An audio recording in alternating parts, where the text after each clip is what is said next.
Hello everybody, and welcome to another Purblind Gamer stream. Hey Ultimus, and Retro Interocitor, welcome in. Everybody, please go check out Retro Interocitor, who's another retro streamer. I assume, just from the name.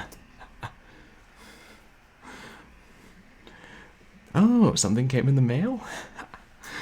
Hey, I'm assuming it was the games you won in the giveaway.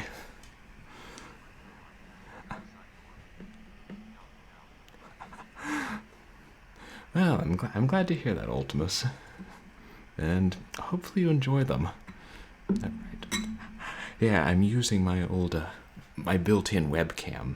And I keep looking for my other webcam, but it's not there. It's at work, where I was trying to stream from last time. Which, yeah, that was a kind of cockamamie pishog idea. I didn't realize how bad the sound would be until I was looking at the VOD again.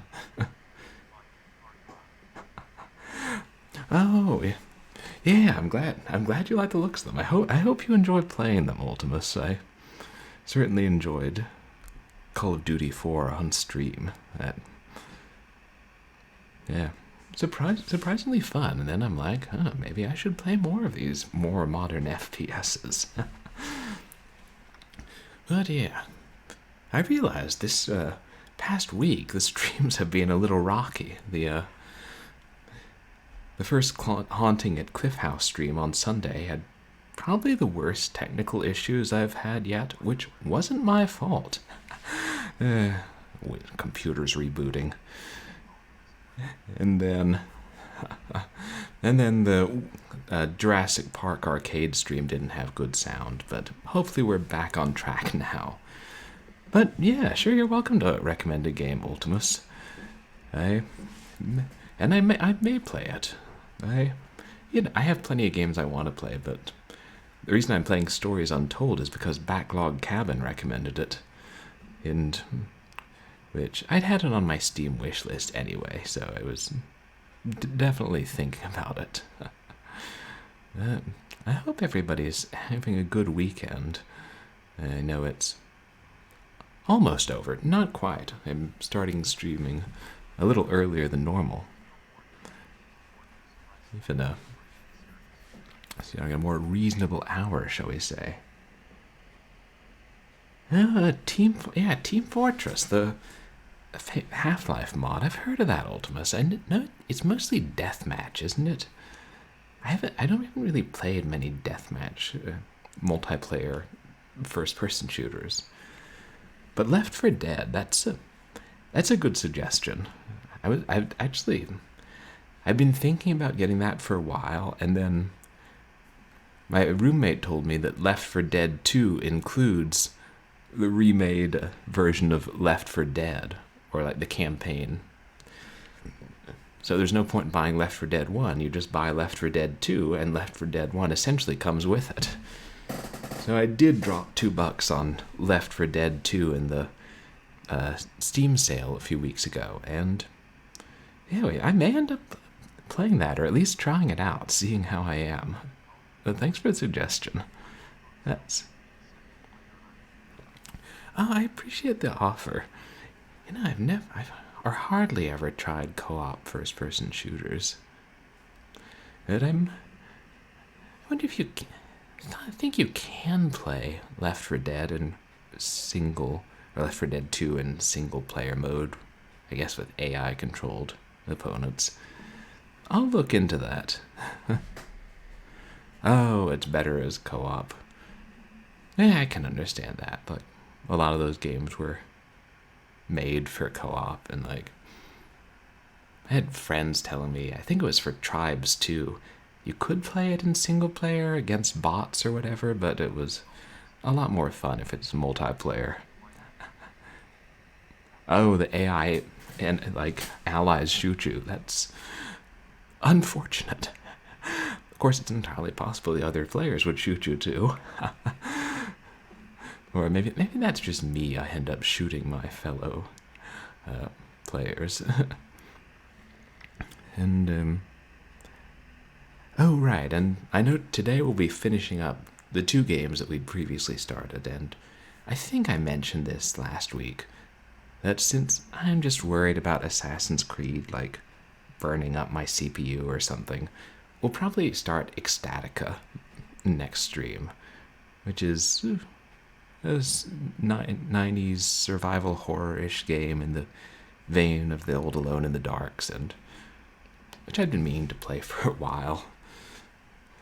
Interesting graphics, interesting plot, shocking amount of nudity for the early 90s at least. Yeah. Well, I will try and strike a balance between adventure and action and newer versus older, and always with plenty of horror. So today, the first game we'll do is Stories Untold, which we'd started for the previous Short Horror Saturday, and had gotten halfway through, and then we were going to finish. Oh yeah, Team Fortress Classic is a 90s game, because I remember the Half-Life Game of the Year edition included it for free. I remember seeing that in the stores and being like, makes me want to buy Half-Life even more. And then eventually I did, and Half-Life is great. I will eventually stream that. And a couple of choice mods. And the Stories Untold is that it's an anthology horror, with each game involves a sort of interactive fiction text-based game within a game, and it's set in the 80s. And I've heard that the 4 stories kind of come together into a unified plot towards the end, but so far they haven't. We've got 2 left, which, if I don't get stuck and make dumb mistakes, probably won't take us more than 2 hours, and then we'll move on to finishing Haunting of CLIFFHOUSE. Did I? I did change the now streaming title. Good. Sometimes I remember things. Other times I remember things, but the computer forgets them. But between the 2 of us, we'll get somewhere.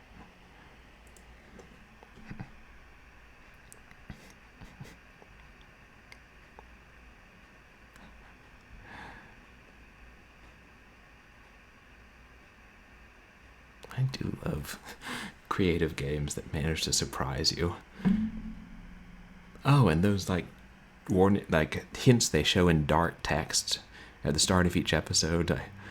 I read a couple of them when I was testing it, making sure the sound was still alright, and it's like, oh, if I'd managed to catch that before when I was playing it, that really would have helped. Oh, right, and to catch us up briefly, in the first game, we were playing an interactive fiction horror game on an old 1980s computer about returning to our family's holiday home. And in the game within the game, we found a game and started playing it, which reset the game within a game and turned everything into a really dark and warped version of the interactive world, which then began bleeding through into the real world, until the computer forced us to say that we were sorry for some horrible atrocity, not specified, and the player we were controlling in the game within a game came up behind us in the game itself. And then the second episode saw us controlling experiments in a lab, which were done on some sort of alien heart that was recovered, and eventually we caused it to explode and then merged with an alien mind, and through the interactive fiction game that popped up on the computer, helped the aliens, which were or mechanical orbs that were controlled by the aliens, escape and wreak havoc on the researchers who were running the experiments. And now we're starting the station process.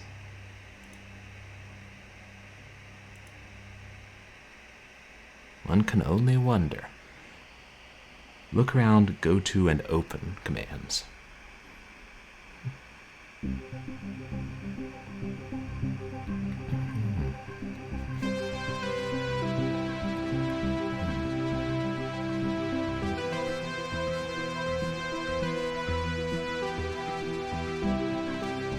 based on the number of actors listed, I'm assuming episodes 3 and 4 will have a fair amount of voice acting, because the first episode had none.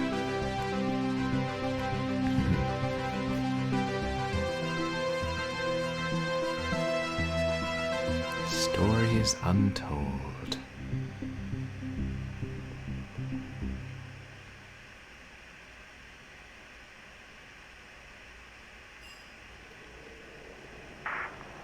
Station 3, do you read me? Give me a sign, man. This storm is getting pretty wild. I mean, in the Arctic. Come on, 3, log in. Quit fucking around.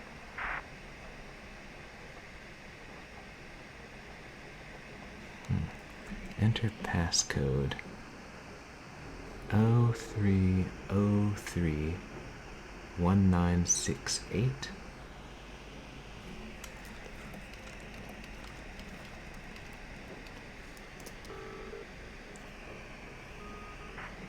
There he is. Finally. What's the... Greenland. Is the microphone still broken in Station 3? I'll take that as a yes. Yeah, can't reply. You should be able to hear you, though. Can see activity registering, so your voice is definitely going through. Oh, okay. We can chat later, 3. Yeah, this is pretty serious. I've had a distress call from Central. There's a situation and we have to fire up signal monitoring and relay systems right away. What kind of situation? I don't know. I'm assuming it's got something to do with this storm. Whatever it is, it's big to want to involve us. Shit. Okay, what do we do then? Well, my fucking cabin power isn't holding up in this weather, so I can't process the signals myself. 2, you need to feed the frequency information through to the backup terminal in Station 3. And 3, you just need to tune, decode, and process. Just refer to the handbook on the microfilm. It'll walk you through it. I've never done Microfilm. any of this stuff, so I'm not going to be much help, I'm afraid. It's simple, honestly. You could do this in your sleep. Okay, first one is due to appear in a minute or so. Have a quick read of that microfilm handbook. Should be on your left. I'm going to get suited up and restart the generator. Don't fuck it up.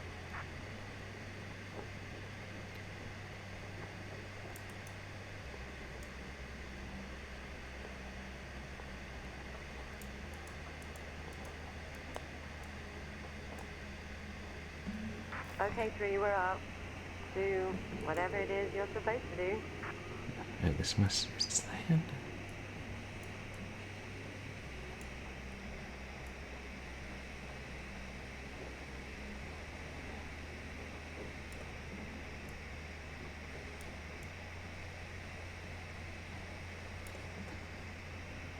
Okay.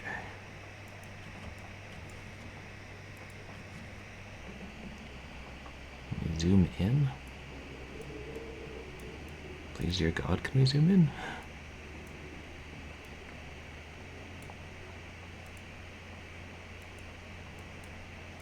Okay.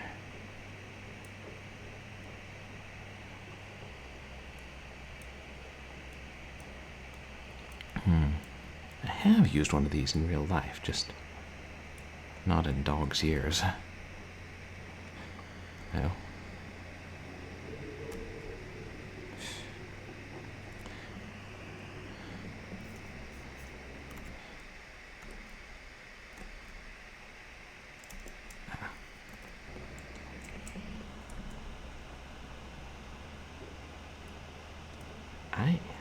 Like, even zooming in the zoom text, I straight up cannot read this. I think we may have to zoom in within game somehow. Uh-oh, there, yeah. That's the stuff.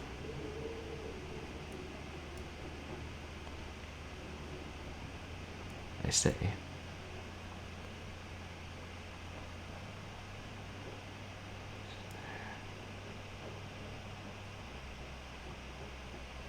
Is there some focus to control?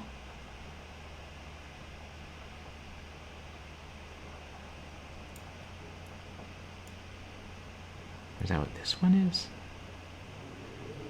Okay, there.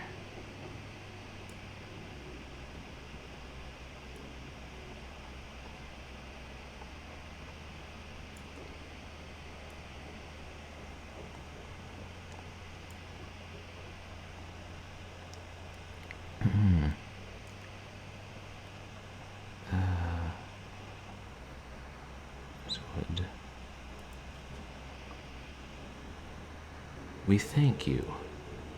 We at the Central Monitoring Division would first like to thank you.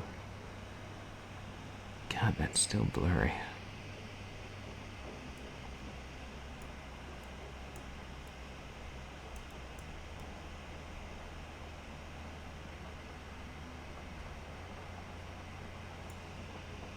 Maybe.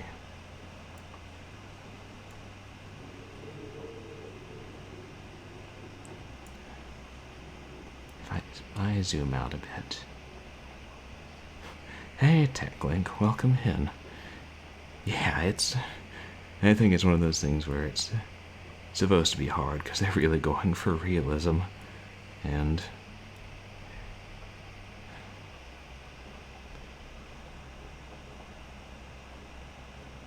one of the things that gave the game more original. But how are you doing today? Everybody, please go check out TechLink.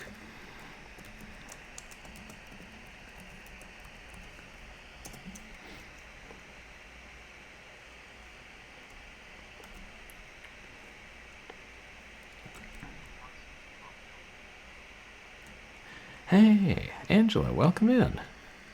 How are you doing?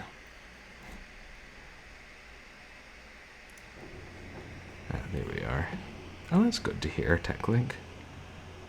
It looks a little more. An operator at one of our remote monitoring stations is responsible for the following duties. Daily... No, it's too...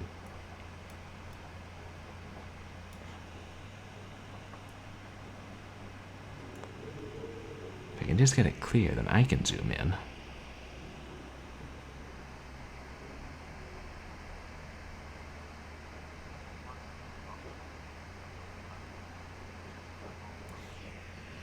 Oh, that's nice. I'm doing all right, thanks. What movie did you see, Angela?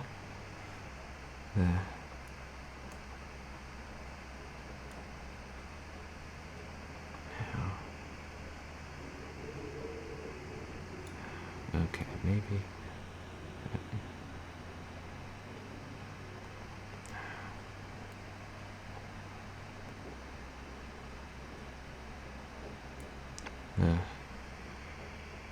Daily monitoring of... Oh, God. For what?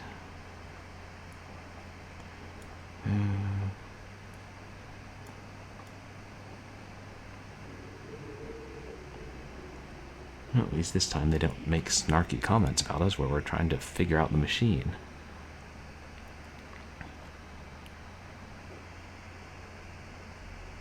Specified radio frequencies and the input of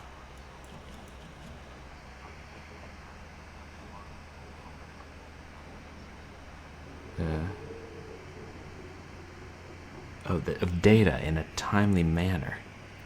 Oh, Harlem Cultural Festival in 1969.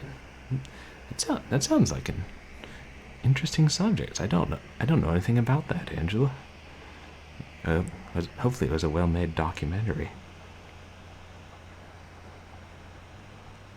In the event of a national security emergency, you will be asked to monitor and input the redacted initial question, but without question or hesitation.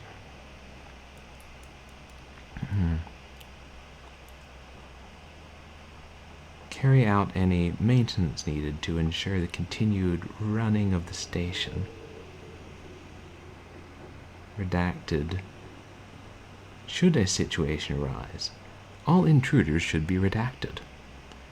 You are instructed to meet with supply ships and ration food accordingly to ensure this situation is continually well something. Oh, it was the same year as Woodstock, or same season.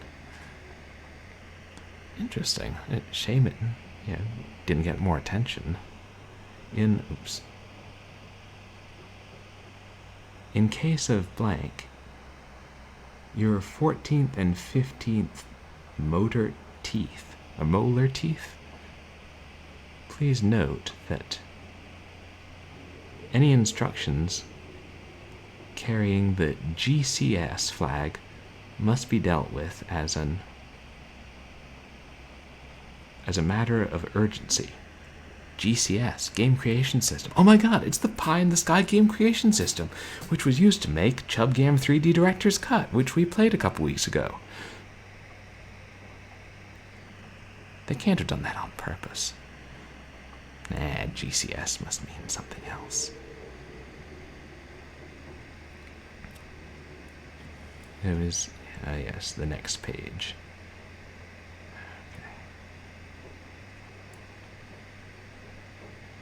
I mean, I'm glad things are preserved that might otherwise be lost, but really, microfiche? Really? Must we?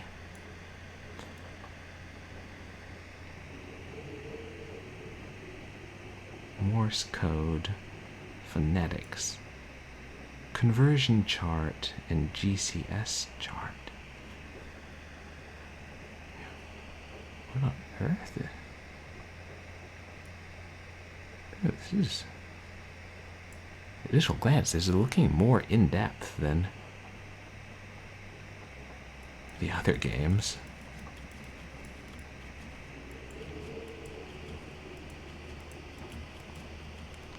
Input terminal code, hitting enter at the end of each line.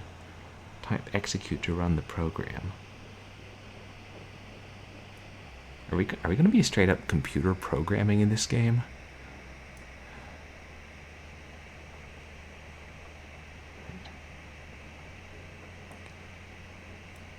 Can we go up further, or do we have to zoom out? And then go up further.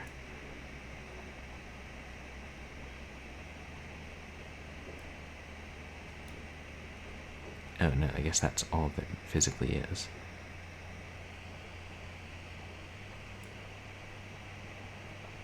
On receipt of the callback code, conversion operators must input the following command line into the terminal and execute.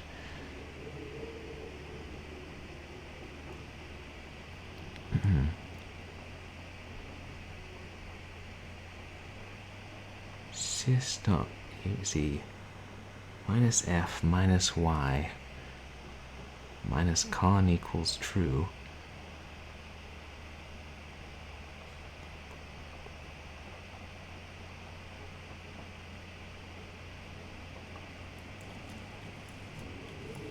Oh boy.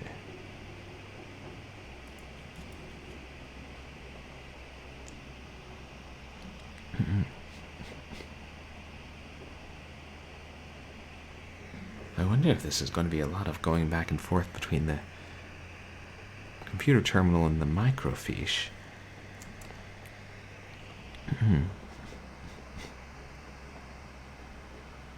Wait. Transmission broadcast frequency 930 kilohertz FM. Instead of reading this whole book, maybe we should try and do it smart.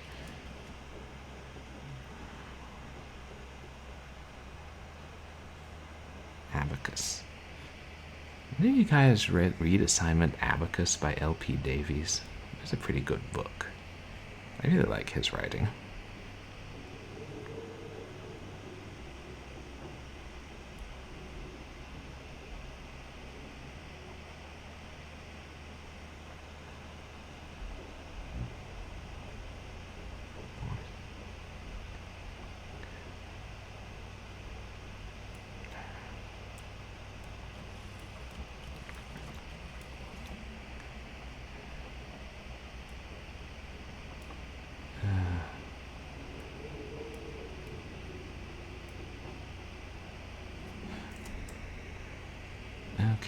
Let's see.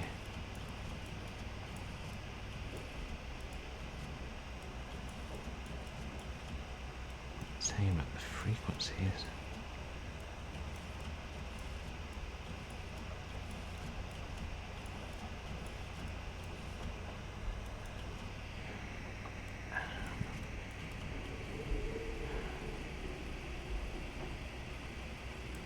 Okay.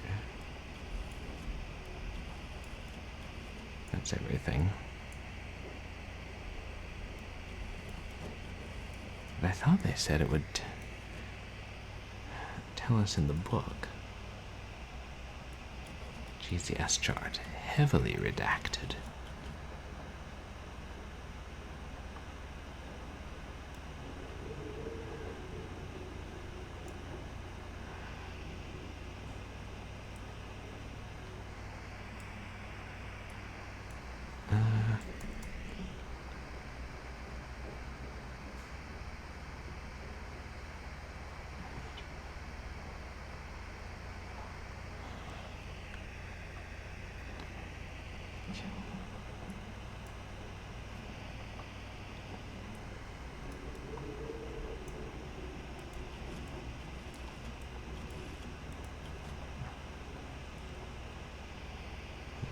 This.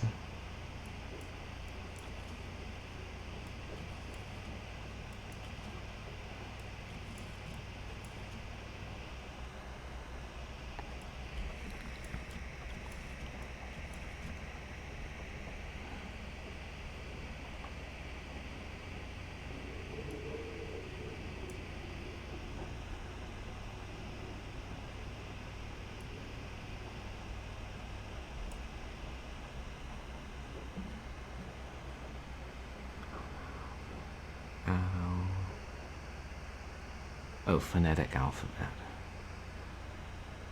And down here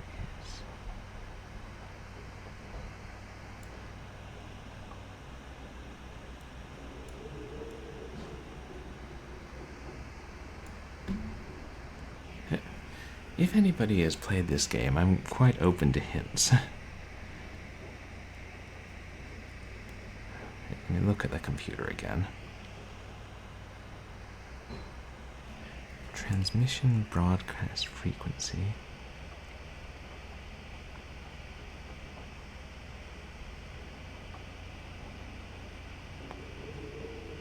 Wait, is it as simple as using this?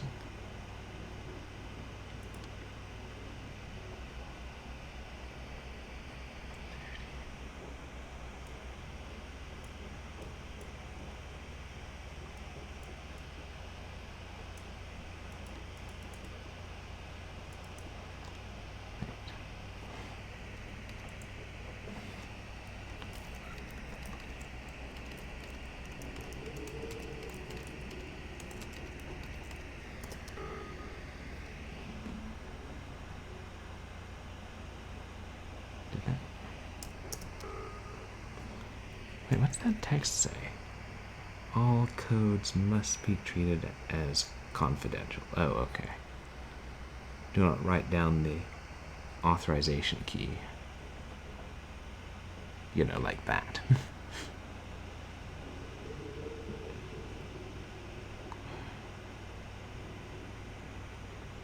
Listen.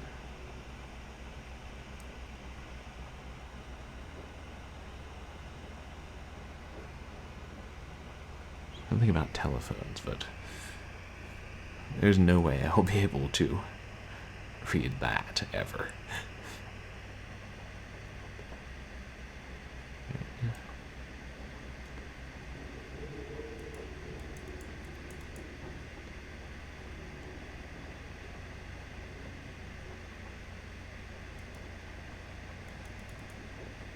Is this? Oh, okay.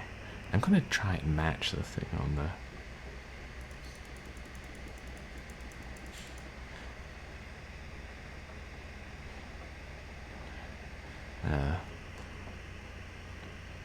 code on this machine.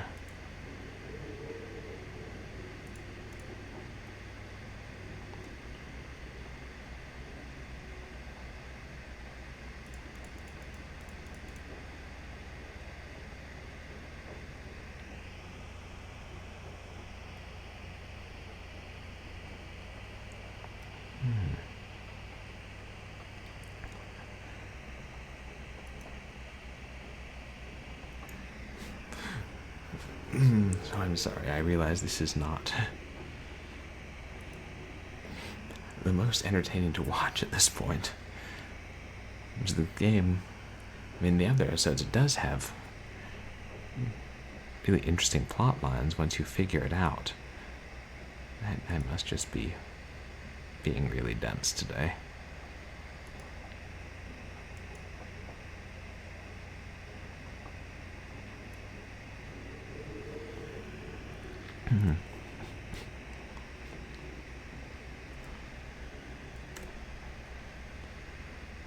Broadcast. Authorization key.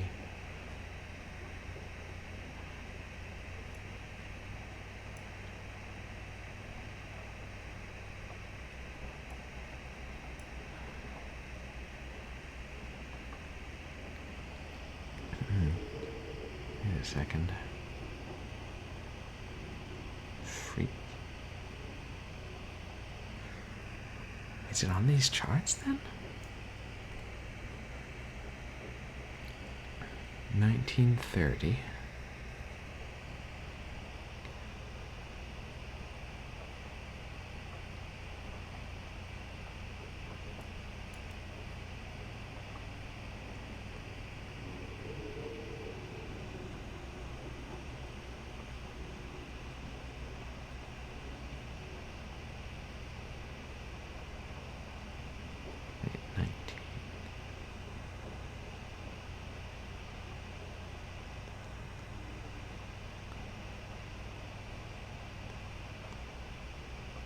I don't see that frequency.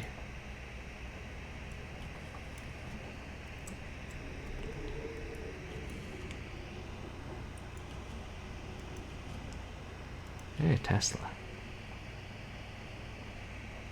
GCS.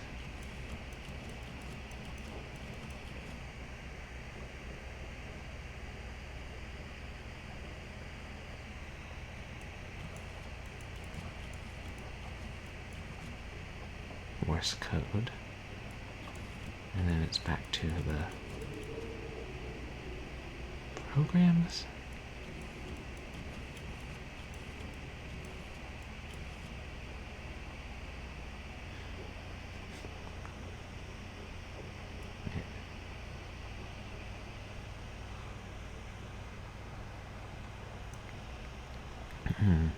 Recollection of the callback code.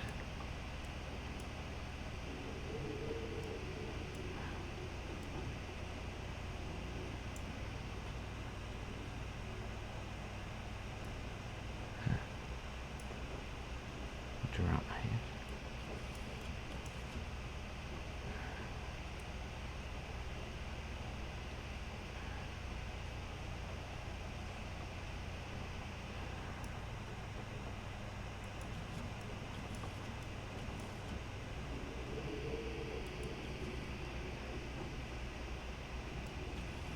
Oops.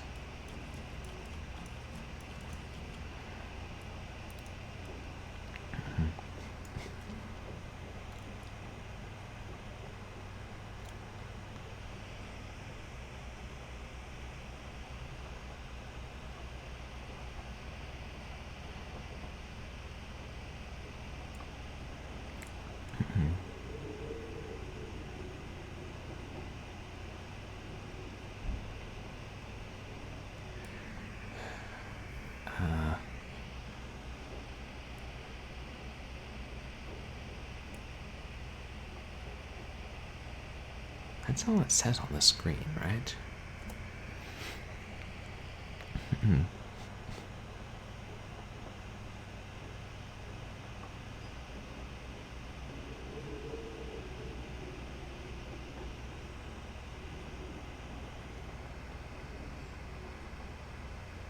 nothing we're supposed to click on this machine, is there? Because I wish we could get them to repeat the instructions, actually. Because when they were starting to go through it, I was still trying to find the microfiche notebook. These are just Other types of frequencies. Huh, USB. I'm guessing that had a different meaning in the 1980s.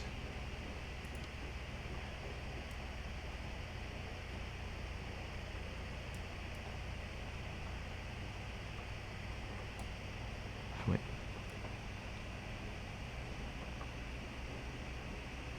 Oh, I can. So I guess this dial is just another way to set the frequency.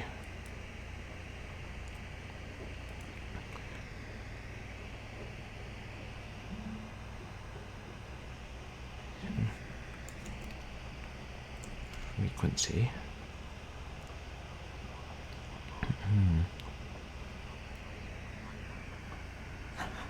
Oh, are they C-Cross? Yeah, you know, now that you mention it, I don't remember watching or listening to radio stations that are quite that high.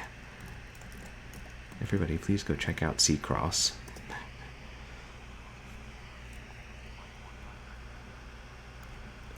To 108. And how's your weekend going, C-Cross? Playing more Zelda.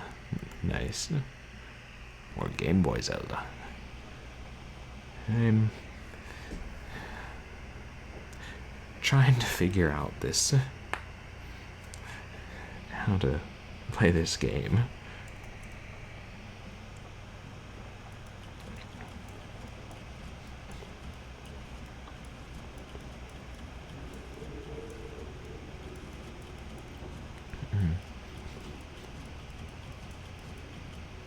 And let me make sure. Oh, nice! Just the final dungeon and boss. That's good for you. You're making good progress on that.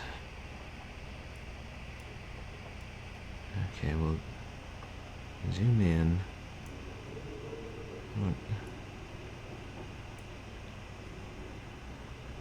Is that as much as I can zoom in? But I've got zoom text.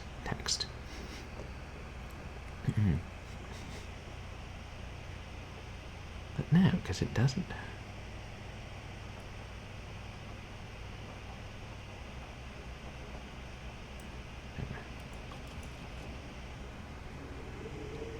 I mean, they look blurry to me, but I'm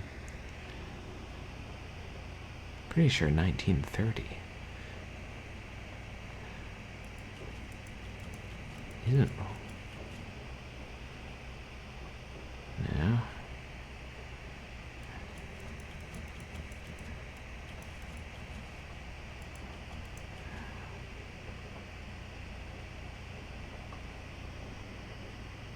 Wait, kilohertz. Is this? Can you give us hints?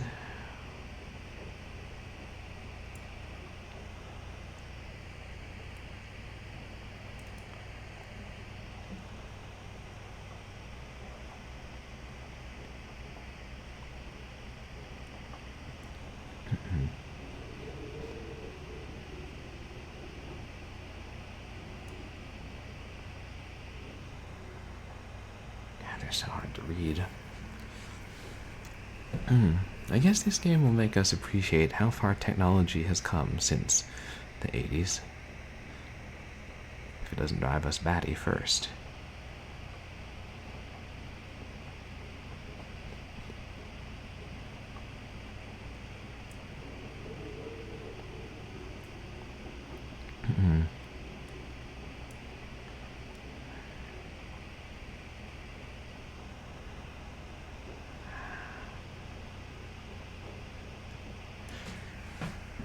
Okay, I'm gonna go ahead and look up a hint, because I'm basically getting nowhere, and I feel like I could spend hours just me trying to get through this, just trying to read this thing and figure out exactly what I'm supposed to do.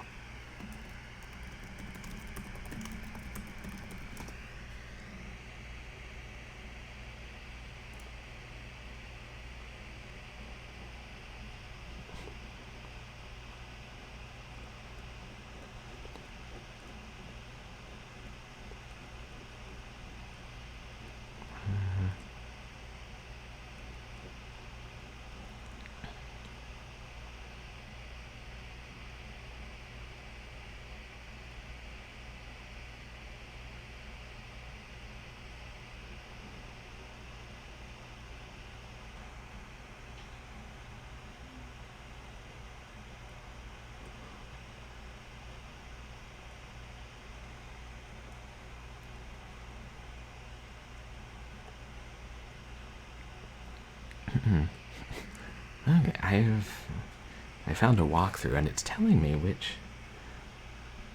what the passcodes are, but I wish.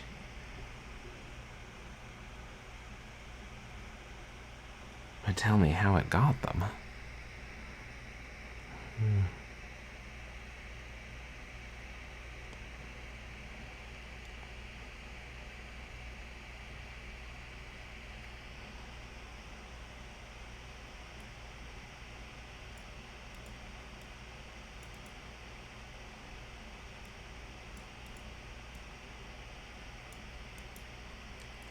Well, let me try.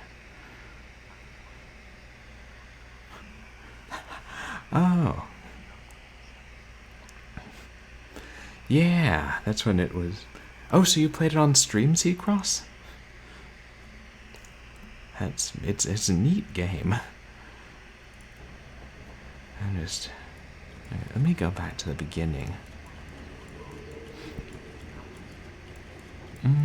Oh, just yourself. So do you remember how this part works? Because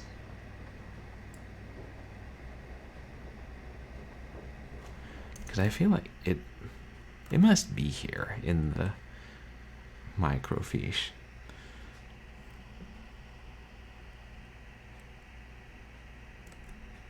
Unless it tells us on the page somewhere. Just making sure there's nothing further down or further up.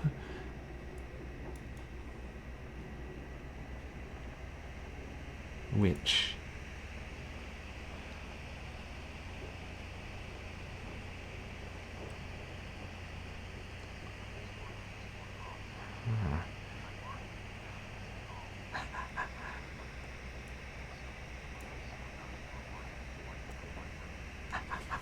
It is cool looking, but maybe you're having trouble remembering it because it was so frustrating. Oh well, I made it through the first two adventures eventually. I'm sure we can make it through this one. Oops.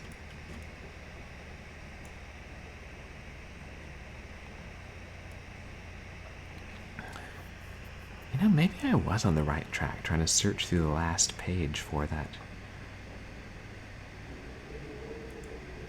number 1930. Okay, not the last page.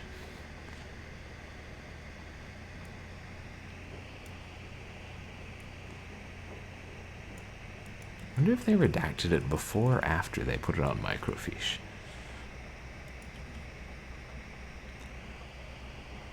Okay.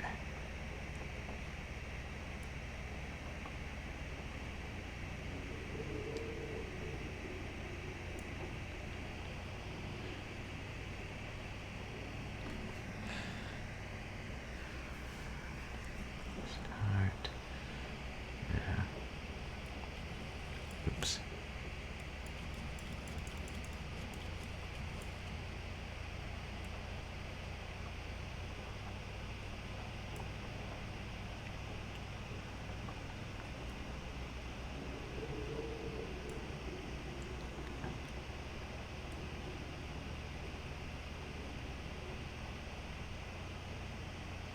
Broadcast rate.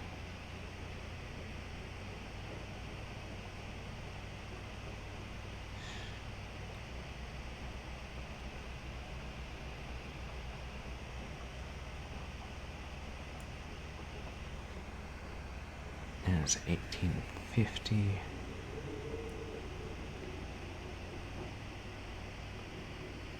Okay, I'll go back to the start of the book, and if I can't find it anywhere, I'll just use the codes that the guide gives us.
Unless they're written down somewhere and I just haven't been clicking around enough.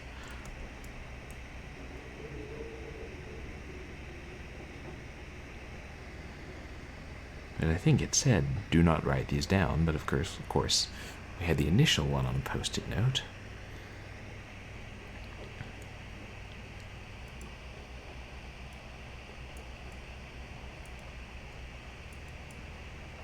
No.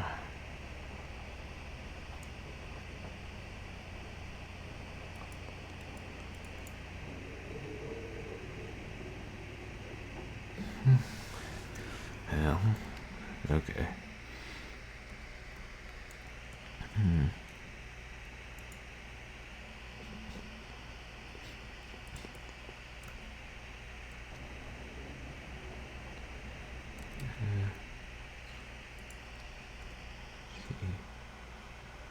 13, 0, 14. 14, 9, 3.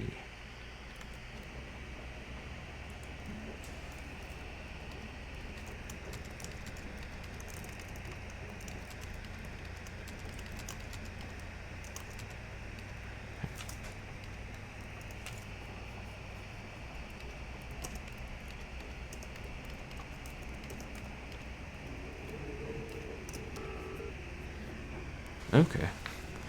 Thank you to whoever wrote the guide.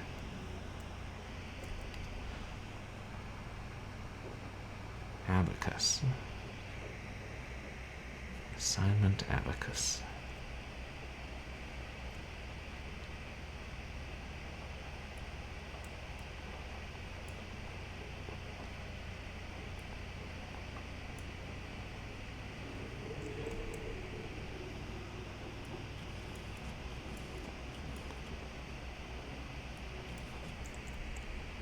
Eagle.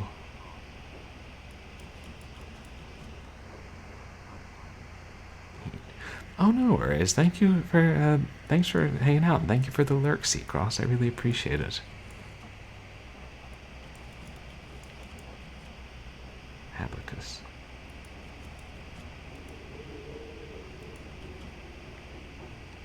And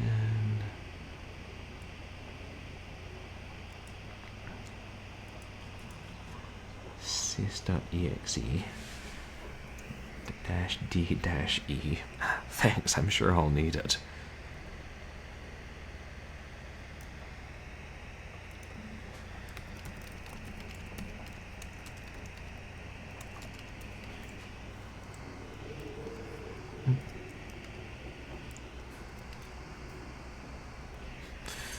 It's just like me trying to set up DOSBox to mount a CD-ROM drive. I'm like, I don't know what these numbers mean, but if you tell me what to type, I can type it. I can type. Allocate 202-A.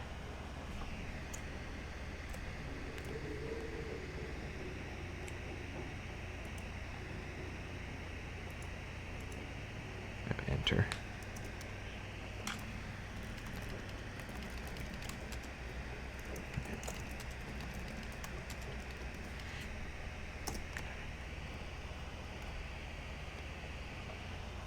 Output log false.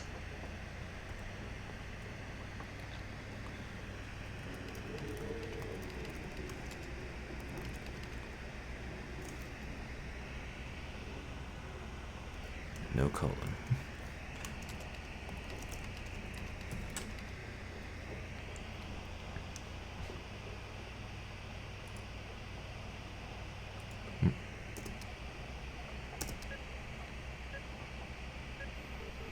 Yay. Okay, my light here just turned green and the signal stopped. So I think you did it right. Next one coming up in 30 seconds, apparently. Don't leave them hanging too long. I don't know what they're for, but I know we have to make them top priority, or I'll get shit. Of course, don't worry, we'll keep on top of it. Yeah. Okay, there it is. Nobody tells us They keep anything. turning things, aren't they?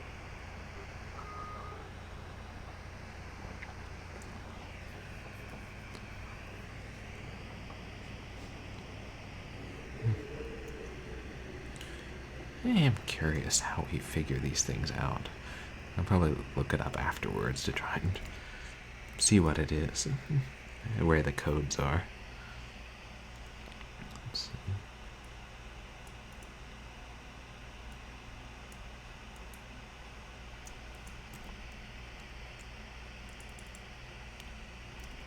Hmm.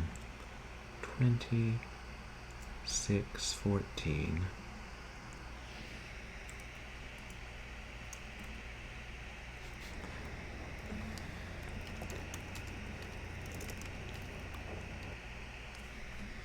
Oops. No. Just accidentally hit F1, and for a minute I was like, what just popped up in front of the game? What have I done?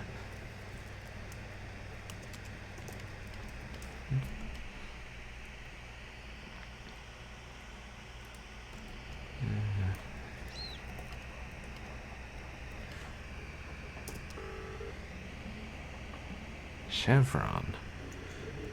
Ooh, it's like a gas station.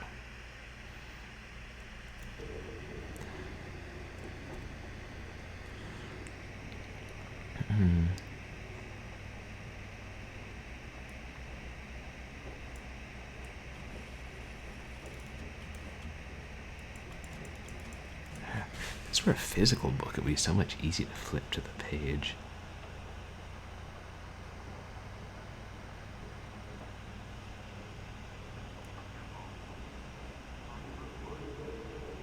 Hey, Hairball.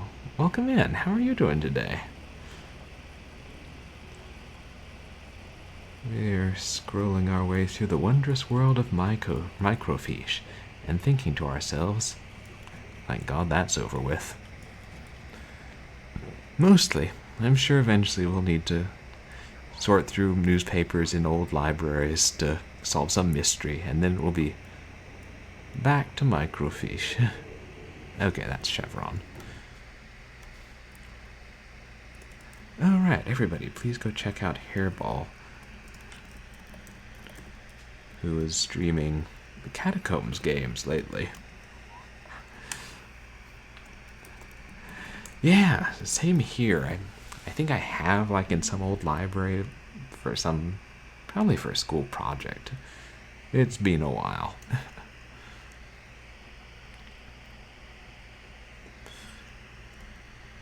Playing, Terror of the Catacombs.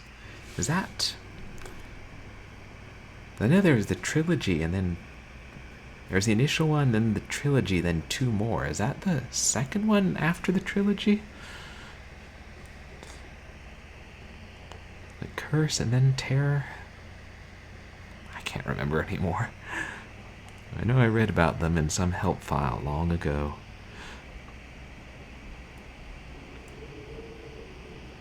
Zoom in a little. ref.init -w -z.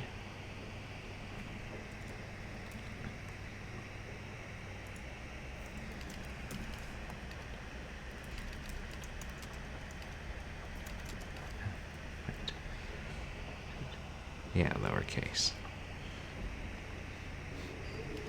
I'm not going to trust my memory and take chances. Who knows what these codes do? Proc begin.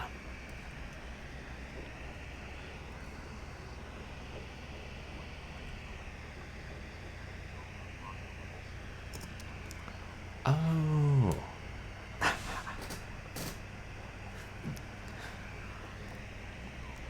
Gotcha. Interesting, and it's the same game.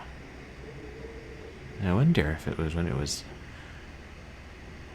like re-released separately. Or maybe that's what those games that I thought were released after the trilogy were. They were just re-releases of the episodes.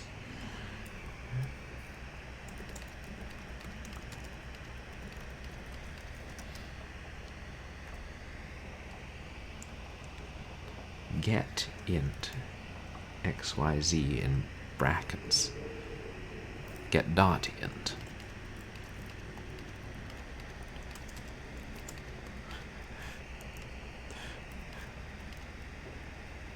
Uppercase.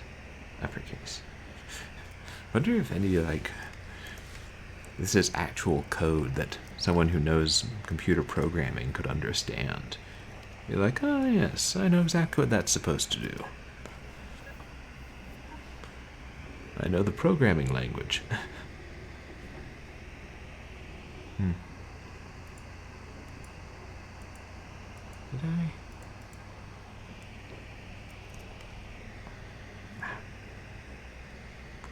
Back before there was Control Z, ref.init-w-z.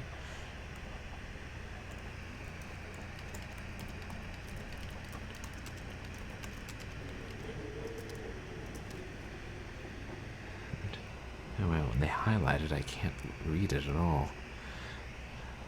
I must have mistyped something in this one.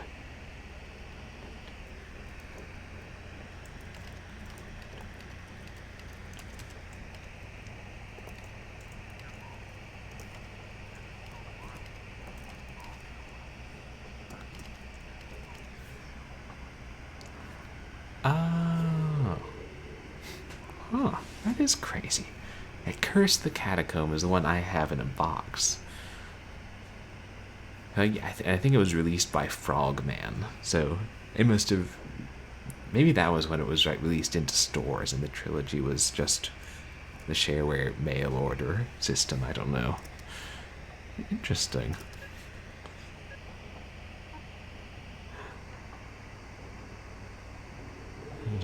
What am I doing wrong?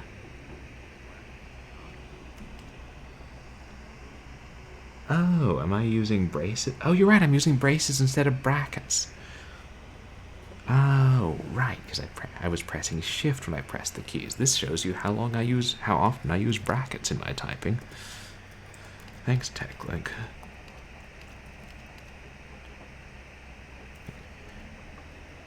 Was, yes.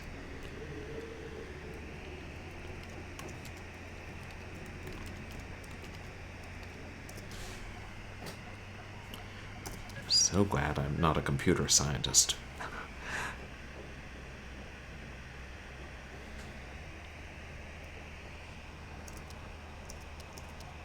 I did it. Can't.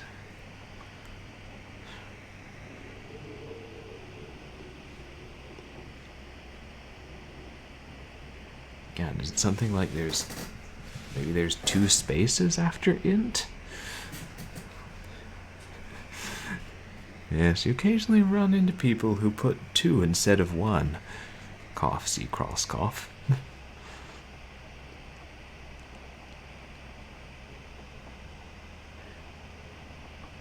I mean, it does look slightly wider than there, or I don't know. I'll try putting 2 spaces. Definitely get.int. Okay, we got the first 2 right.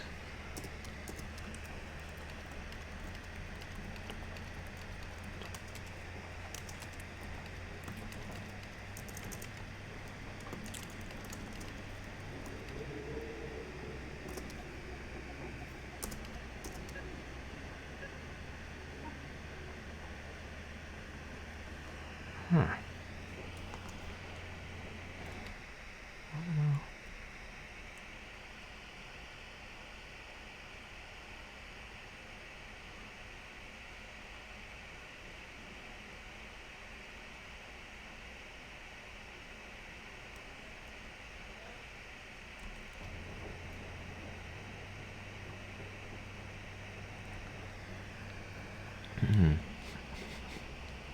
Wait, variable replacement. Hold on. Wait.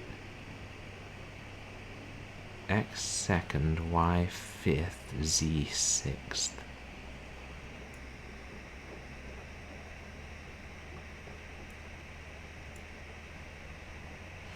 And the broad, okay, so that's, you're not supposed to be. That's what I get for zooming in too much. And the broadcast code was,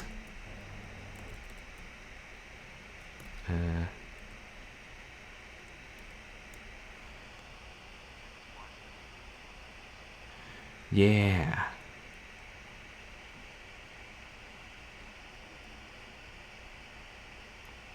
So,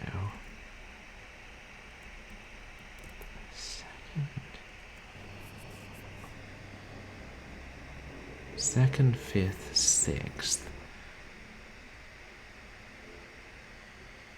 So that would be 6, 1, 2, based on the code.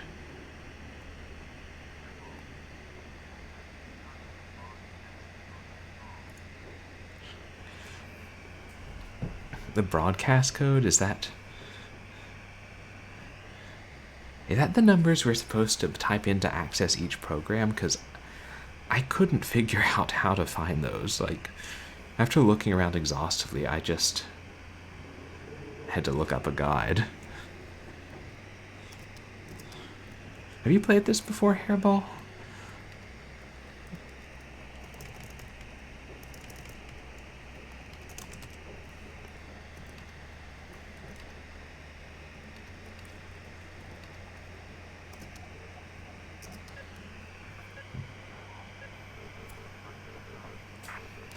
Thankfully, just pushing this update potential Yeah, for it now. really is an Getting the hang interesting of it, game. huh? Next one coming up. One.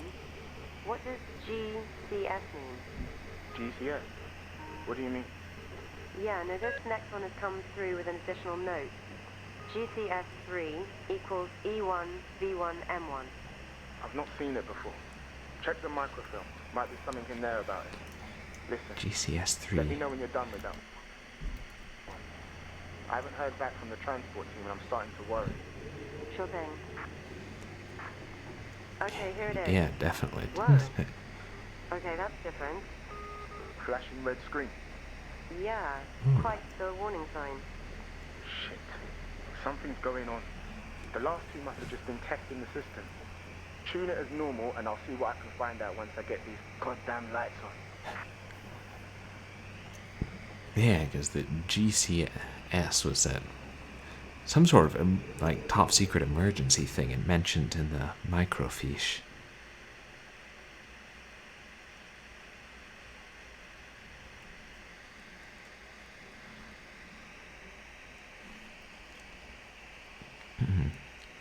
Okay. Code is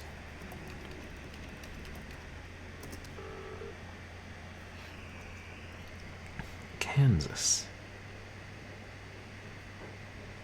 And they said to execute it as normal.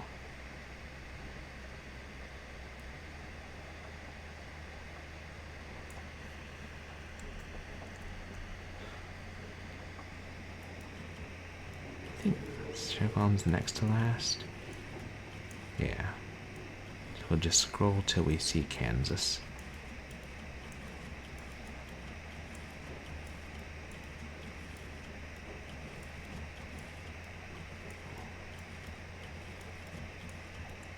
Whiskey.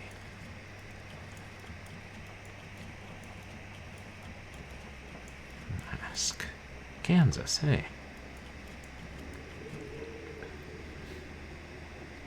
Finally found bloody Kansas. Hey, better than bleeding Kansas.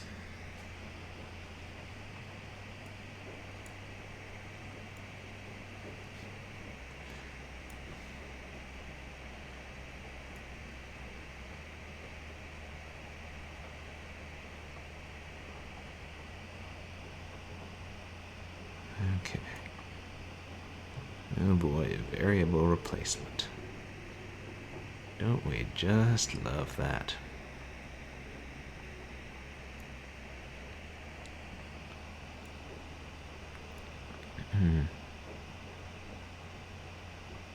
X is largest, Y is smallest. Point dot package dot X. And then, wait. And X is largest.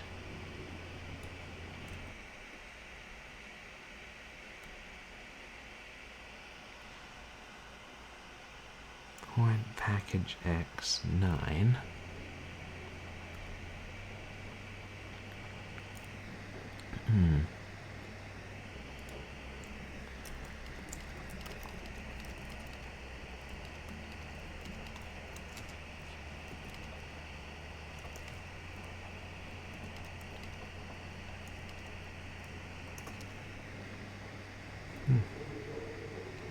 Why not EXE if it's something different or it's a character limit on these old microcomputers? Right, point package X 0? I think.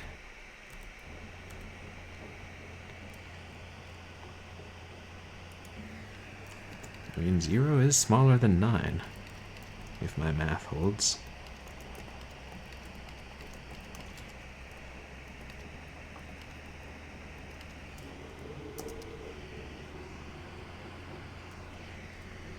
And SRL, or no, SAL, minus A minus 4G. 4G, I didn't realize I had that back then. Is that? Yep, 4G. I do not question the microfiche. I am merely a secretary.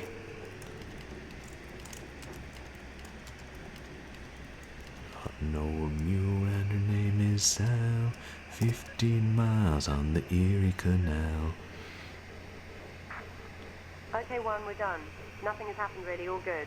What did you want? I'm about to head outside to look at this generator. My cabin is Thanks, completely Decklink. out. Listen, I just checked the roster and we were supposed to hear from the supply team 3 days ago. But I've had nothing. No responses either. Shit. The storm? I hope not. 3, can you monitor a range for me? They use an emergency signal somewhere between 8,500 range. FM. See if you can track it down for me. That's our supplies for the next 6 months. If they turn back, what do we do? We can reschedule. I'm more worried that they didn't turn back. Otherwise, we'd be having a drink by now. The boat was called 20F. God, yeah. Okay. 3. 8,500 FM somewhere. See if you can pick up a distress signal or something. 8,500 FM. Thank you for repeating that. Dear God, thank you.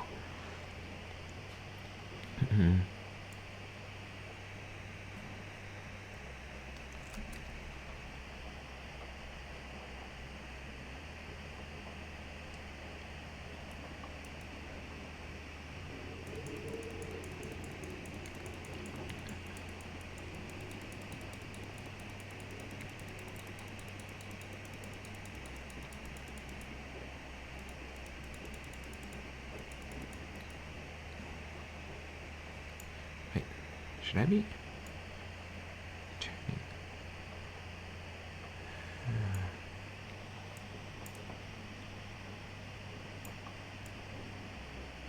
Looks like there are some other little buttons on the side, but I can't tell what they are.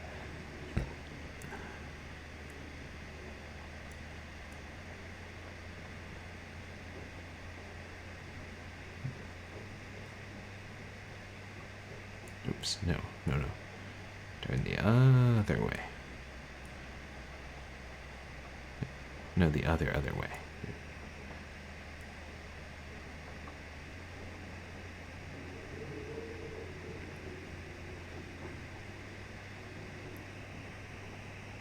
I'm hoping we'll hear something.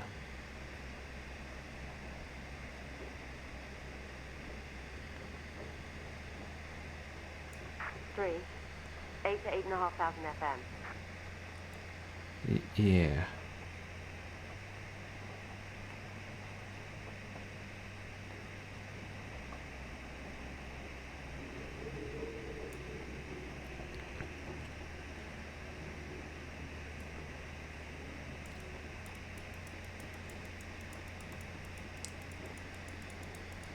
I guess we'll just go through it one by one.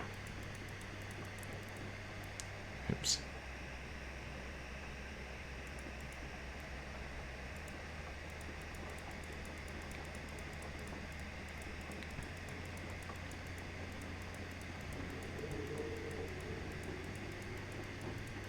Just the wind in the background. The camera just keeps drifting.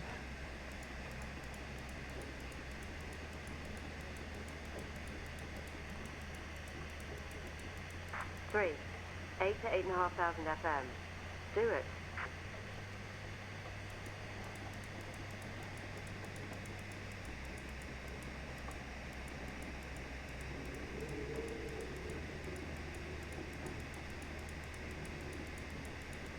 I'm working on it.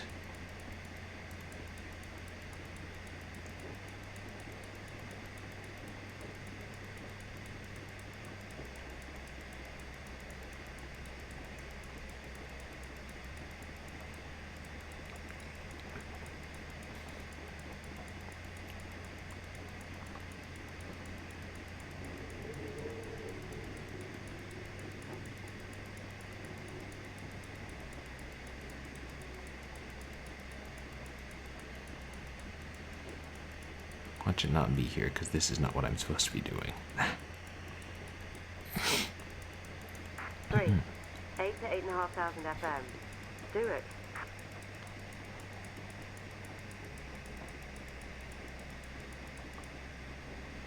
There's not anything on the screen, is there? Okay, now.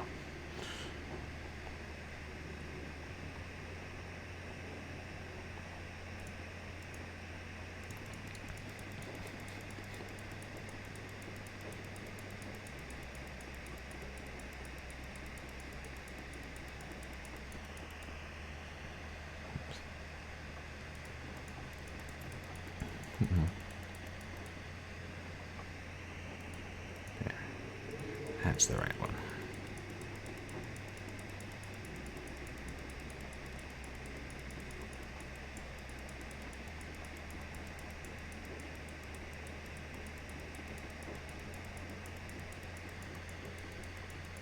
If I can't find it, I'll tear my hair 8 out. to 8,500 FM. Do it.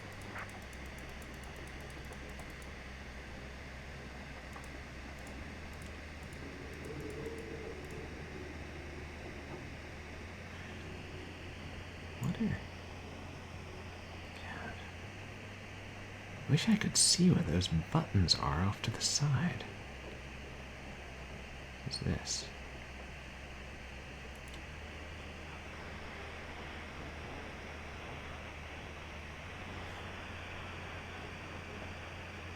Was the machine not turned on? Is that what's going on here? Because it looks like the machine wasn't turned on. Yes, yes, I can technology very well, thank you. Is this game a metaphor for like my stream setup or something?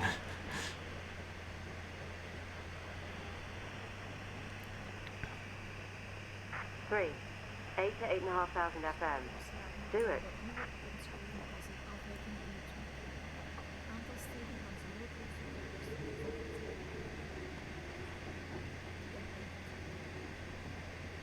It's not yet known if the anomaly is still moving with weather systems. We'll bring you further updates as they happen.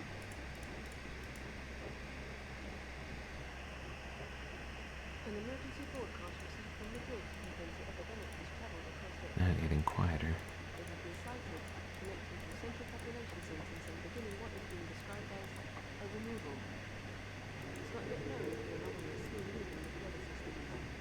We'll bring you further updates as they happen.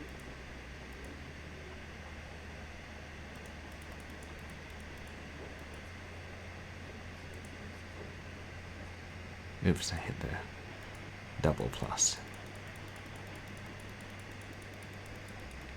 3, 8 to 8,500 FM. Do it.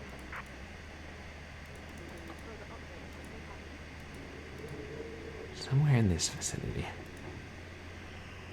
emergency broadcast received from the grid contains the epidemic has traveled across the Atlantic. They have been sighted, connecting to central population centers and beginning what is being described as a removal. It's not yet known if the anomaly is still moving with weather systems. We'll bring you further updates as they happen.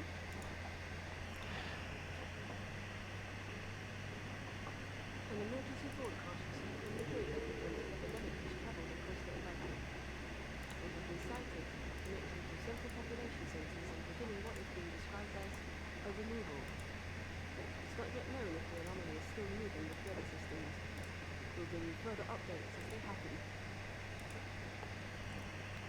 seems like early 80s. 3.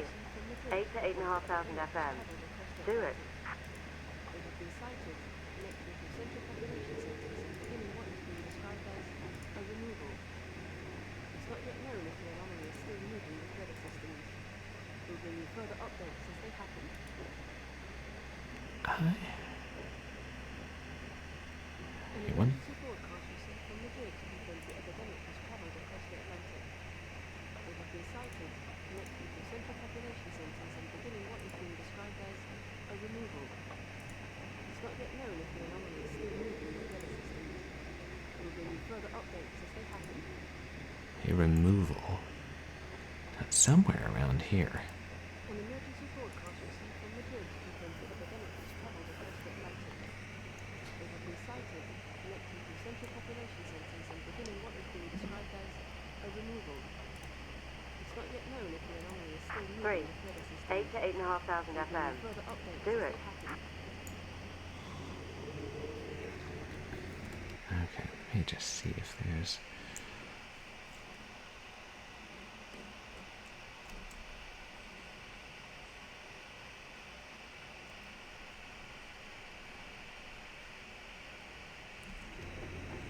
An emergency broadcast received from Madrid. I can't tell what those other little things are. Across the Atlantic. They have been sighted connected to central population centers and beginning what is being described as a removal. It's not yet It's definitely...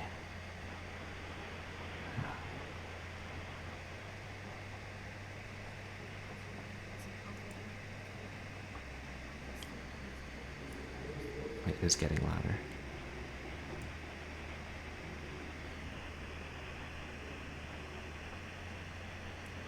Maybe that's not the correct... 3. 8 to 8,500 FM. Do it. Does anyone read? This is supply vessel 20F. Do you read me? Oh my god, that's them. Stress signal from supply vessel 20F. Please respond. Is anyone there? We don't have enough supplies to last whatever this is out. We have some on board, but we try to turn back. But Oh, thanks, Retro Androster. or them have messed with our GPS and sent us straight into the What ice. on earth is he talking about? We're holed up here. He's got word from Central in New York is falling. Everyone's gone there now. I thought Wow. it was being so remote and give us time, maybe, but I can see it coming. New York has fallen. All of it. It's 2005. 1, are you there? Are you hearing this? Lock your door too. 3, do the same. What do you mean? Did you hear the report? I just got a call from Station B at the coast. Something is happening. I don't know what, but they said we had to lock up and stay in our cabin. Then it went dead. What are you talking about? Just do it. They're here. Ugh! Who are they? Shit, 1, there's another GCS signal coming in. Do we process it still?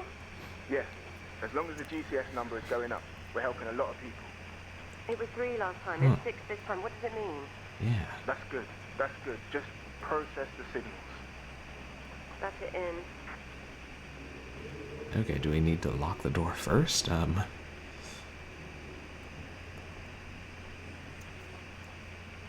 I guess not. Actually, hold on. I don't know how well you guys can hear it, but it's quiet for me. I'm gonna turn it up just slightly.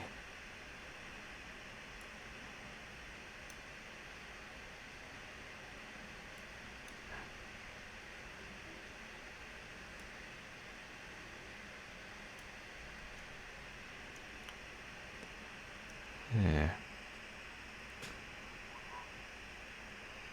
Yeah, sure. Hopefully that'll be better, so you guys can clearly hear what they're saying. Like the other stations I can hear, but that distress signal was way quiet for me.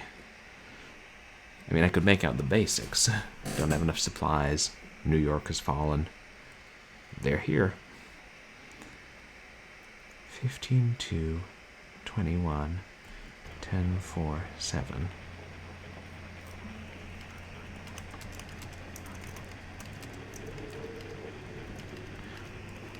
Oh, thank you so much, Retro Interroster. I really appreciate your coming by, and I hope you have a good night. And I hope I get to catch one of your streams soon. Centaur.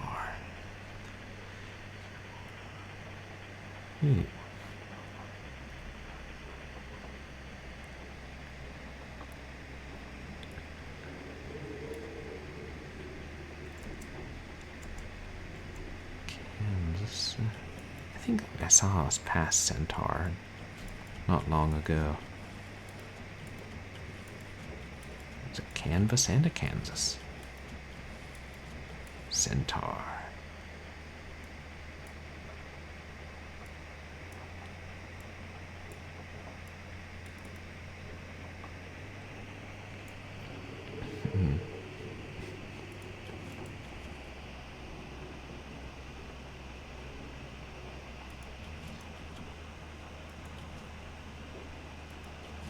Dynamic. I don't think there are dynamic variables here. m.status -r.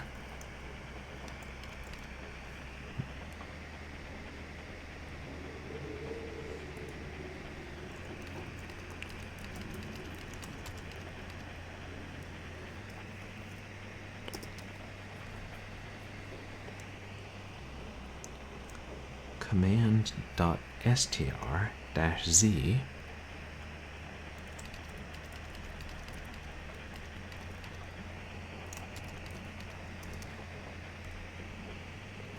and h.grid.w,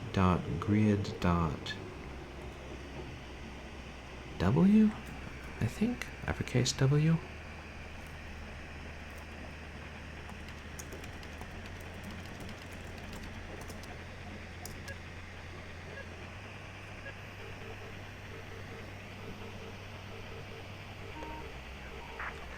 Three, there's something... I don't know what I'm looking at. Cabling? One, I can see something above Three's cabin. An odd food One of the combination. power lines down. One, are you there?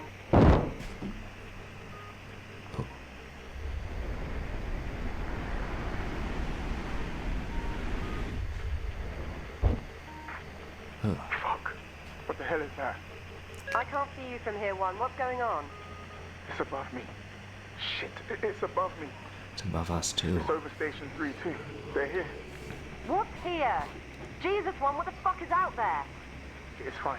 It's fine, you'll be fine. Oh, Shit. It's gone Here's another down? signal. GCS7 equals E1V5M1. One, what the hell? It's flashing urgent. non-breads with butter and Vegemite. I don't think I've ever had Vegemite. I do like naan though.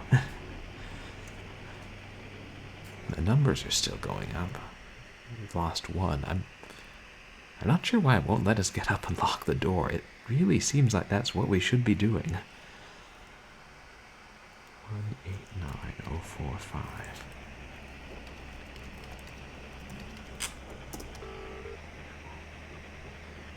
Sacrifice. Oh, super condensed umami. Ah. Guys, are any of you walking around in that storm? That's crazy. You'll get yourself killed. No one is outside. You're seeing things, 4.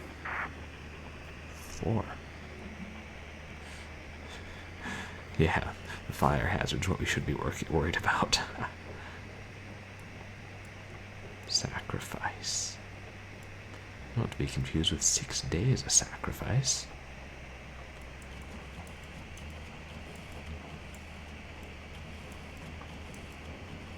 Wait, sacrifice.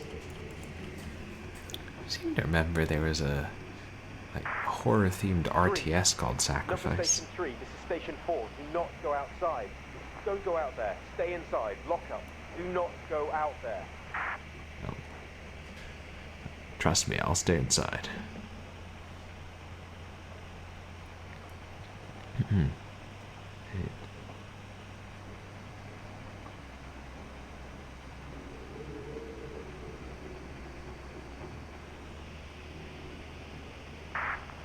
Guys, I'm shutting down Station Numbers. 5 and getting the fuck out of here. They took 6.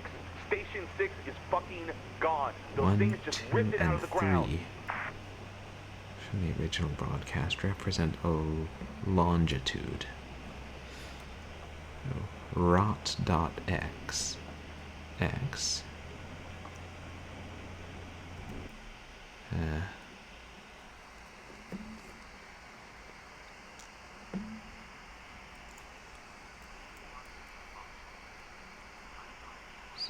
So just the first 3 numbers, I guess.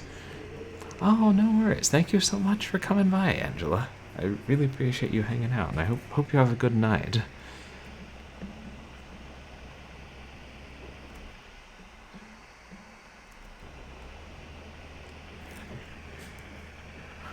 So it should be just...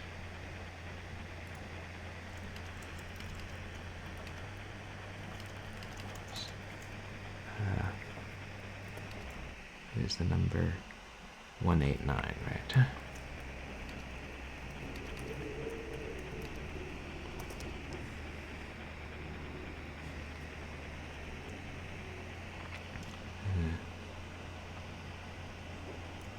Actuate.y, the second 3 numbers, which is 045.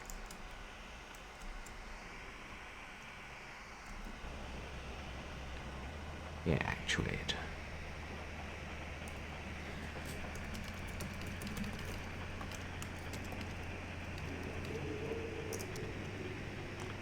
And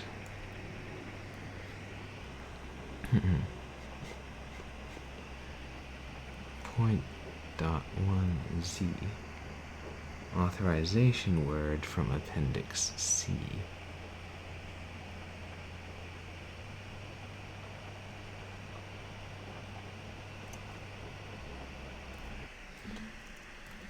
.1.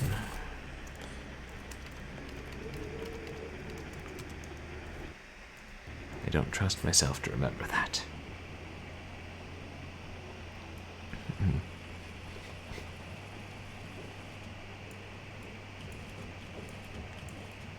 Oh yeah, it even makes a noise like microfiche did. Is this C or a C? Yeah, this is C.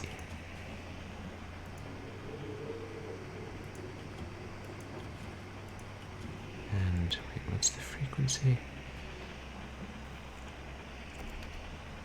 8150.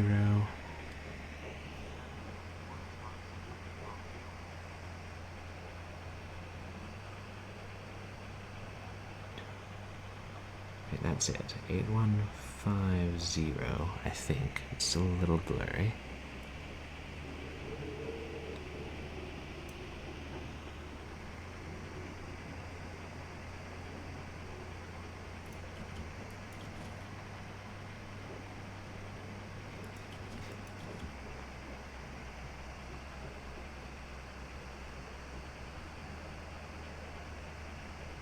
Yeah, that's 8150. And the word is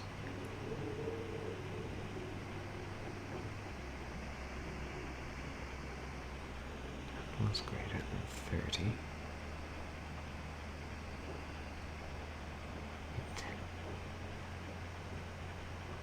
It's either Tesla or Alexander? Wait, what's the code? 9. Oh. Wait, we add the 6 numbers, so 9, 8.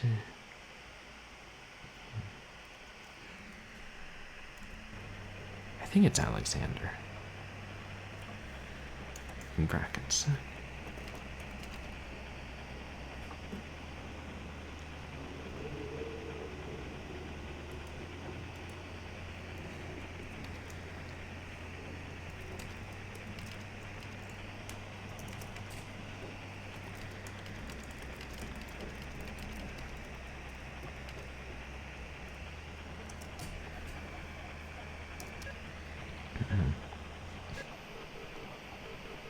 got it.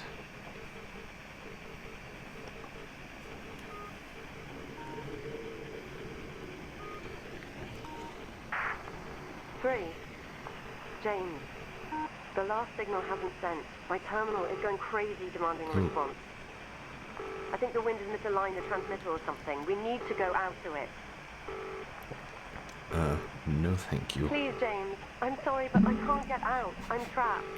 You'll still be able to hear me, though. Go. Go. Do I have a choice?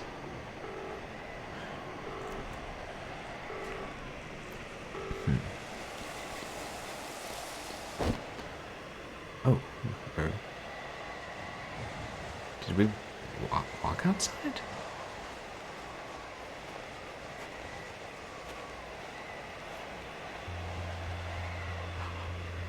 Oh, you had to maintain the microfiche at the library you worked at? Wow, that's pretty neat, but... Oh, okay, now we're in first-person walking simulator. But yeah, I hope it has all been digitized at this point. Just because it's so much easier when it's all digitized. Transmitter. It looks like a generator.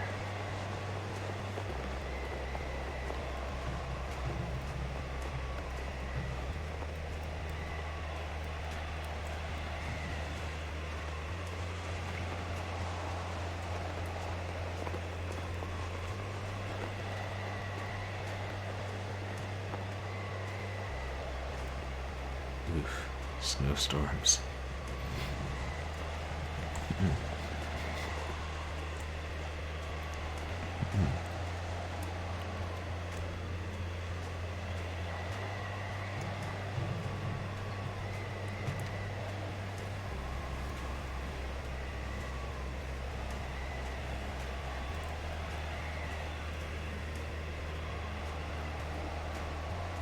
Oh.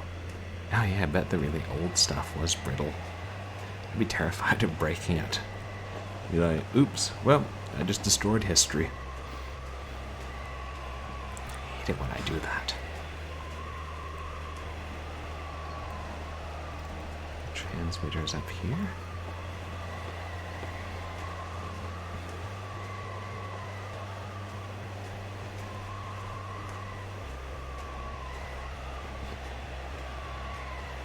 So I'm not really clear on what we're doing, but I think the game never told us. I mean, with these signals we're dealing with.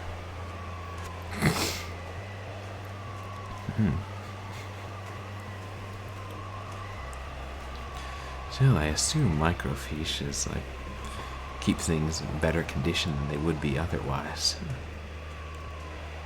At least also makes it feasible to store large quantities of stuff.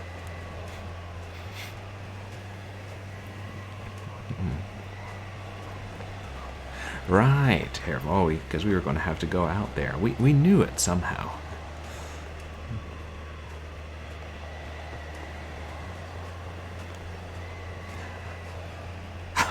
Right, someone who's certifiable, or the someone who sounded like jumped on the roof of our station and was crawling around rather heavily. Yeah, someone or something.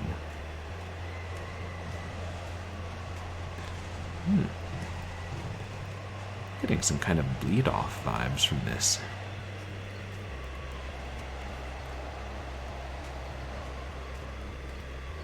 What is this?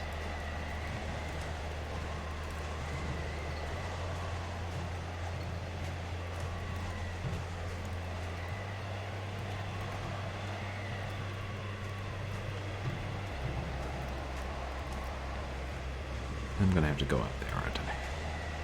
Oh, maybe not.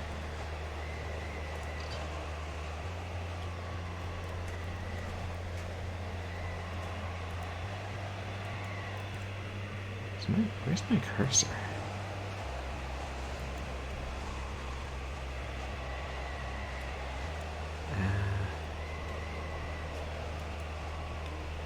I can't see my cursor. Except when it gets to the edge of the screen, it becomes an arrow.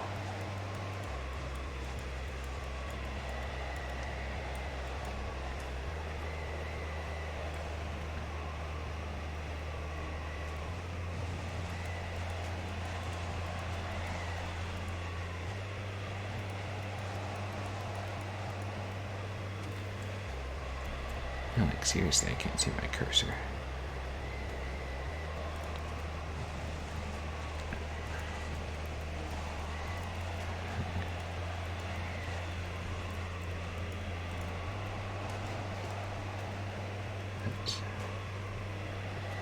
I mean, that's...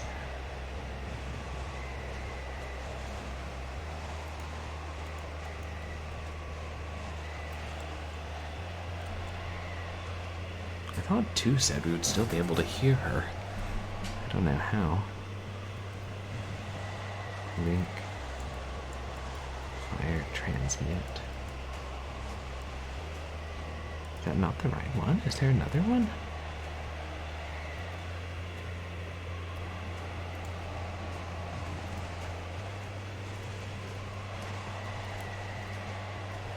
That's the way we came, right? After climbing up the steps, I think. Is that another generator?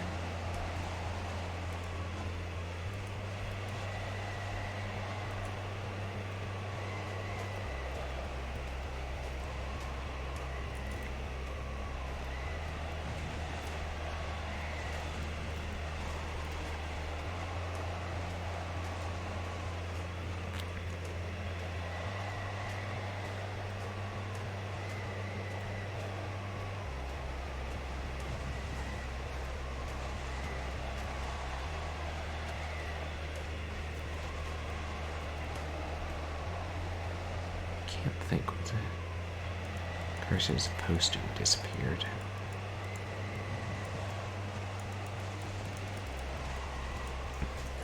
Hold on, I'm just gonna look at the guide. 'Cause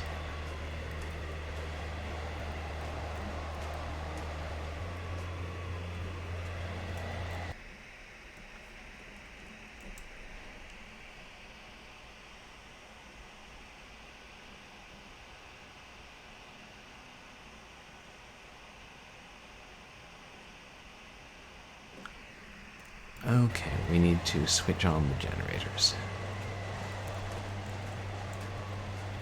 By clicking on them, which I was trying to just to see if anything happened, but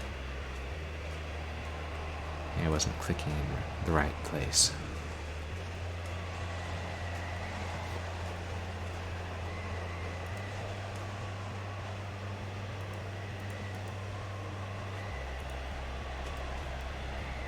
Right there, is that a button?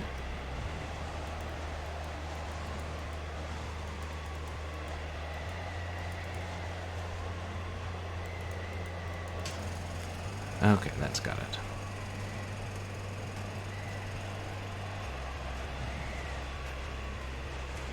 And the other generator was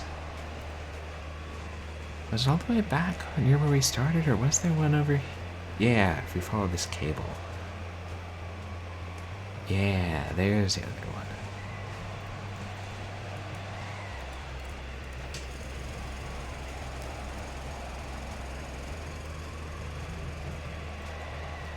Ah, I can see the snowflakes. Pretty good effect.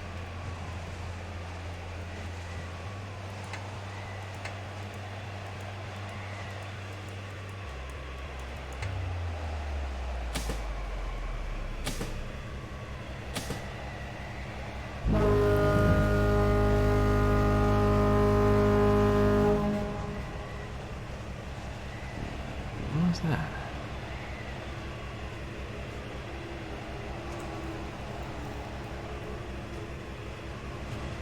I'm guessing now we can go back to the warmth and comparative safety. I'll feel my legs, James.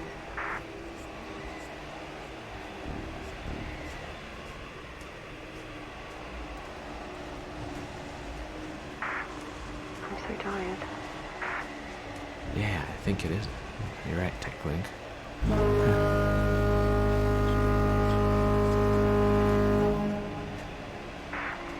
are you doing? James, please. I'm not there. He's coming back.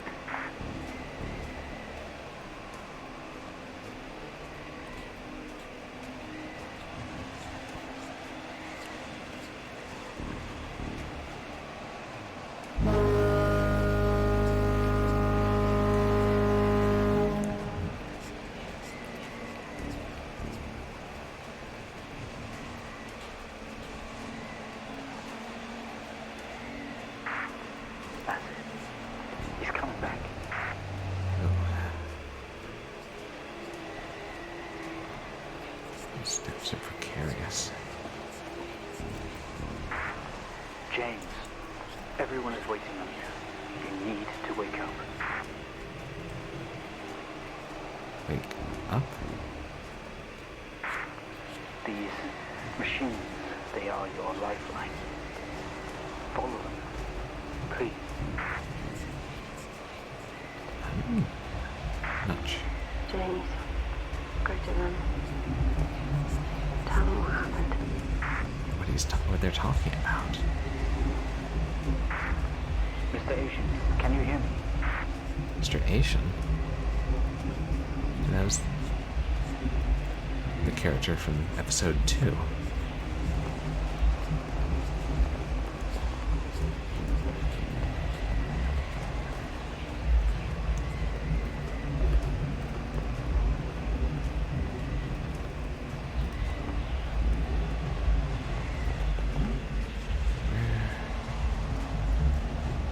This was right around where I started. Was that? Oh.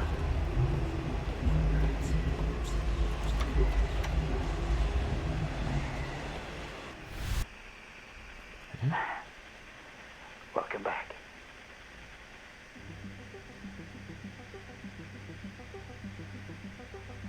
Huh.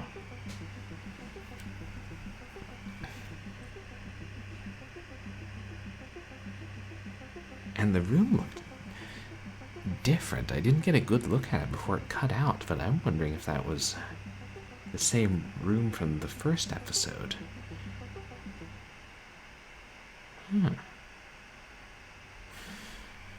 Well, one left. We'll see how long this one takes to determine whether or not we get to finish Haunting at Cliff House tonight as well. So certainly taking a while. And that seems to be a theme with me. Like, the games take longer than I plan. Especially when I say I'm going to play them for Short Horror Saturday. The last session. Oh, trust me, I do look around for clues when I'm stuck. Believe you me, game. Sorry, slight cold.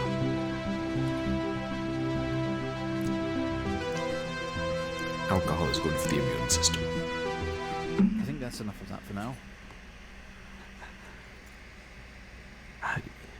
Yeah, they did tackling. Wait, oh, what is this? I'm quite fond of this show, aren't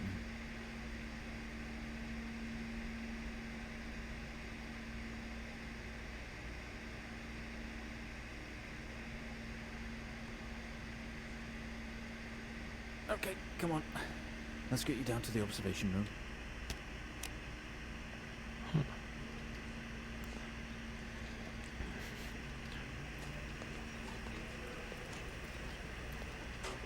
Stories Untold is a This must be starting to feel like home to you. Don't worry. Try and get you out of here eventually. Just in here. Great.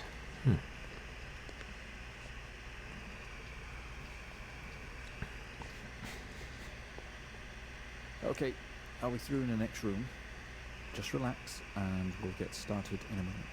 Hey, that's the tape player from the intro sequence.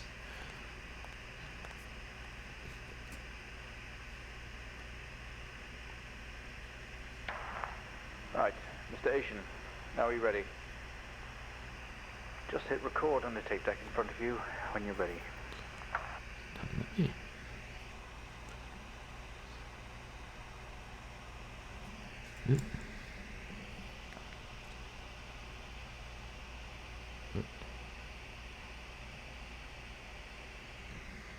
Wait, what is this?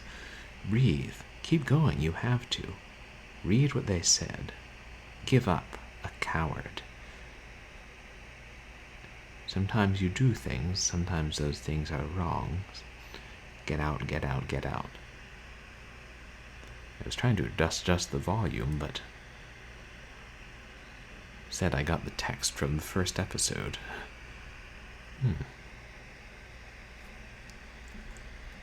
Record.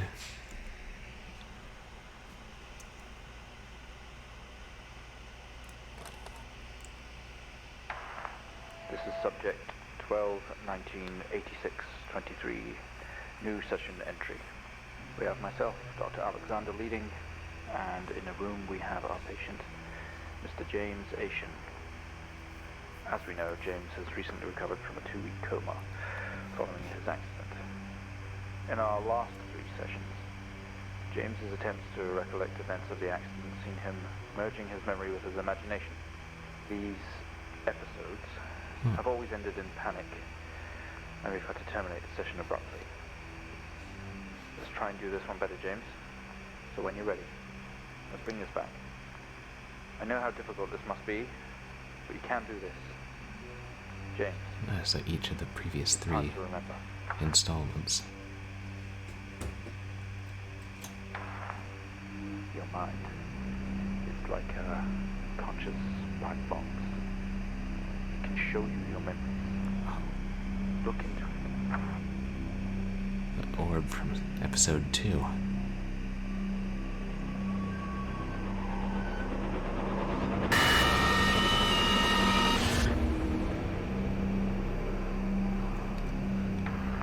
In your most recent episode, you recalled a false memory of a remote weather station. You were isolated from the rest of the world, locked inside your coma. We interacted with you daily, encouraging you to wake. Your family would do number puzzles with you. Anything really to bring you back. People needed answers, James. Do you remember? I have another signal here for you, James.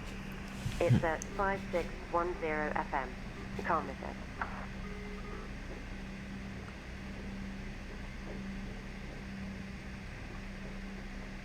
5610.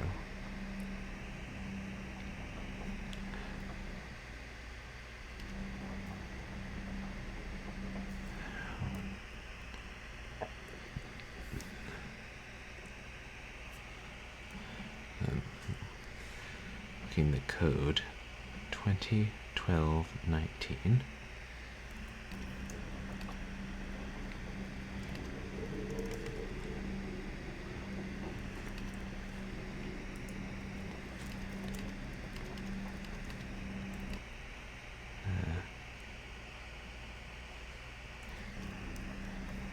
Six 2304.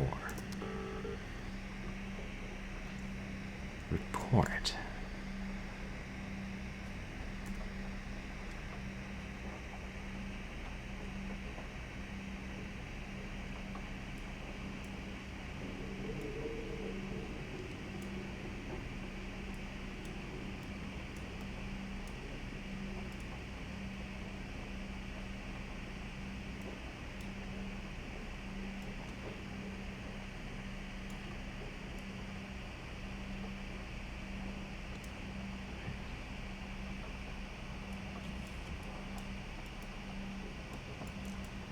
Accident. Perhaps it'll explain what GCS is.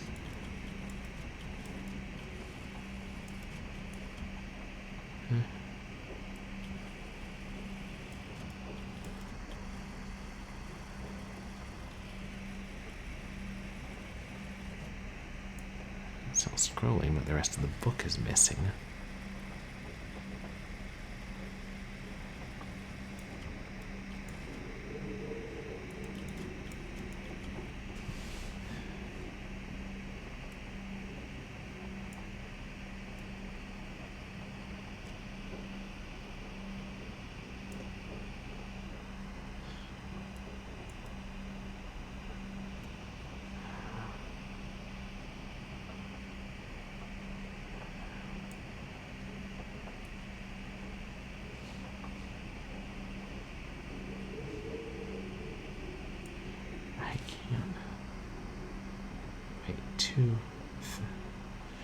Fatal accident.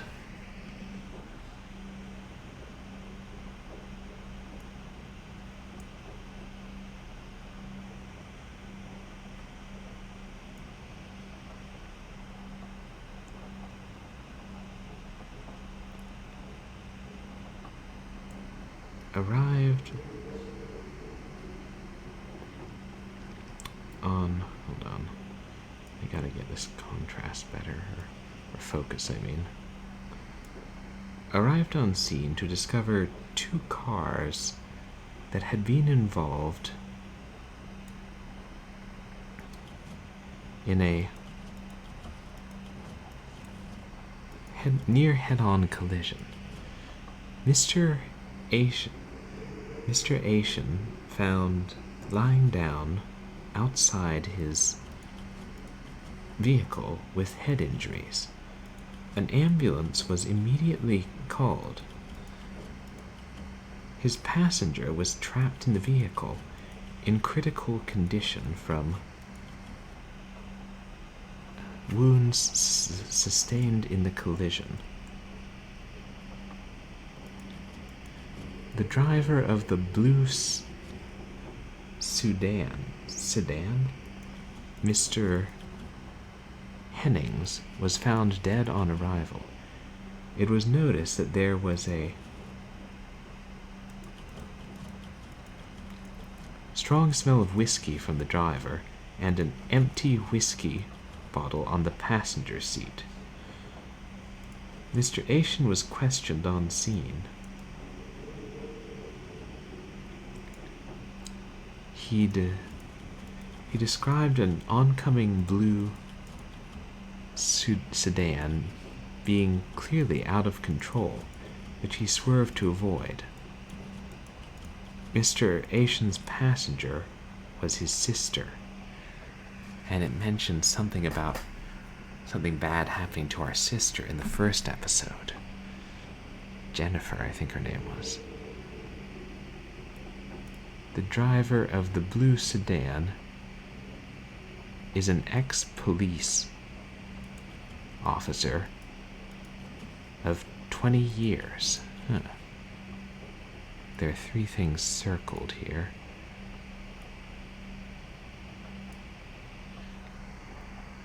Oh, 20F, fatal accident. That must be our sister.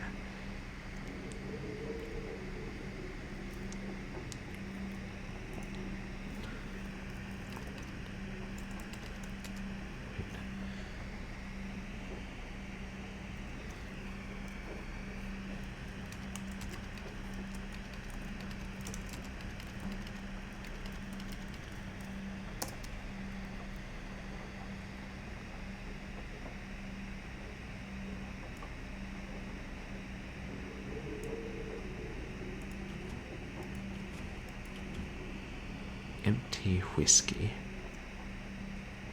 and out of control.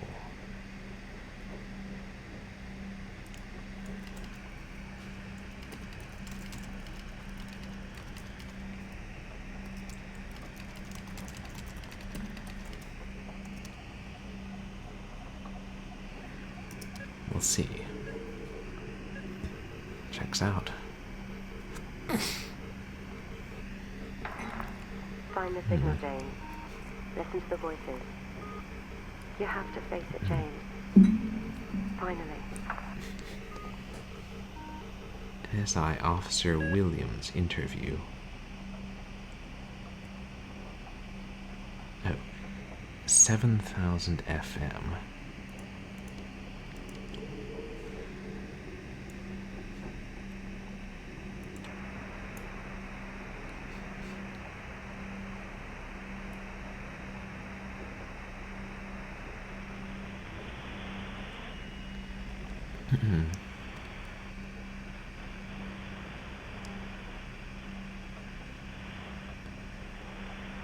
I didn't know that getting this is the quickest way to get there, but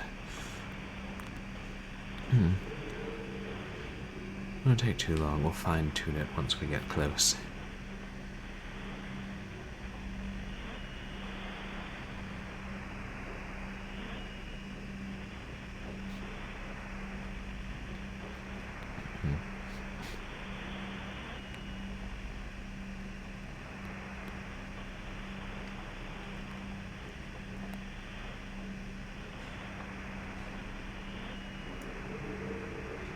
Pretty close.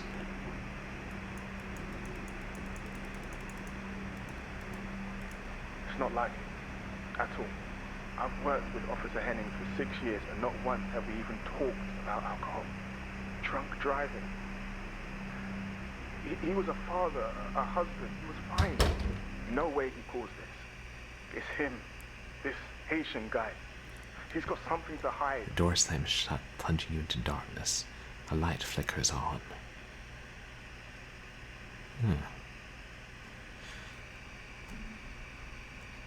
So the report suggests that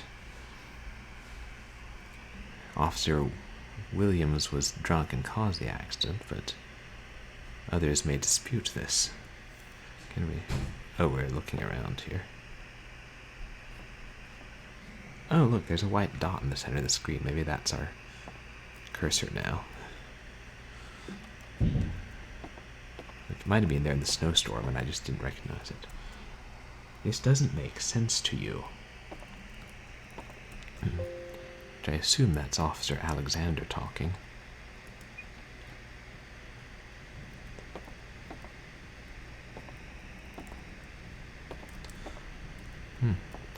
Hold on, was that a piece of lentonite I saw on the shelf?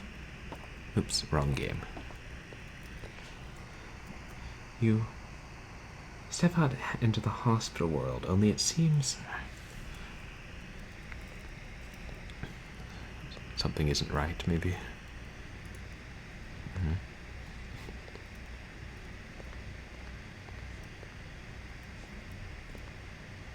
Oh, we're back in here.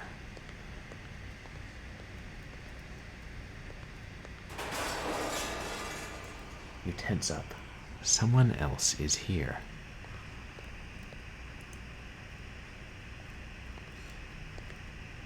Maybe I should go back and listen to the tape before I wander the hospital further.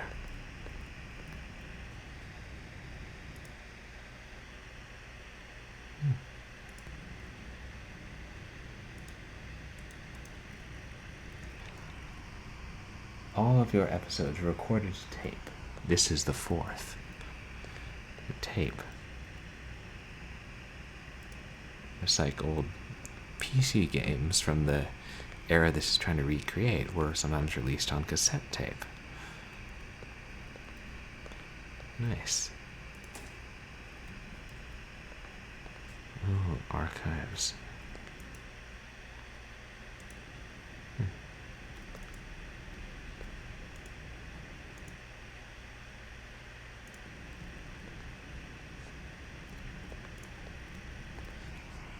They are all locked. But there's a key. You grab the keys from the table. They weigh heavily in your hand. Another computer with 2 floppy drives.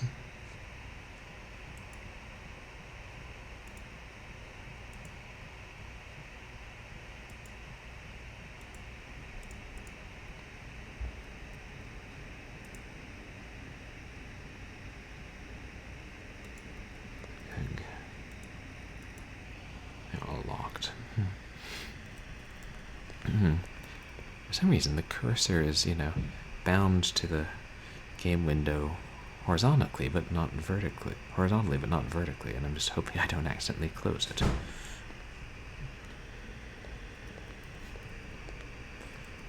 The door slamming was in my house, not in the game.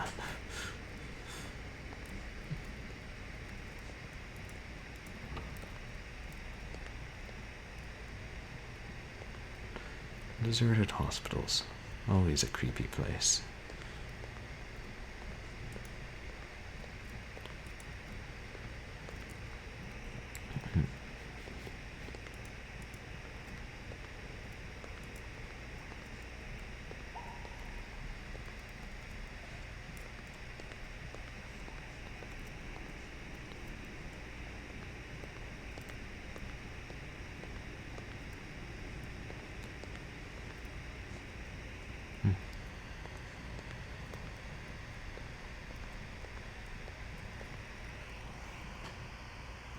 You spent most waking months in here?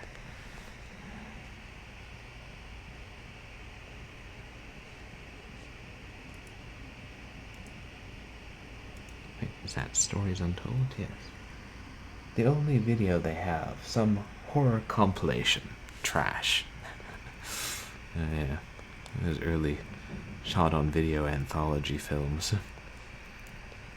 That sort of thing.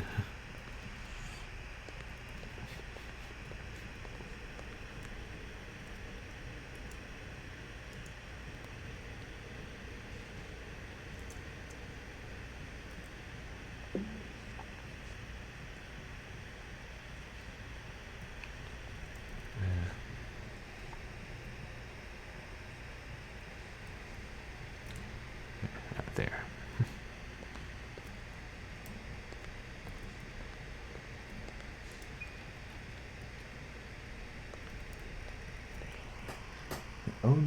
You only caught a glimpse of the room.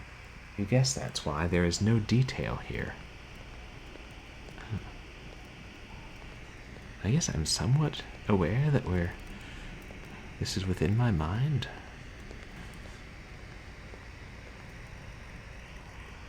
Another door you never opened. You don't know what's in there. And as such, it will not open.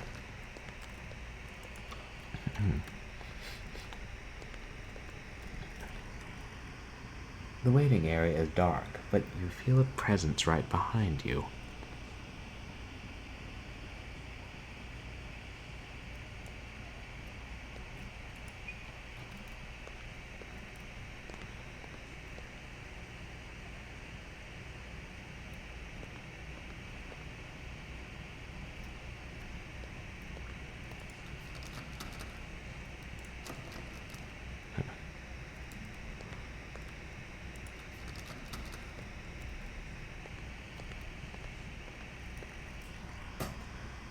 Someone breathes on your neck, standing over you. There's no one here. You feel dread in the pit of your stomach.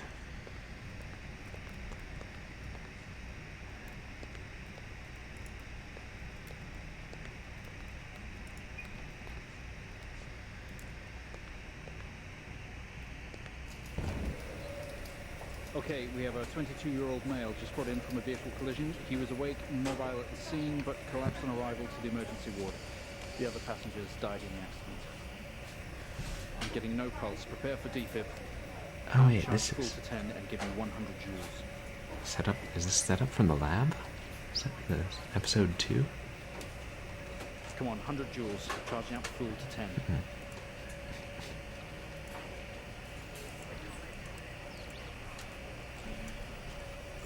Come on.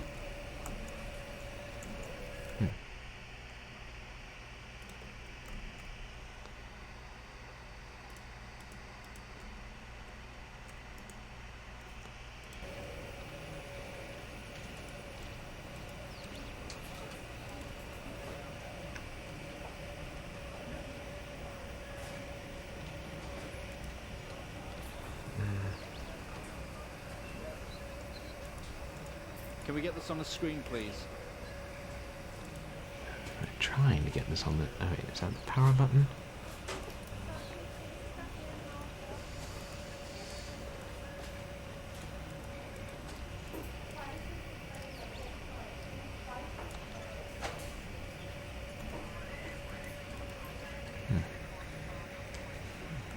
Well, let's go over and check our instructions or notebook this time.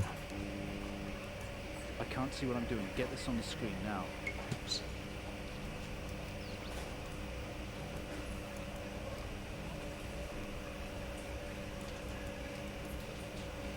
So I'm guessing that one.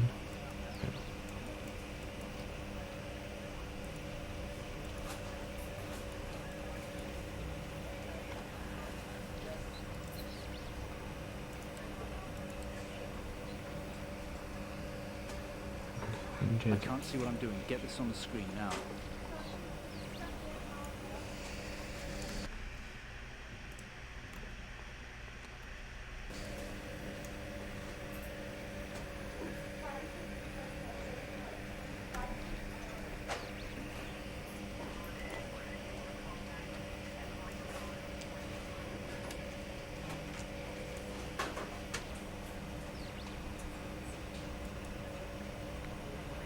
can't see what I'm doing. Get this on the screen now.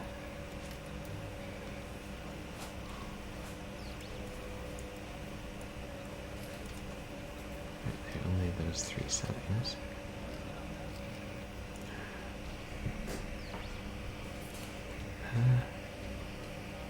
Oh, okay, they got returned on the camera.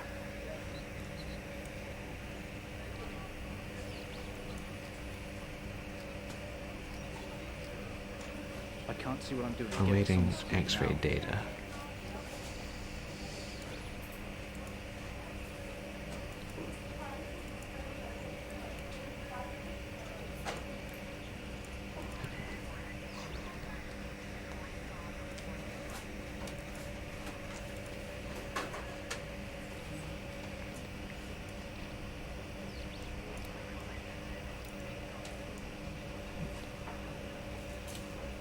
Come on, 100 joules. Charging up Oh. full to 10.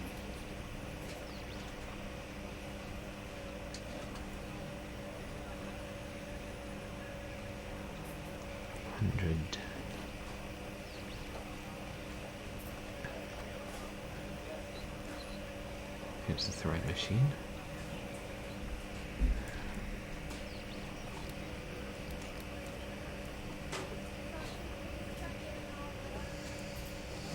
Come on, 100 joules. Charging up full to 10.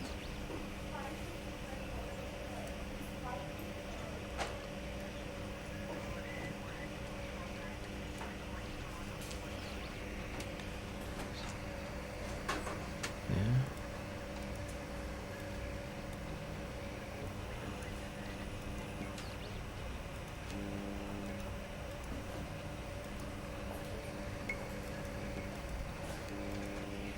I Come on, thought for a 100 second joules. that Charging up full to 10.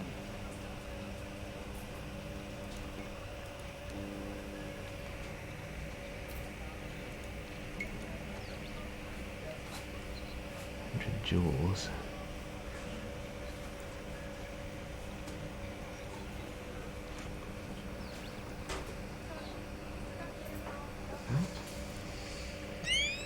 Oh. Come on, 100 joules. Charging up full to 10. Where are the joules? Is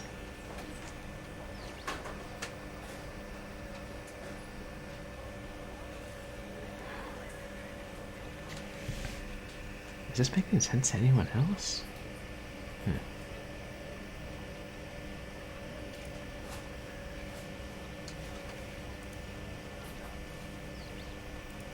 Come on, 100 joules. Charging up full to 10.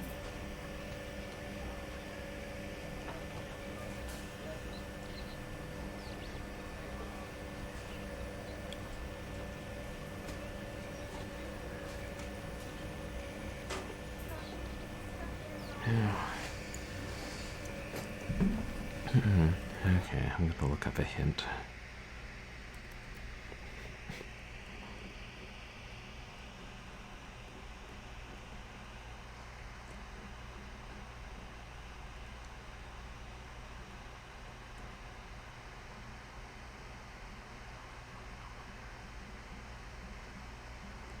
That's what I was trying to figure out, TechLink, if you could. I was clicking on it.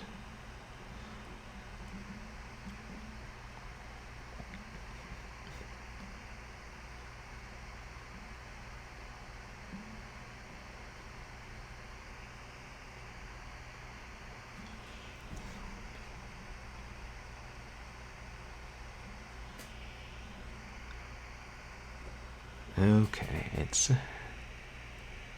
when he's saying charge it up. Come on, 100 joules. Charging up full to 10. I think he means this.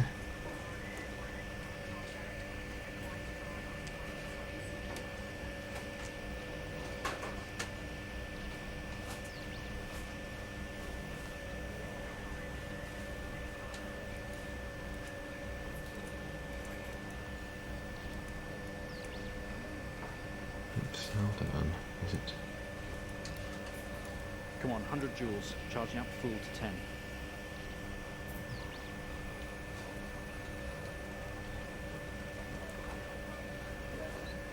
And oh, that was the power button.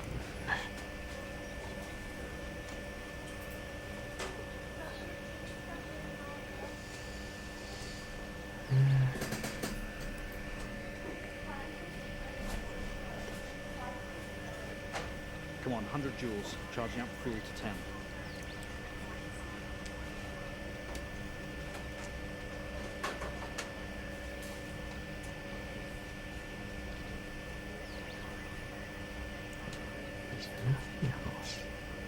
Right, Techlink, that's what I'm kind of doing at this point. Just clicking everything and hoping something works. Could be. Come on, 100 joules, charging up full to 10.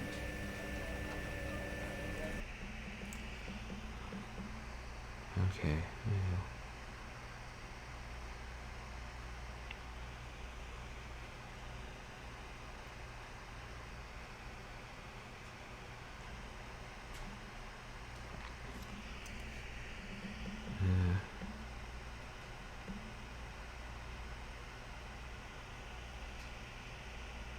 Come on, 100 joules, charging up full to Must 10. be. I think the sync meter, or sync master, was on our left, which would tell us where or when it's ready. But anyway, I'll try all the configurations of waves.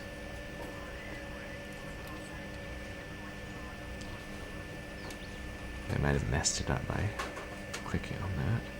Come on, 100 joules, charging up full to 10.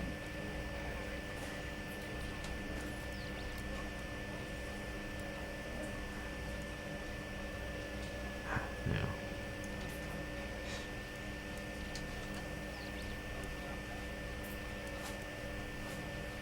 Once again, I'm thankful this was not timed.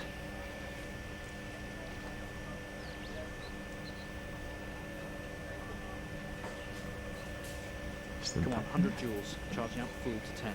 Have only 3 settings? It looks like there were 4.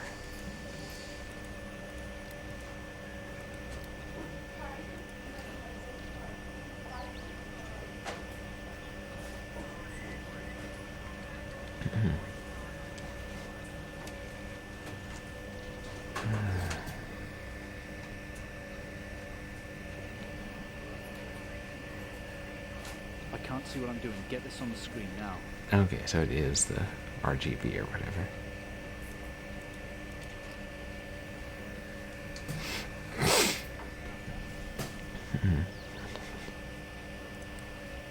Turn the laser on again and see.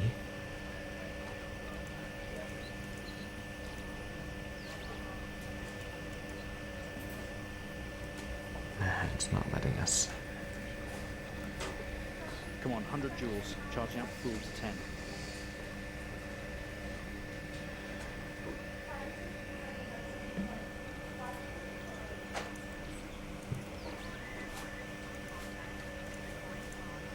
No, that's on.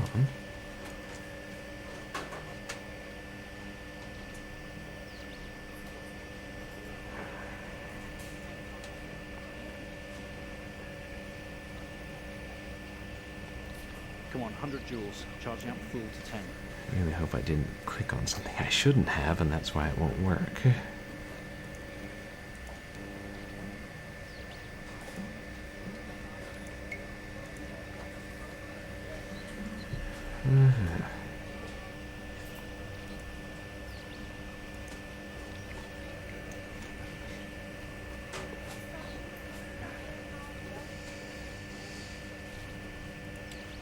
Come on, 100 joules, charging up full to 10.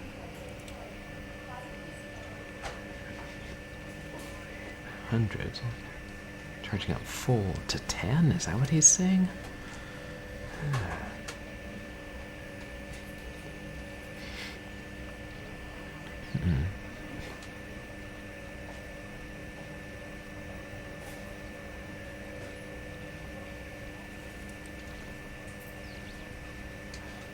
Come on, 100 joules, charging up full to 10.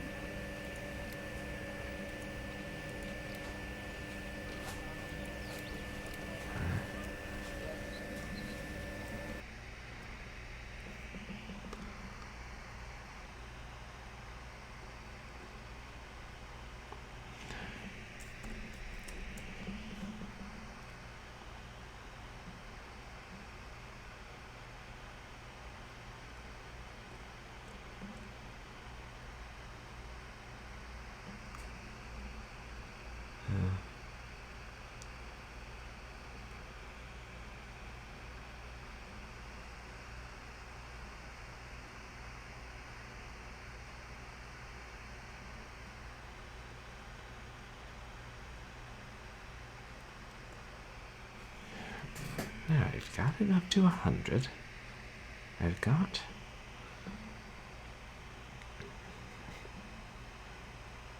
the amp fully charged. Got the TV and the camera on. Come on, 100 joules. Charging up full to 10.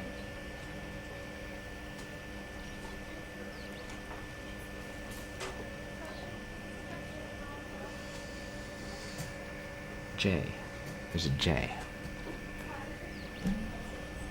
So it's gotta be joules.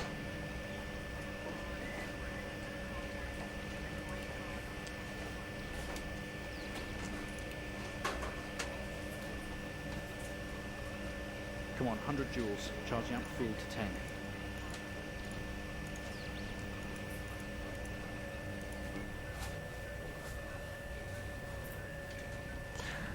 The monitor needed to be off. Sorry, that's probably my fault. Clear. No reaction from first stage. Let's try higher. 200 joules. Keep the amp charged at 10. Perhaps this was them 200 trying to joules. save our sister's Charge at life. 10. Let's go.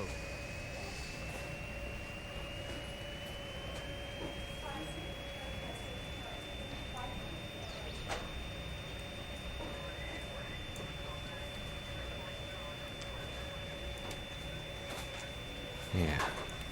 Clear. It's like Okay, we we were have a reaction of some sort here, a weak signal. staring into Let's that keep going. Increase again. orb. 360, charge full.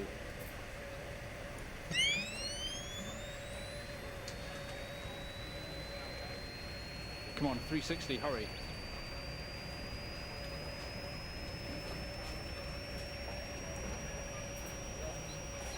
It's not quite.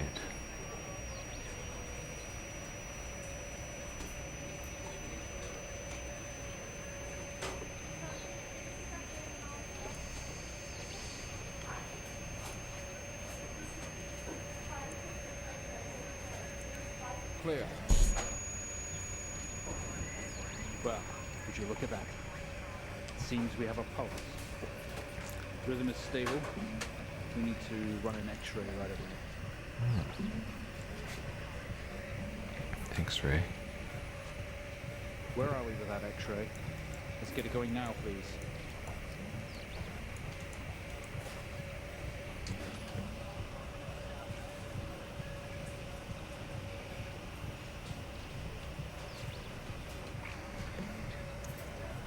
Wait, where is it?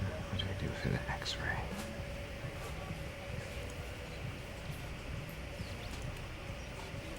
No.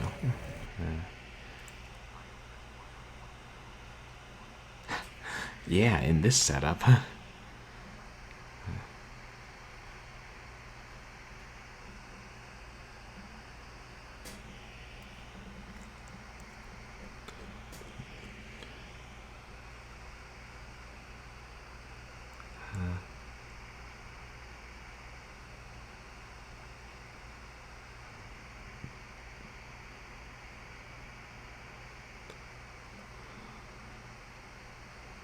Okay.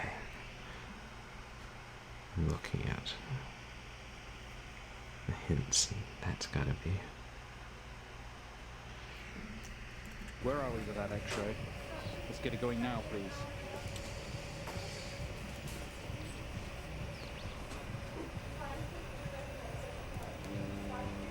Okay, this isn't the monitor, this is the X-ray that I was clicking earlier. There we go. Looks like an intracerebral hemorrhage. Oh, We need to drain this now to relieve pressure. Prepare for trepanation. I guess Switch we on a drill, please. know what the drill is for.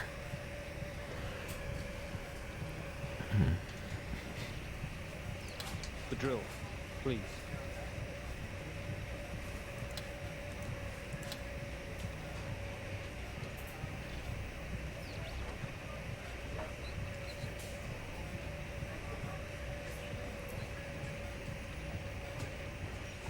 Clicked on the drill.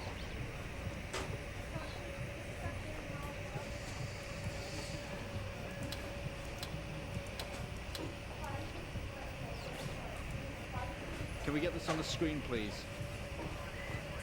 Oh. I guess we need to go back to that. Yeah. Mr. Asian, you've made excellent progress. You're doing great. We need you to stay calm and try to relax while we go through these next steps. Ugh. We're going to attempt to alleviate some of this discomfort. Oh dear. Those noises. Ugh.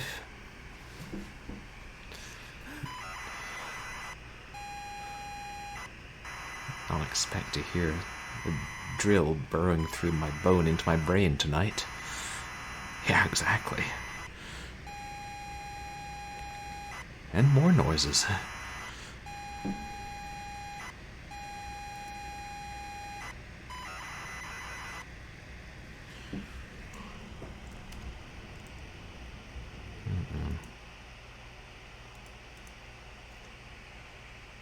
Not only is tonight New Year's Eve, but tomorrow you leave on a month trip across.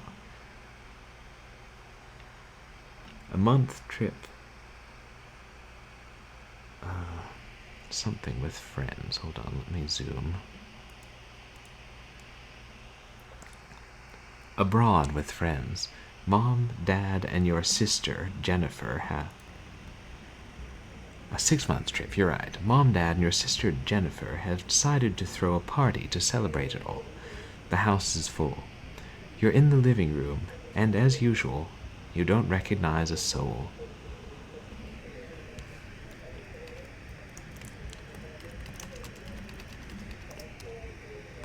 The room is full of chatty strangers. Mostly friends of Mom and Dad. There is a door to the hall.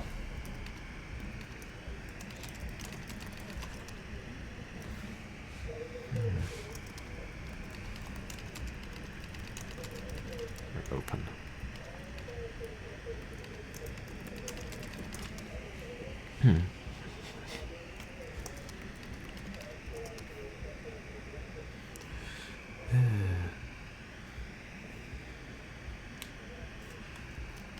Should I try use door?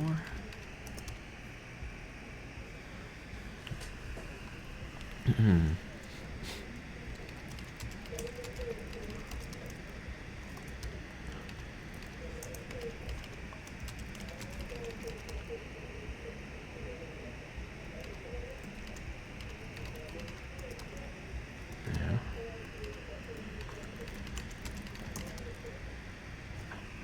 You push through the crowd into the hallway is as welcoming as ever, only this time the folks have put a great big banner up across the main wall. Half-finished drinks are abandoned on almost every horizontal surface. Stairs lead up, although the party is firmly downstairs.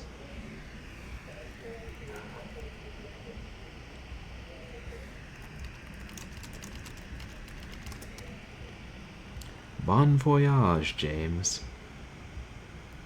Finally, not the family disappointment.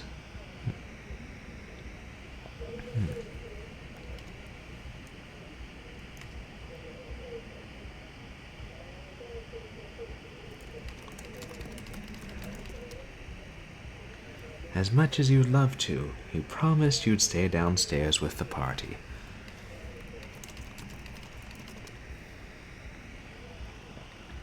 Same as ever. Stairs, door to the living room, and door to the kitchen.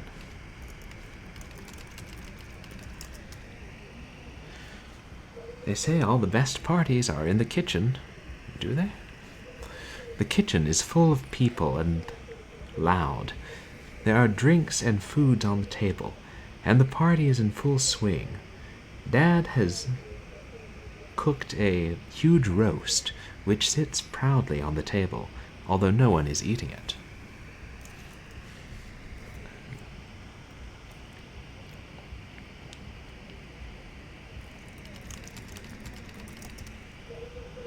It looks great. Maybe later. You pour yourself a drink. Nice to loosen up.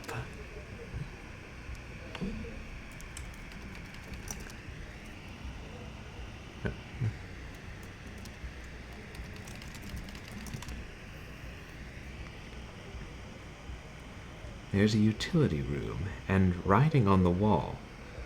Also, Jen is here signaling you. There's the writing on the wall.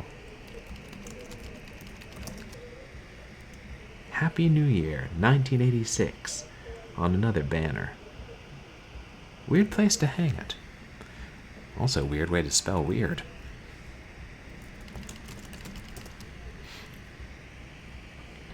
She's too far away and the room is too loud. You push through, apologizing over and over, to get to Jennifer. You hug. You're going to miss each other. You thank her for the party. She asks if you are enjoying the party.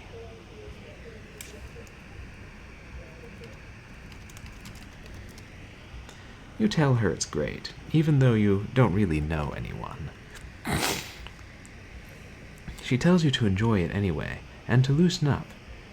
She asks you to get her a drink. You pour Jen a drink, and one for yourself, too. There's never an awkward silence with Jennifer. She always has a question. She asks if you have everything sorted for the big trip.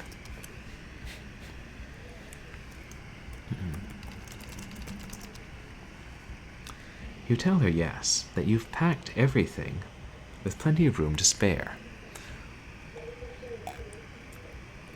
Another hug. Your family has really gone out of their way to make this trip happen for you. It might be what you need to get some perspective and maybe not fuck up so much. She's going to miss you. You're going to miss her. She walks away. Press enter. Jen has disappeared into the crowd. You're left standing, nodding and smiling to the approving faces. There's so much to do for this move. Can't mess it up. But first, a drink. It's three drinks now? 3 or 4, depending on if it counted. Second one I had.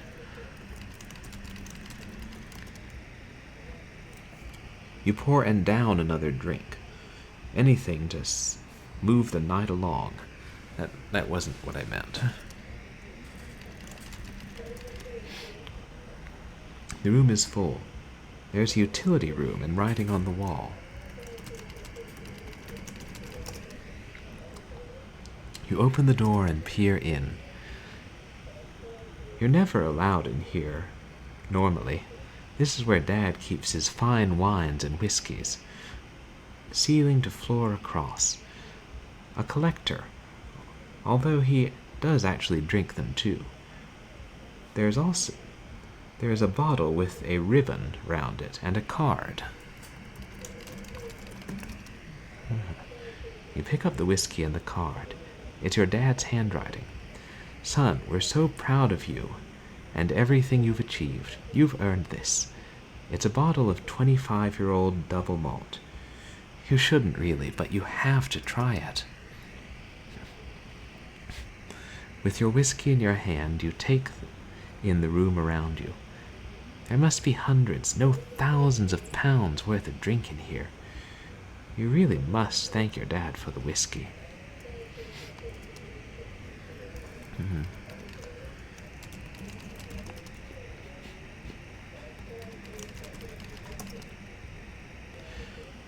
There are racks of fine wine and the door to the kitchen.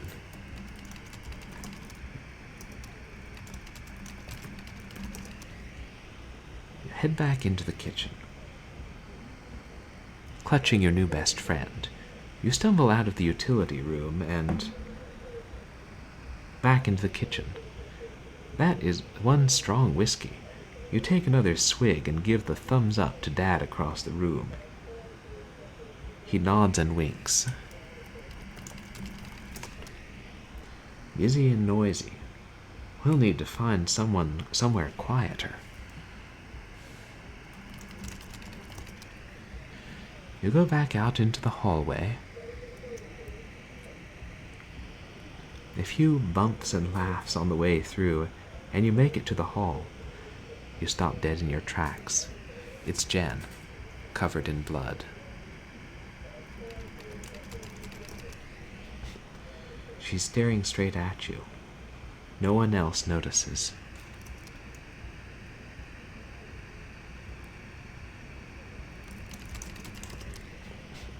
Blood is dripping down her face. It's mixing with tears.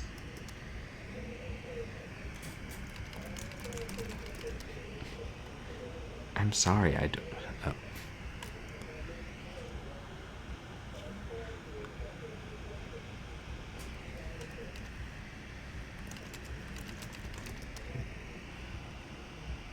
Sorry, I don't understand.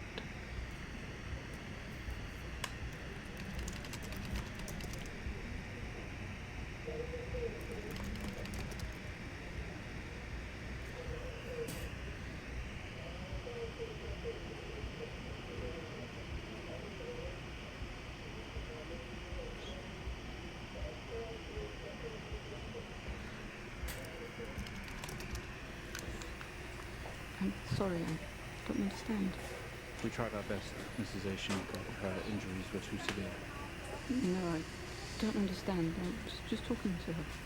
I'm afraid Jennifer passed away before we could get to her in surgery. We did the best we could. I am so sorry. Where is she? Let me see her. Please, Mrs. Asian, take a seat. I don't want to take a seat. Let me talk to her. Now. I'll arrange for you to see her.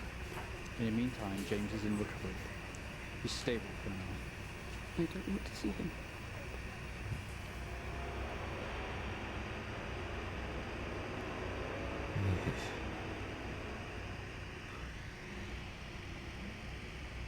You're standing in the hallway. Something has stopped you in your tracks. While searching, your sister interrupts.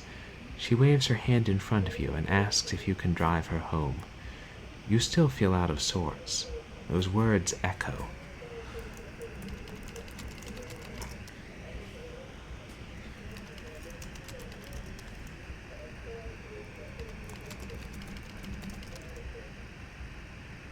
You'd love to call it a night, but Jen is waiting patiently. There's probably no way to avoid it.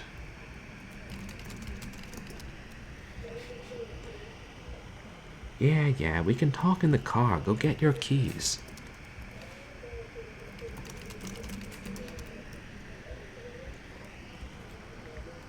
You need to look for them. They must be either in the kitchen or the living room. You're sure your keys are in the living room? The living room has a much more relaxed atmosphere compared to the kitchen. Various guests are sat on the chairs, having civilized conversations. There's a coffee table in the middle of the room. Your mum is pouring a drink at the drinks cabinet.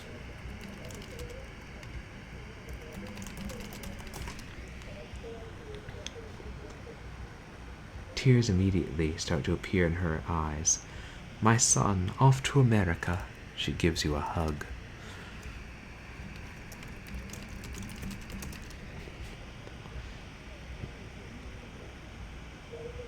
We're in the living room. A coffee table, a drinks cabinet. One of the chairs is overflowing with jackets and coats.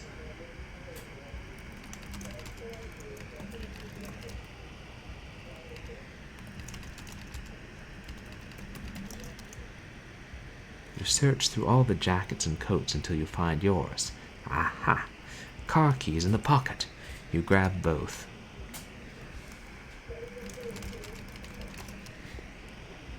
Oh, keys in your hand. You head...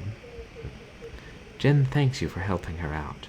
She has work in the morning and no one else is in any fit state to drive. You can handle it, though. You know the road, like the back of your hand, don't you?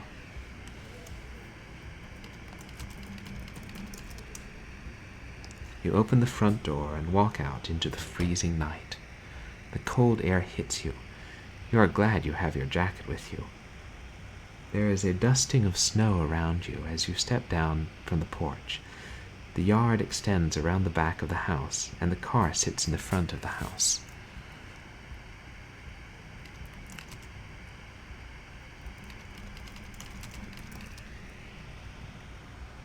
She sighs and comically taps her feet. Apart from the little light escaping from the party indoors, and the yard is pitch black. You used to love stargazing here. You stumble around the darkness, looking for the perfect spot to take in the majesty of the night sky.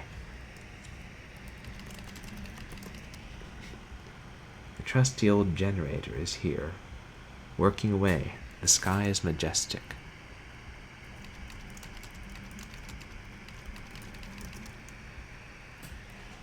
While that would be a hilarious prank, you think better of plunging the house into darkness.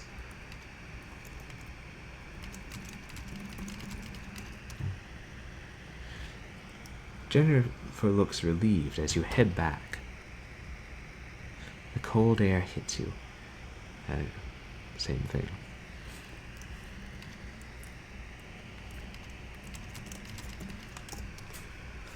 The inevitability. You fumble with the car handle, confused, until Jen tells you to maybe use the key in your hand.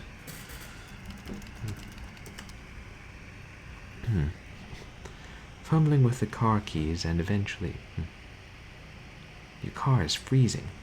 As you fumble around with your seatbelt, your sister opens up the car glove box and hands you a note and a key that was inside. She tells you that it's for when you return.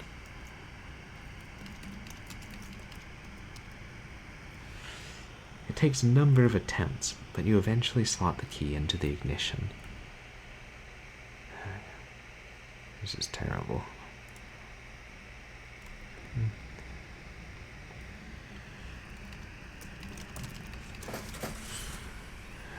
You turn the key on in the ignition, and the car roars to life.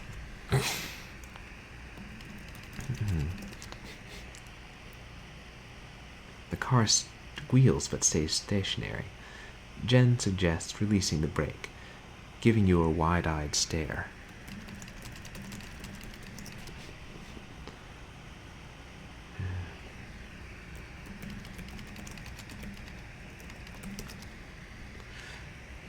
You very hesitantly release the handbrake.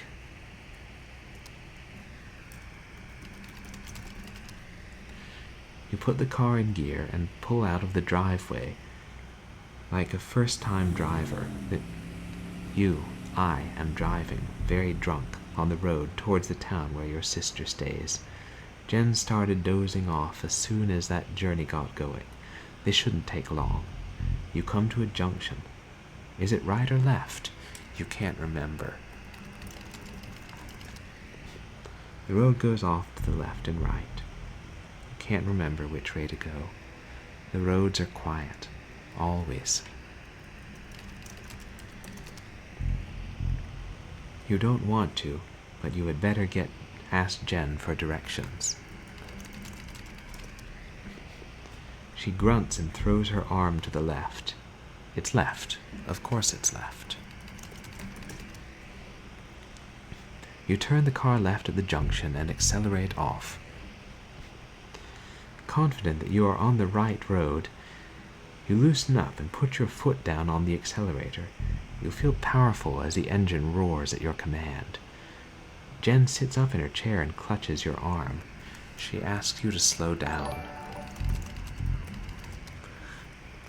Oh, thank you so much, Dame Karen. I really appreciate the host. How are you doing tonight? She asks you to slow down. It's been snowing. That's not what really happened, though, You're is all over it? the place, James. Pull over. Jen is hitting your arm and yelling at you. Crazy sister. Yeah, it really is spooky.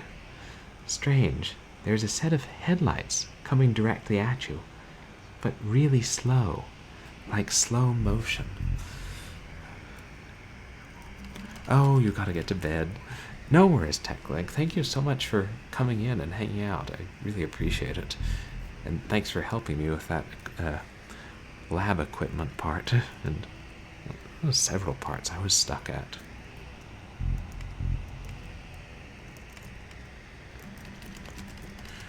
I'm assuming it's impossible. You try to react, but your body isn't responding. There's nothing you can do to stop this. There's no way to control it. The lights merge with your car. The outside, the world around you begins to scream. Oh. It was at this very moment, wasn't it, James? The moment you lost it all. Your sister, your parents, yourself. And then you made it worse. Go on. Show us what you did. You wake up in the car. Your world is upside down. Your seatbelt struggles against gravity, trying to hold you in your seat. An impact in another car has two. There's no way to move it, is there? Text is some ridiculously dark color. You are in grave danger. The fumes, poisonous fumes from the engines.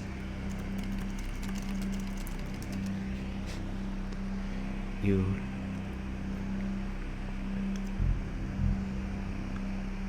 start to plan? I can't tell.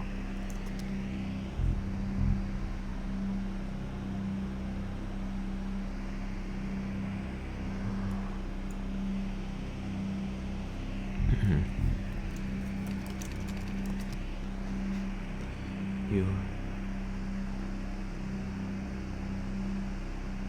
supposed I don't know, is it just me or can you guys see that? Looks like it says here. Here, let me try zooming in a little.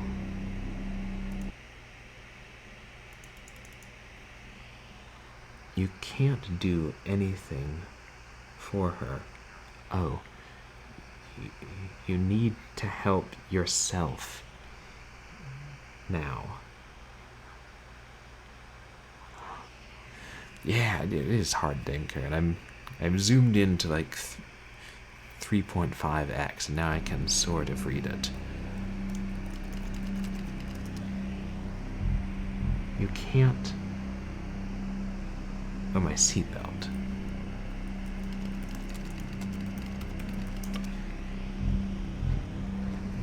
You release your seatbelt. Taking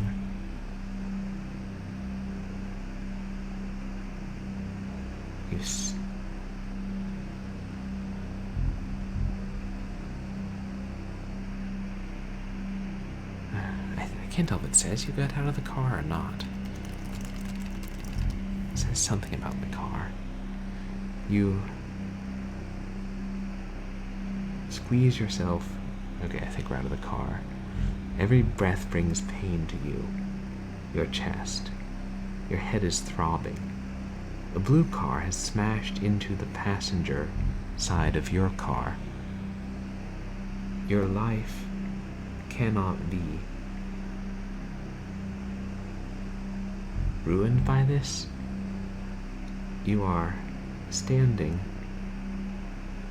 inside your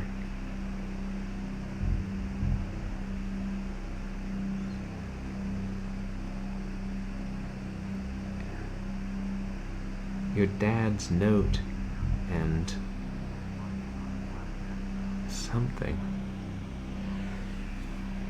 I know. I mean, red on black is bad enough, but with these weird lens flares and the glass still blocking it, it's like Go for weird aesthetics as much as you like, but please leave it playable.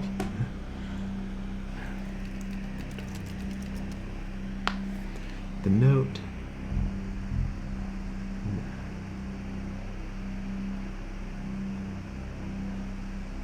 now reads,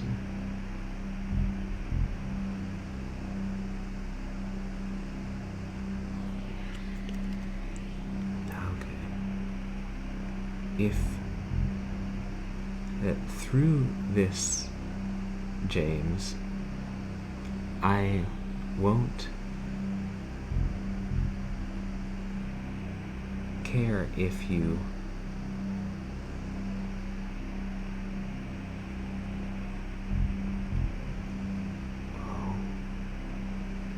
want to or not.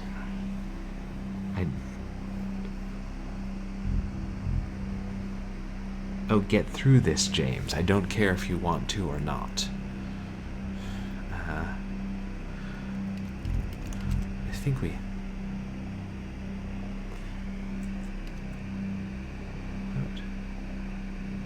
Oh. It's the orb. Or is it a headlight?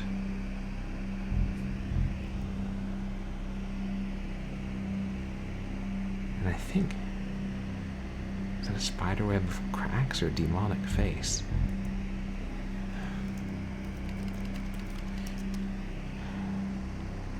It's...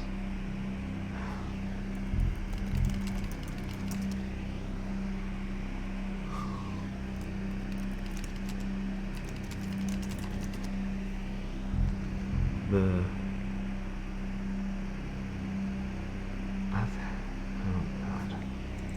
Sorry guys, the hazard lights are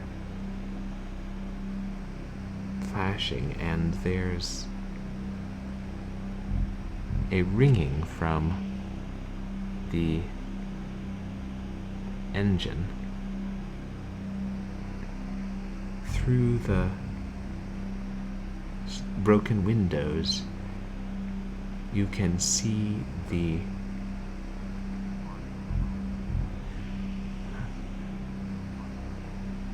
yeah, I mean, I totally agree, Dan Garrett. This is completely frustrated.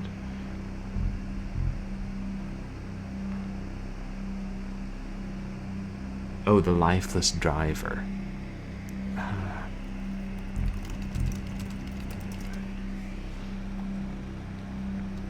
It's an older man.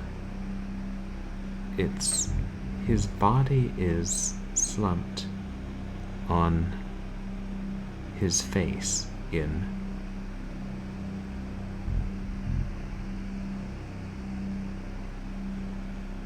his face is bloodied. Okay.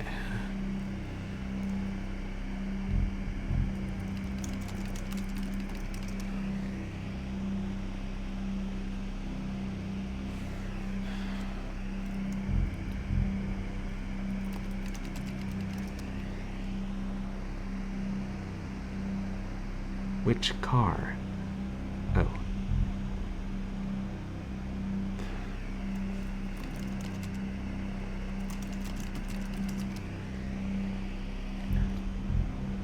What car?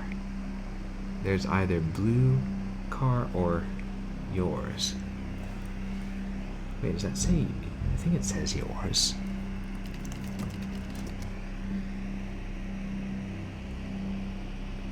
There's nothing that can help you in there. You need to fix this before the police arrive.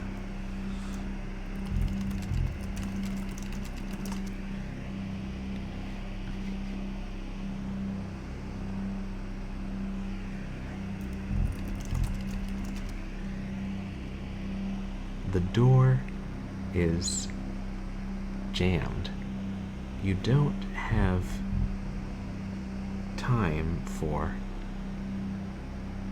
messing around like this, James.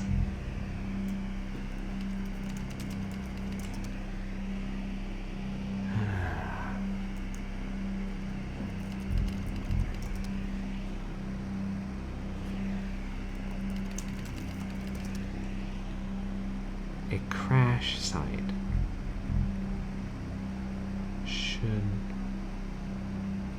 still broken. No.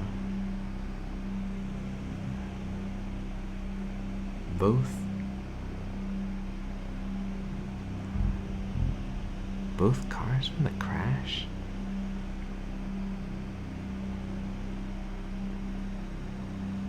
Or smoke billows from the cars to the sky above.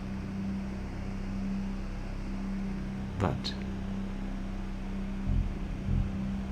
lights, headlights flickering on and off, e.g.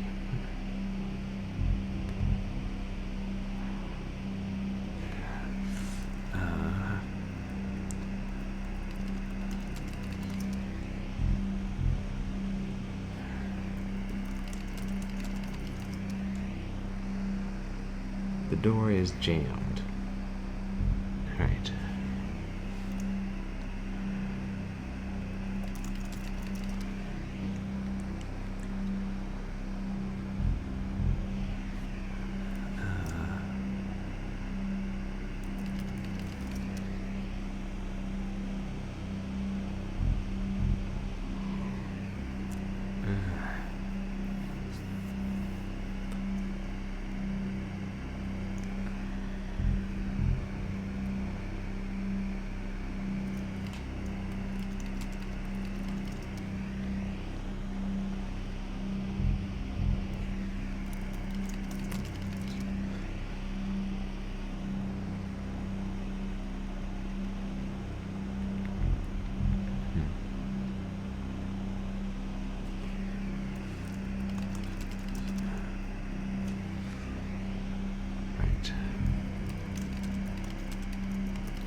There is no going back in this. No, the something and riding in the car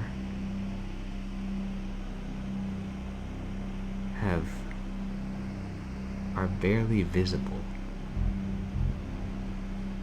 I can't tell what that first word is.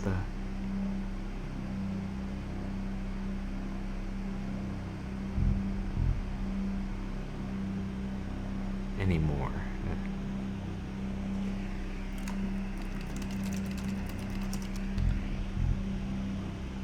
A damaged badge.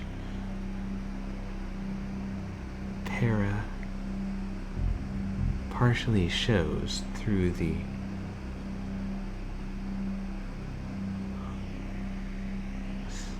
something of the car.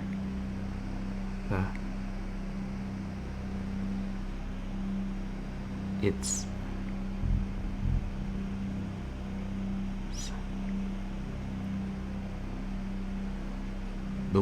these words will haunt you.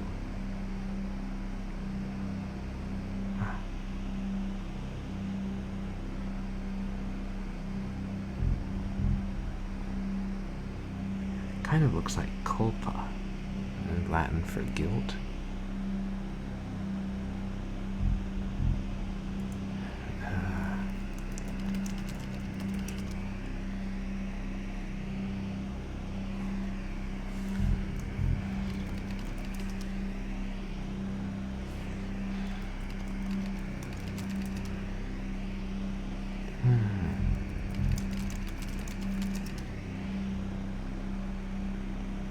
We already looked at the blue car.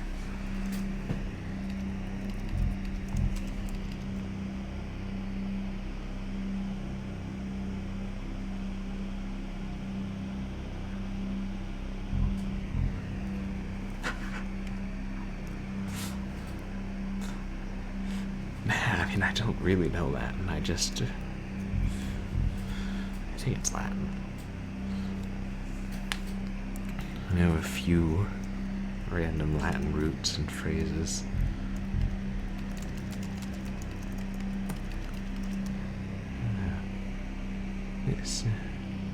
There is no...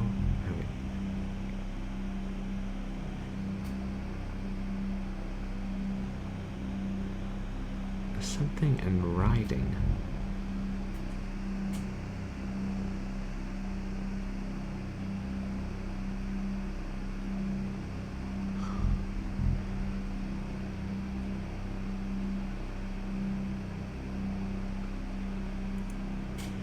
There's the key in the...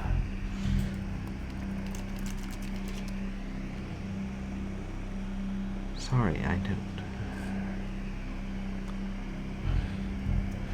I feel like that word that I can't read may be an important one that I have to give back to the computer.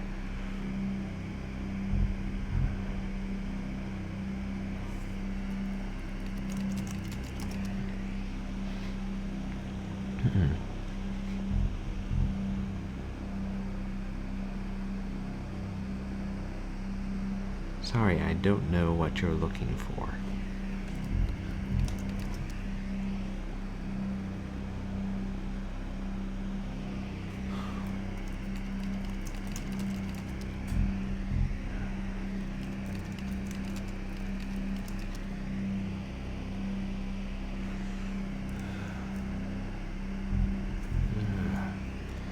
Okay, I'm gonna look up a hint. Perhaps I should not be zoomed in at like 6x, but I'm trying to do so.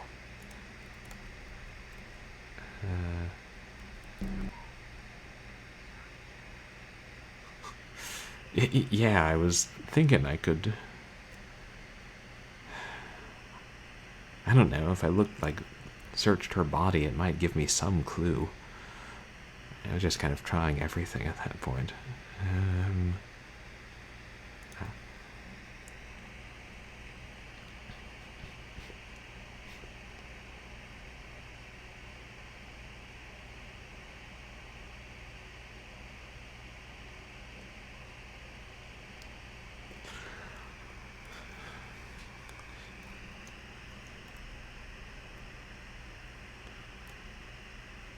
Okay, I feel like at this point the game is trying to mess with us. I'm supposed to type, put whiskey in blue car.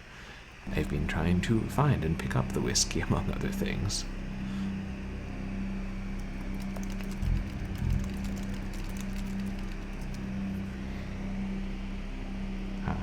With the lights approaching closer, you hear the shrill of their sirens. You simply cannot go to jail for this. You clean the bottle to remove any connection with your connection with the whiskey. You then deliberately spill the remainder of the bottle, the bottle's contents,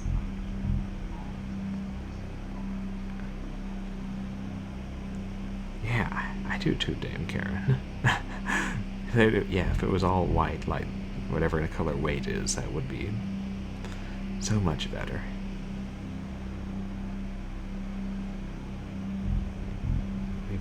We pour the bottle's contents on him, and then toss the bottle into the passenger seat. Okay. So, like it said in the accident report, in the start of this episode, a circle of flashing lights surround you, illuminating the crash site in the darkness. Behind them, an army of people, and all staring. Oh wait, that was something we read from the episode 2. One figure steps out, a silhouette, and walks towards you.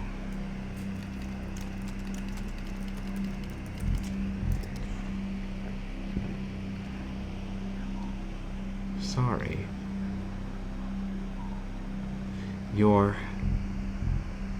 No, I'm not. You're not making any sense. Oh, hey, Hairball. Thanks for redeeming that. Just a second when we should be at a good stopping place.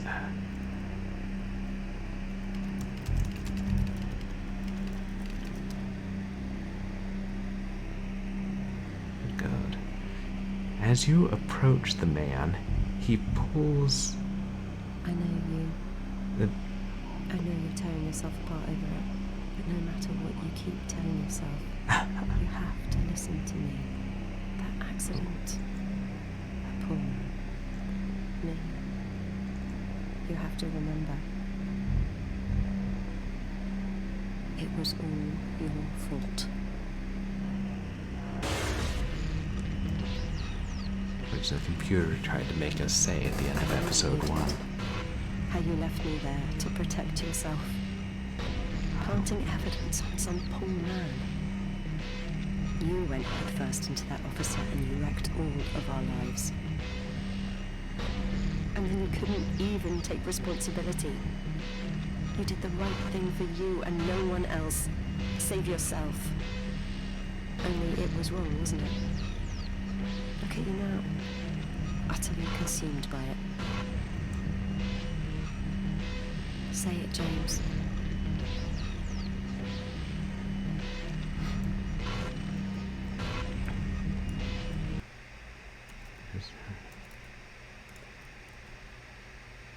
Say it. Tell them. Let me zoom out. Listen to yourself.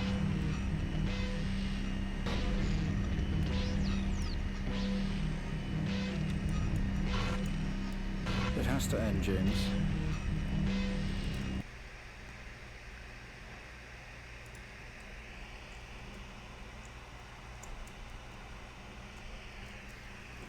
Okay. Do you not understand? I think we're really close to the end.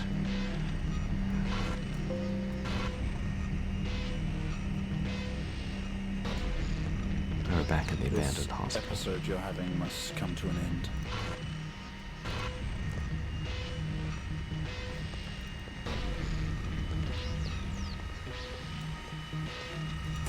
Make it stop, make it stop. Do you remember?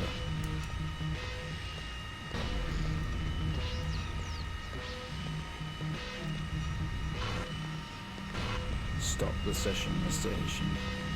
Oh, the orb.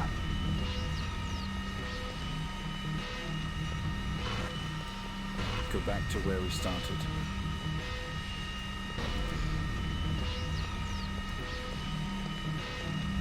Put an end to this nightmare. Dr. Alexander is always watching remotely.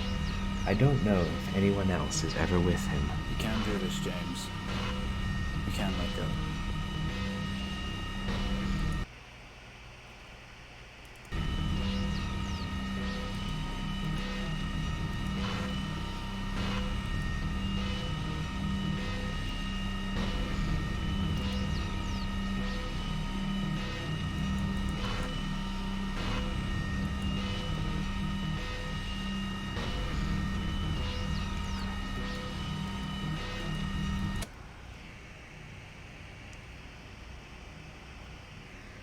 Well, I think we've made progress today, Mr. Haitian. I guess we should tell the police what you've told us. Although I don't suspect they'll take you anywhere. I think you'll be with us for quite some time. Come on, let's get you back to your shows. I'll see you tomorrow.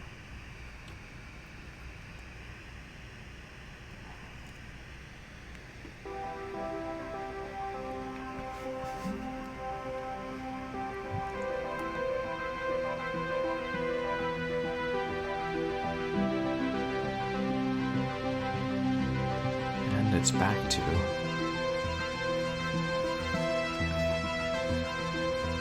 Which was technically an anthology horror movie on tape that we were watching. Or Twisted Nightmares.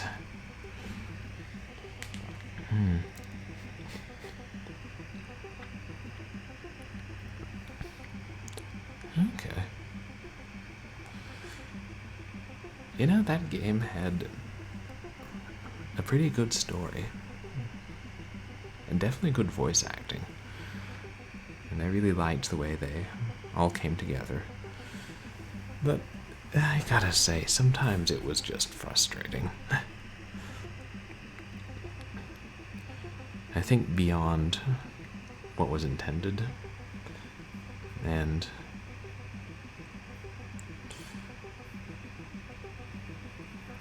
I mean, the text thing at the end was pretty ridiculous. Well, in a manner of speaking.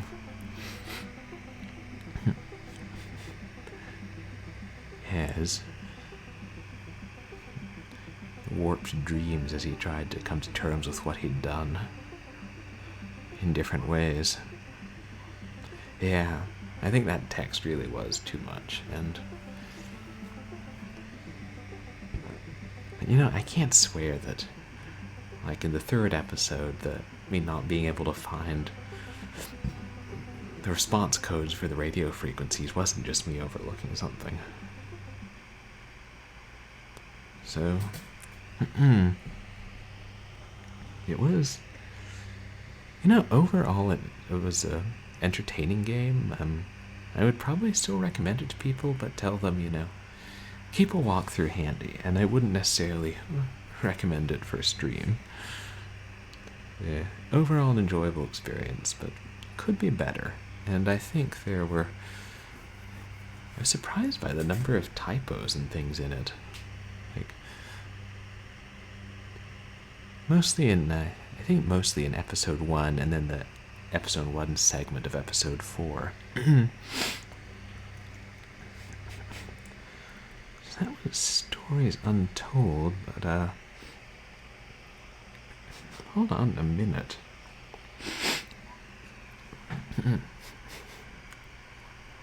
Yeah, the computer text isn't the walkthrough. I just wanted to see the story and everything.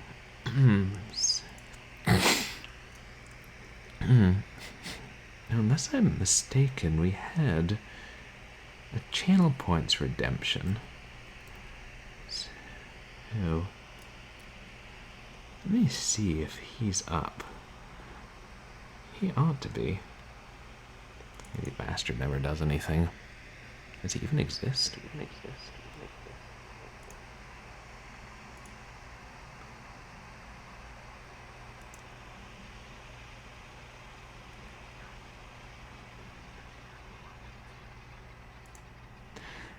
Hello, little friends.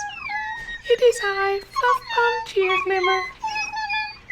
David, you filthy idiot. Have you not figured out how to get voice meter to get off my goddamn case yet? Jeez, what do you do all day? Me, I catch cute anime mice because, well, I am a cute anime kitten. Also, I can read red text on a black 1986 microcomputer. I'd like to see you do that, David. Yes, well, I don't know that I'll ever be able to. Well, that's your problem. You'd better work on that, hadn't you? And maybe pick the games you play a little bit better. I think we need more cute games around this stream. Don't get me wrong. Stories Untold has a certain 1980s charm, but I wouldn't really call it cute. I would call it a horror text adventure. Oh, that's true. We have very good eyes. We see all. We see the things you don't think we see. You think lining the walls with lead will keep me out? Oh, Fluffbum Cheerglimmer can see through lead. I could have been Superman. Except I would be Super Cat. And I don't know that I would save that many people, because, frankly, I'd rather sleep. Oh, terrorists are about to detonate a nuclear bomb. That's all very well and good, but It's almost time for my mid-morning fancy feast. Now, if we could just get a cute horror game. I'm sure there are some. What about Doki Doki Literature Club, which is not in fact related to Doki Doki Panic, or Toki Toki Panic, which is about monkeys spitting on people. And who doesn't like getting spit on by monkeys? Yes, Doki Doki Literature Club. Because Fluffbomb Cheerglimmer approves of adorable anime dating stories. In fact, maybe if stupid David gets me and Voice Meter to get along, I should host the entire stream. And then we'll get back to Pajama Sam. Doki Doki Literature Club is a fun and adorable anime dating simulation, Dame Karen, where you get to date the girl of your dreams until she gets brutally murdered. And then, well, that's when things get weird. You think brutal murder is weird. Oh, Spooky's House of Jump Scares. That's right. I did play that a while ago, and that's quite a good, cute horror game. Thank you for suggesting it, Hairball. Actually, I read there was a lawsuit, and they had to rename it. Stupid, fat, rich bastards sicking their stupid, fat lawyers on innocent freeware game developers. Fluffbomb Cheerglimmer likes to bury his claws in stupid, fat, rich people and their stupid, fat lawyers. I'll see you in court.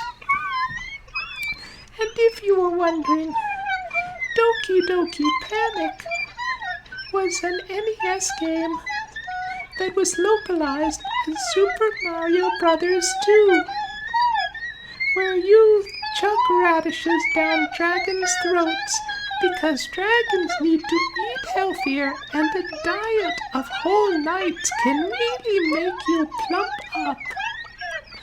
But Doki Doki Panic and Doki Doki Literature Club are very different beasts. But Spooky's House of Jump Scares, I can see us playing that. 1,000 rooms might be a little bit long, though, for a short horror Saturday. Well, if you can stomach it, I'm sure I can. Hell, I can stomach being relegated to the second fiddle who only occasionally appears on Purblind Gamer's stupid streams. And let's be real, I'm the cute one around here. Well, I'd better turn control back over to that purblind idiot. But thank you very much for calling me out to say hi, Hairball. And you're welcome, Dame Karen. Fluffbomb Cheerglimmer knows a lot. He's smarter than most humans, in fact. And I think more people should leave their children alone with Fluffbomb Cheerglimmer, where he can play fun games that are age-appropriate with them and say fun things that are not age-appropriate. But that's okay. When you're a cute anime kitten, you can get away with a lot of things. Now, if you'll excuse me, I'm pretty sure David has several cans of tuna in the pantry. But he won't tomorrow.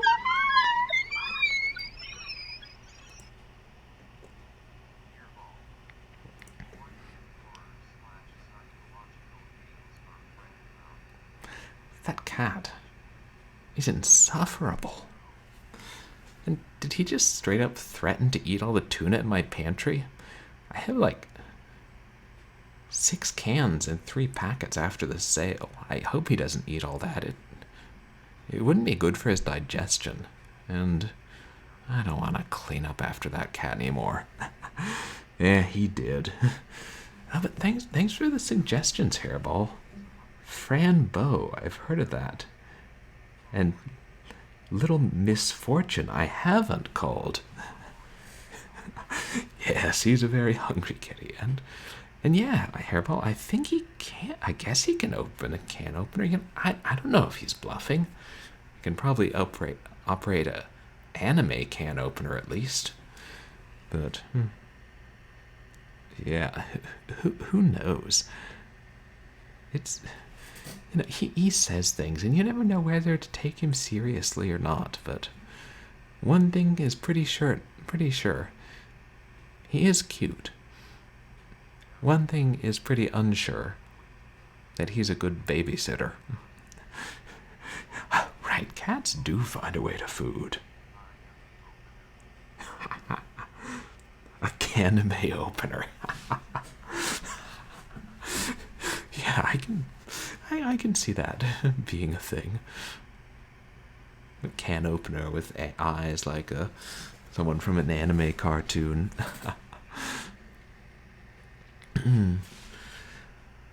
Well, that did. And thank you for redeeming that. I know Fluff Bomb is always glad to come out of his cage. That game took longer to finish than I anticipated, as these things often do. But I don't know, I did promise a longer stream, especially since,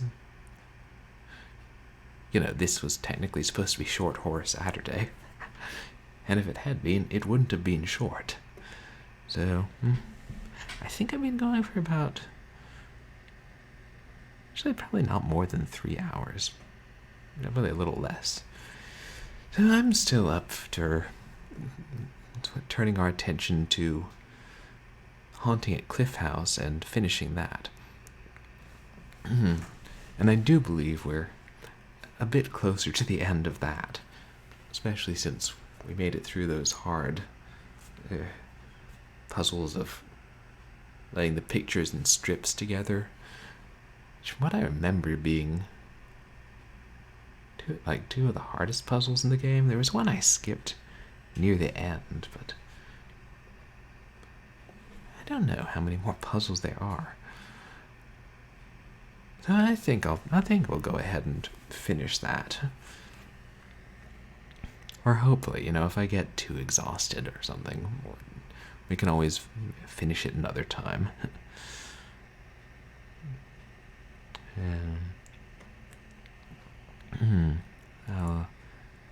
Let me change the title.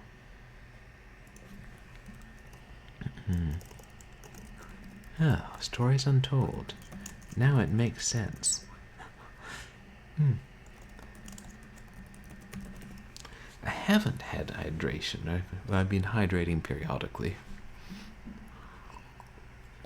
And I was just going to grab food after our stream. I ate something before. I don't know, I might take a short break in a little while. We'll see how I feel.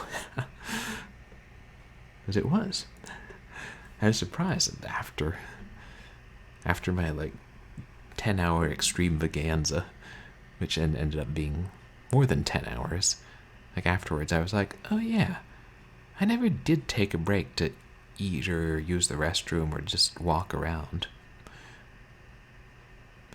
It's probably not ideal. But hey, most things aren't ideal.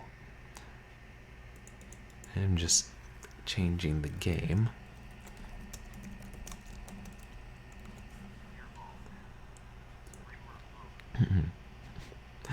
Streamer focus, right. I mean, it's kind of like performance. You don't know how to break focus. One of these days, Twitch will allow us to add a horror tag, because sometimes it doesn't have horror games labeled as horror. You know, Twitch? Just, yeah, that's right. Twitch knows what's up. You know who else knows what's up? Stories Untold. When they decided to put red text on a black background. I might actually write them a letter like about that and be like, hey, you guys actually had a good game. But you know what could have made it better? Yeah, you do. Might have looked better if I didn't have the graphics turned down to the lower setting, to be fair.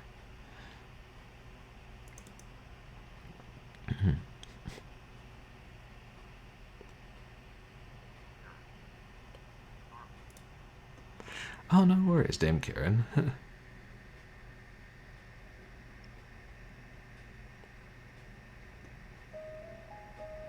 Ah, there we are. And it shows up fine, good.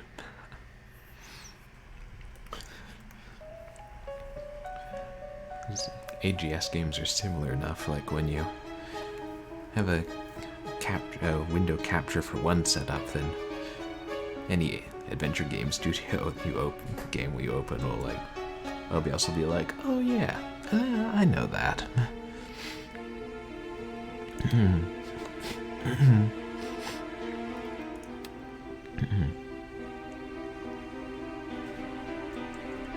Which was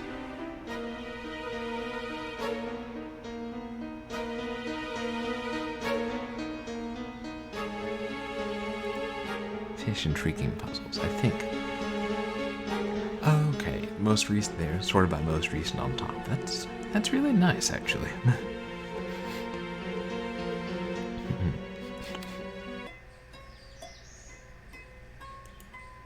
Yes, we have the fish. What was I doing?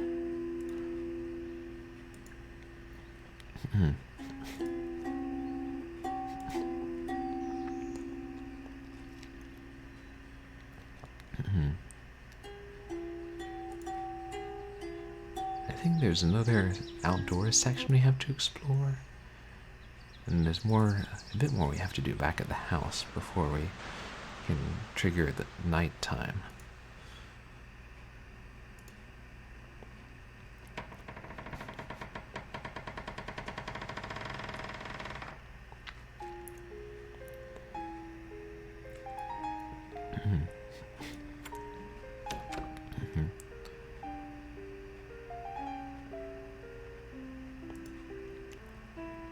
Oh, right, I should catch you guys up on the story. So we play as Sarah Blake, who, after her husband died, received a brochure for CLIFFHOUSE, this bed and breakfast built in an old mansion, and came to take a visit there. And she meets Amanda, who owns the place, and Nan, who's one of the maids, and some of the other guests, which include a friendly psychiatrist and his wife, who are open-minded to kind of the supernatural and ESP, and a pompous history professor who says that he could teach her about the house, but frankly she couldn't afford his rates. And, oh yeah, and also the gardener, who is either Japanese or Chinese, we're not sure. Yeah, it is really nice. This game has good graphics. And as we solve puzzles, we begin to see glimpses of the ghosts from the past, which, shoot, now I gotta remember the names. But the original owner had 3 sons, and the first son got the gardener's daughter pregnant, and so he did the right thing and married her. And he was in love with Mirinda previously, though after he married the gardener's daughter and became an archaeologist, went to Egypt, Mirinda married the second son. And there was also the sickly third son who had his heart broken and when he was trying to be an artist in Paris and came back to paint. And after the first son I want to say Philip was the first son. And after his wife died, Mirinda came back and began an affair with him. And the second son eventually found out. And Mirinda and her husband also had 2 children. And we're not really sure what the ghosts want. Oh, right, and we also met Hatch, the guy who runs the boathouse, and is willing to take us out on an expedition at some point. This door is locked. This door... Wait, have we been in this bathroom before?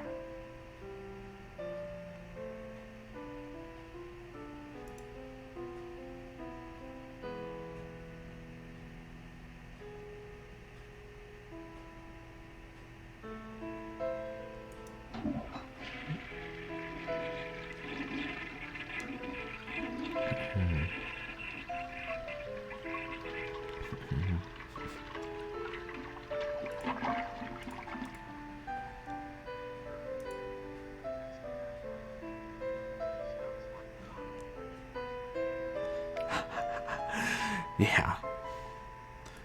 I could have sworn I saw something moving behind me just then. Oh, a ghost? Yeah, it was in the mid-1800s that a rich, basically a lumber baron, built this house with, for his wife, who later died. And he also built the Japanese gardens for her.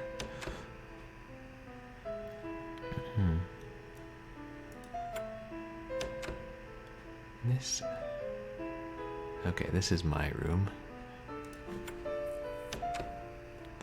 There have been other weird things, like we did see somebody up in a tower when we first came here, but the tower is apparently never used, so maybe it was a ghost. This door is locked. Or the history room. This door... We haven't been in there yet. A vase. Next. We also... Amanda gave us a scavenger hunt of things to find. So that's some of what we've been finding. And when we find them, we keep them. So yeah, we stole a goldfish from her, the garden pond to fulfill the scavenger hunt. And we stole a bottle of fine wine from the kitchen because, I don't know, might need to drink ourselves to sleep. A picture of jigsaw puzzle pieces.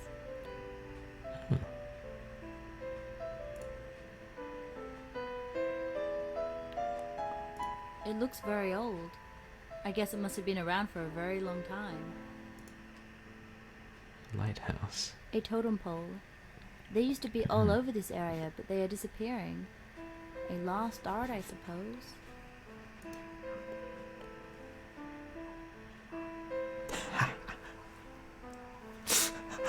We didn't get the goldfish drunk. But I wonder if that would be possible. It looks very accurate.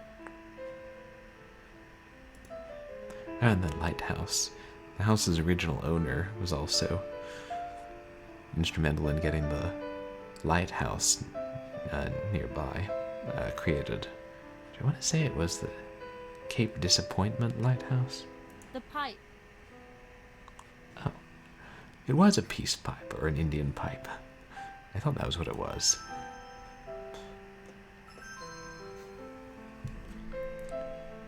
There's just a basket or something.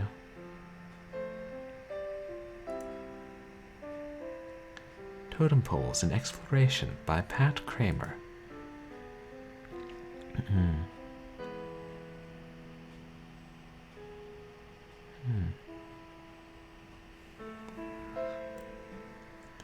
Let me just see. I'm trying to see how long this is and whether or not it's...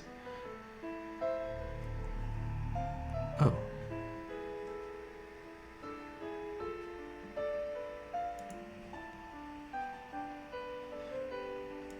I should probably read this. It may be important.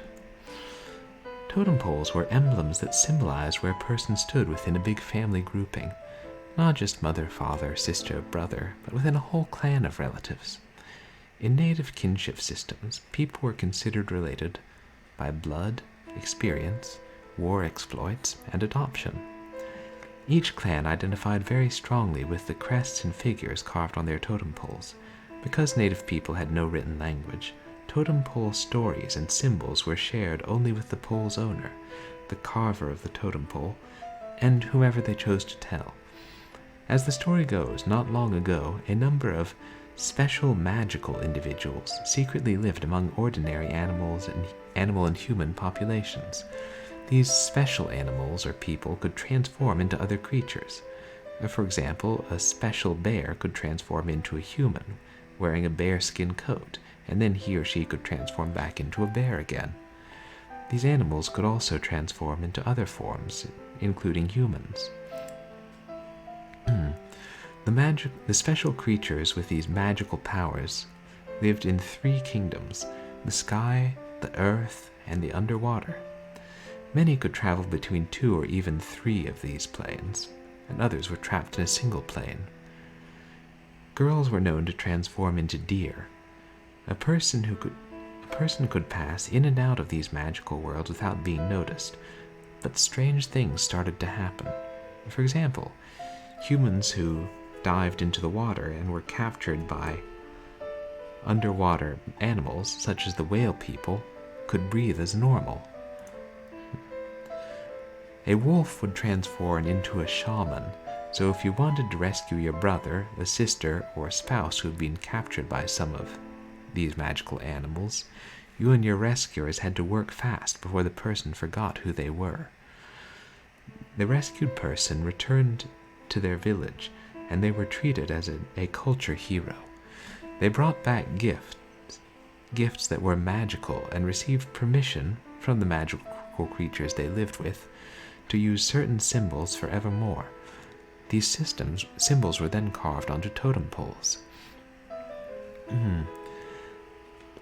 Grand Lord of the Sky Realm, Thunderbird, can make himself invisible and appear as a great wind.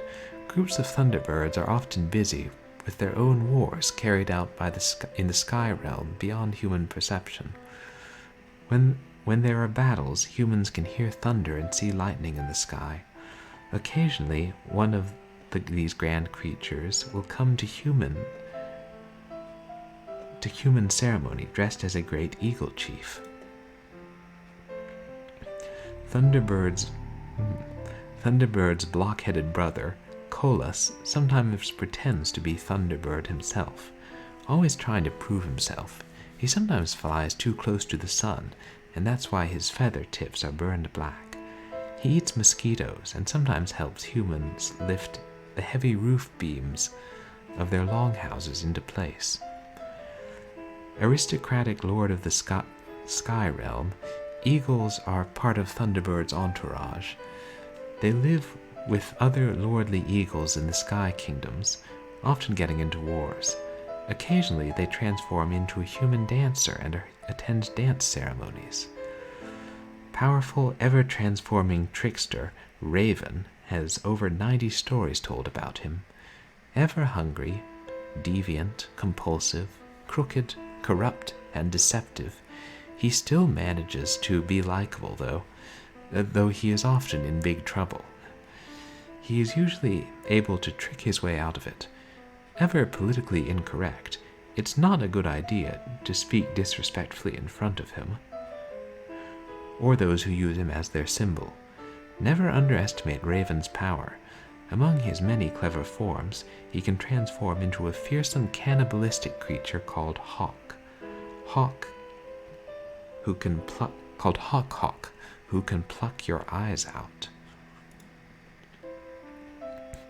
Rulers of their own underwater city, whales, also known as blackfish, live with other royal underwater beings like Copper Woman and Konogwa, the underwater sea king. Whales hate thunderbirds because thunderbirds can scoop whales right out of the water and eat them.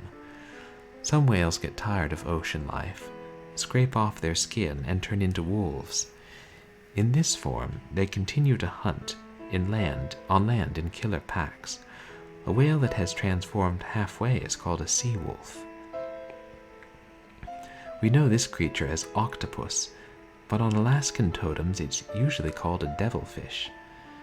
It could grab a man with its tentacles and hold them underwater till they drowned.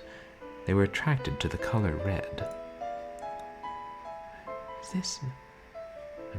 It's kind of interesting, but I don't think this all has a lot of bearing on the plot.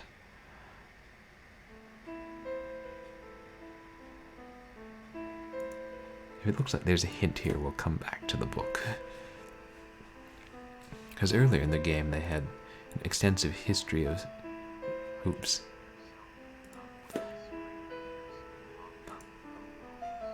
Yeah, that's right.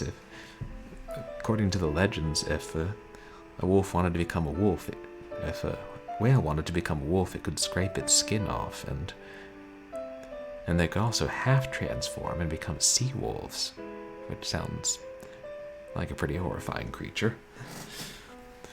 Oh. Skinwalkers. Yeah, and I know there have been stories in several cultures about creatures that could take their skin off and transform into something else. Or just, take their skin off for other reasons.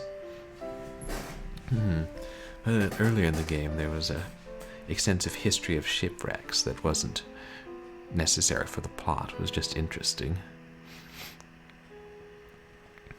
It's locked. Do we have a key? I'm surprised there's not more in the history room.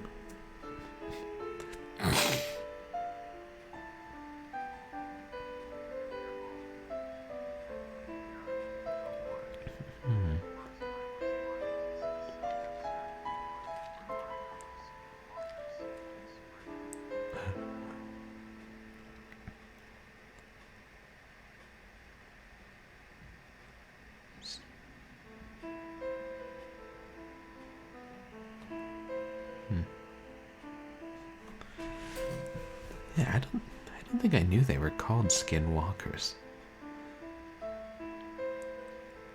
It won't let us look at the jigsaw puzzle. No.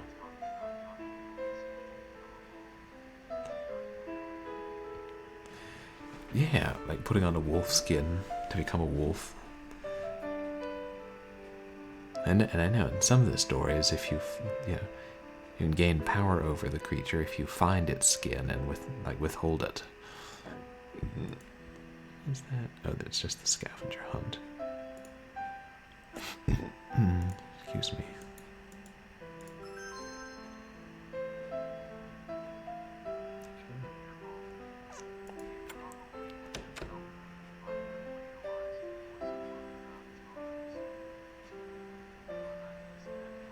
This door. Oh, yeah.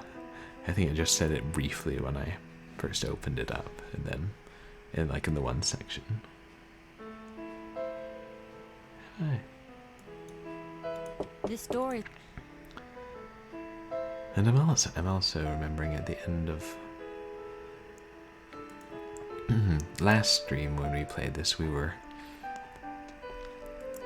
as I was finishing up, we ran into the psychiatrist and his wife, and they offered to give me an ESP test, but as I was finishing up for the night, I didn't. And now I'm trying to remember where they are. Yeah, the grandfather clock's old, 90 years. 3rd floor.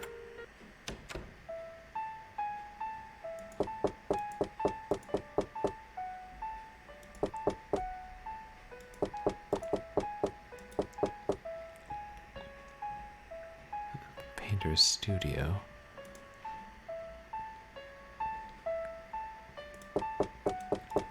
Maybe.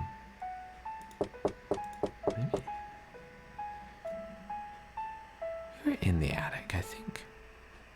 We found a music box that needed a key, and we saw a flashback of Philip giving it to Miranda.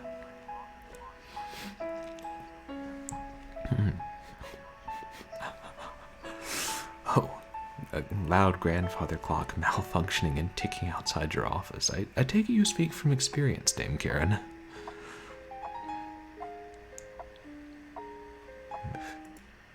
Yeah, they're fine as long as they work, but when they don't work...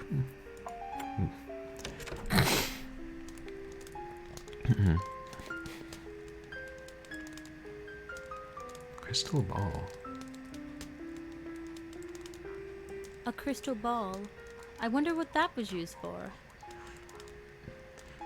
Oh, in an old town hall. Interesting. That sounds like it must have been annoying when you're trying to concentrate on work. Do you really not know what crystal balls are used for, Sarah? I feel like that's pretty ingrained in human consciousness.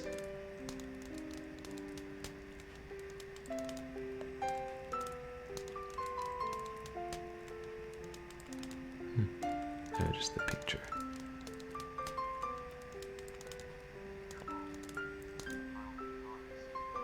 Ah, there they are.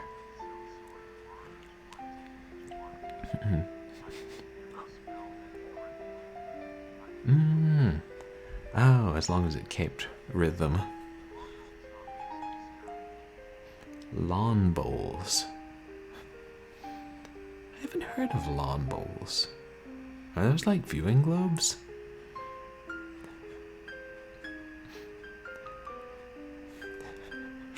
Although now I'm imagining going bowling with crystal balls.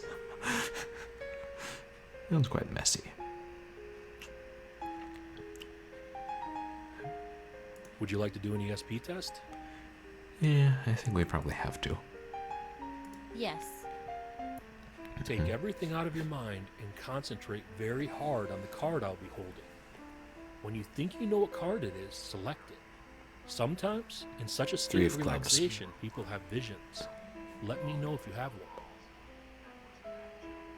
one. Oh, it didn't involve crystal balls.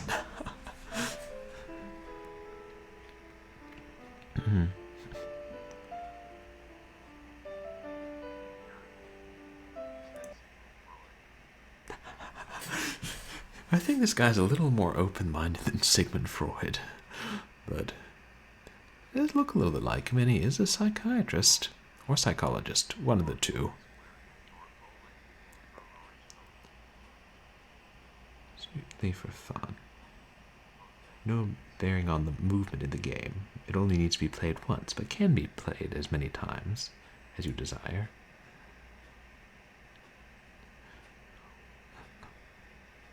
Yeah, thank goodness that's not him. Because he would be really old. This game was made in 2012 and was set in the present. Is set in the present.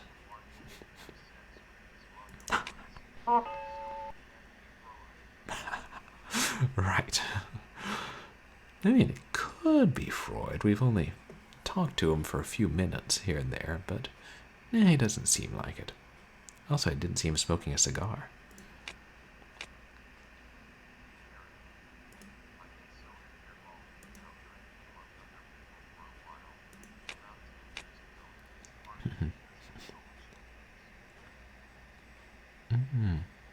Oh, lawn bowls become trendy among younger people?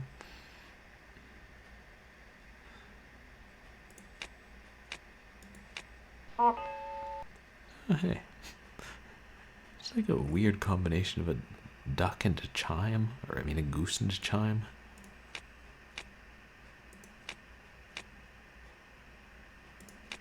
Oh.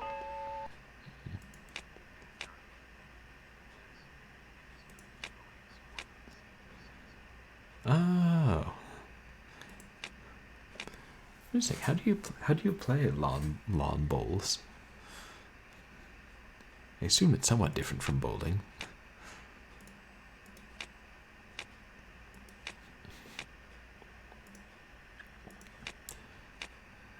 I begin to think that I'm not necessarily psychic. I just see a whole bunch of ghosts.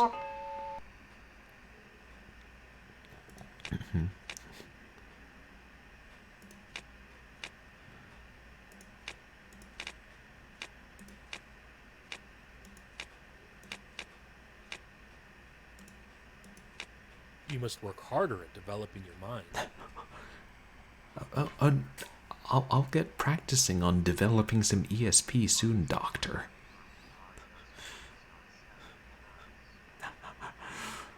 What, a trendy yard sport, Saturday nights. I'm going to guess your neighbor plays beer pong.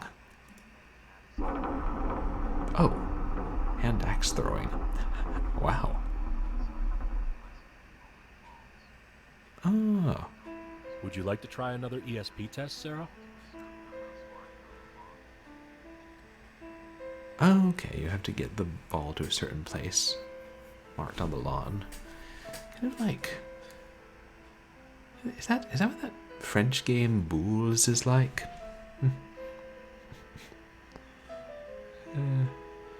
We saw a vision of the house, it seemed like. Okay. Well, maybe next time you'll do better. Did you see a vision? Well, now that you mention it...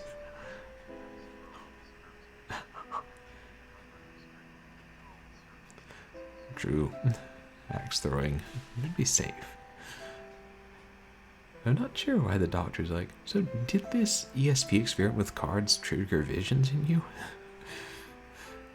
Hey, we need more psychologists like this. Actually, I did. I saw a lighthouse. Oh, okay. The lighthouse? Let me ponder that a while. In the meantime, let me go see what my Elizabeth is up to.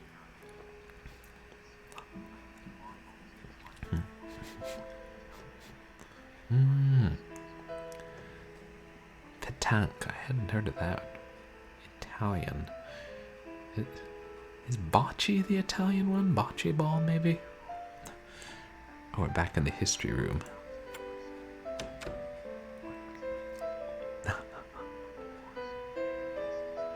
It's locked.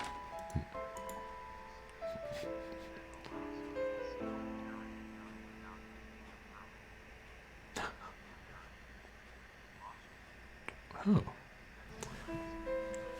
Oh, yeah, sure. So in your state, you can concealed carry a gun without a permit. Wow. Like, I think back in Virginia, you could open carry a gun without a permit, but to conceal it, you needed a permit. That was why I didn't, walk around with a sawed-off shotgun under my coat. Also because that's dangerous. Right, the dangers of Kinder eggs. I'm surprised they haven't come after our Cracker Jack boxes yet. I mean, the prize is in the Cracker Jack boxes, not the Cracker Jack themselves. Hey, RDM Havoc. Welcome in. How are you doing? Everybody, please go check out RDM Havoc.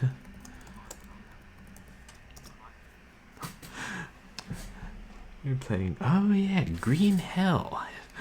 I saw a little bit of that the other day. Remember my dad said there was a sci-fi movie called The Monster from Green Hell from like the 50s. And that made me think of that.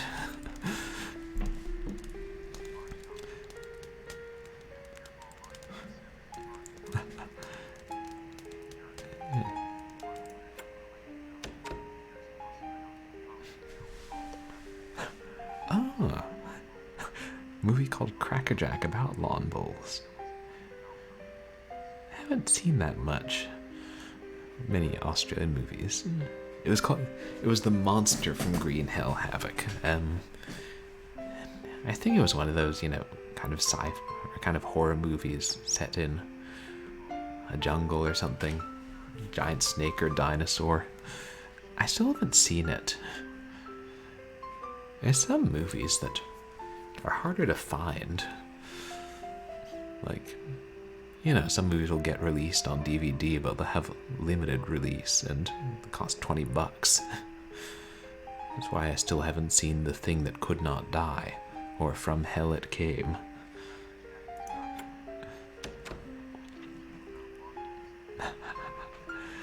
Oh. Oh, that sounds like a fun movie. I should check that out. And yeah, I love a good comedy, and it's good to learn about other cultures and things like lawn bowls. It's kind of interesting. It's called lawn bowls, not lawn bowling.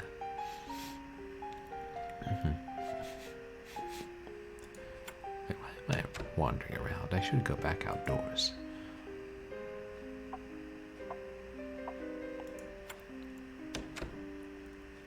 Oh, right, and one thing I forgot to mention in the summary, there's also this woodland fairy named Phelan who hangs out and helps people, and that's her.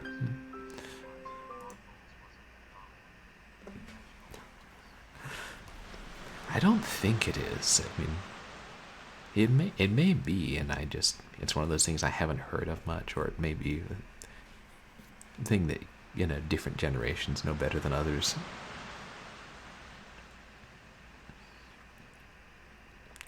Like, I know shuffleboard is at least commonly thought of as something that older people play. At least in fiction. Hello? Oh, wait, who's this? Where do you think you are going? For a walk. There's nothing down there but an old sea hag. What about the water? I guess, if you like that kind of thing. Yeah, I guess there's water down there in the ocean. I'm Neil, by the way, Nan's brother. Ah. My name is Yeah, Sarah, he is. and I'm staying at CLIFFHOUSE. I figured that. While you are here, don't get involved in things that have nothing to do with you. If you find anything that looks valuable, please report it to Amanda. What? If I found something valuable? What? Is there buried treasure? Whatever do you mean? It's my one and only warning to you.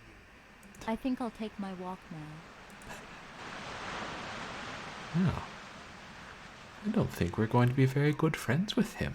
Yeah. So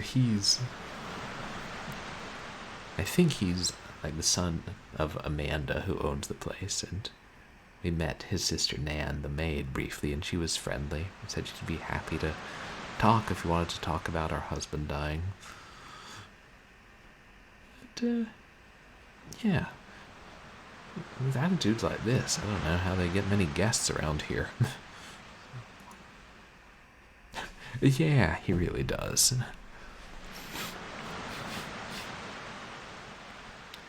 And a little starfish. Oh. Mine now. We're not gonna throw it back in the water. We're just gonna be like, oh, you washed up? You belong to me. I am an adventure game protagonist. I don't know how these trees manage to live on such a rocky cliff face. Must be a Washington thing. Oh yeah, he might just chuck rocks at us and be like, oops, oh well, another dead guest. What is that? A washed up shell.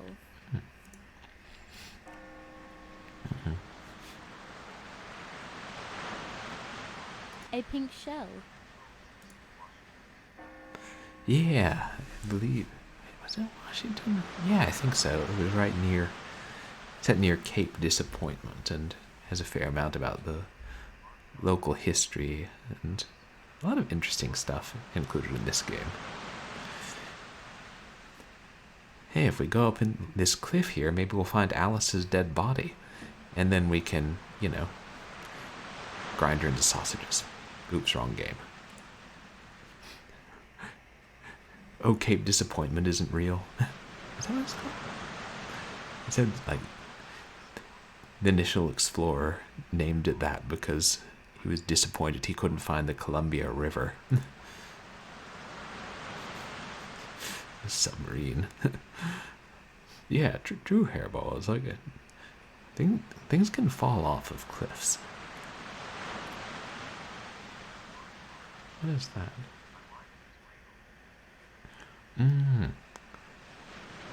It was like I hadn't heard about it until I had played this game.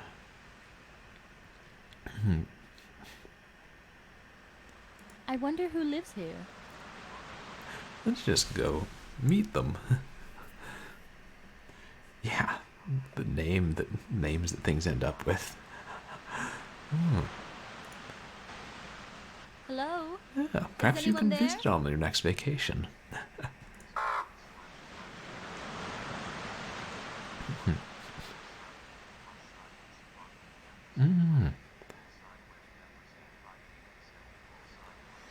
Oh, nice. They look like they might be Duck, duck, drawings of go. spirits.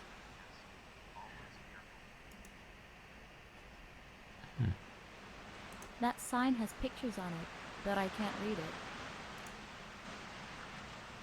Can you tell us what the pictures are? Ooh, is that a raven? Like we saw in the book?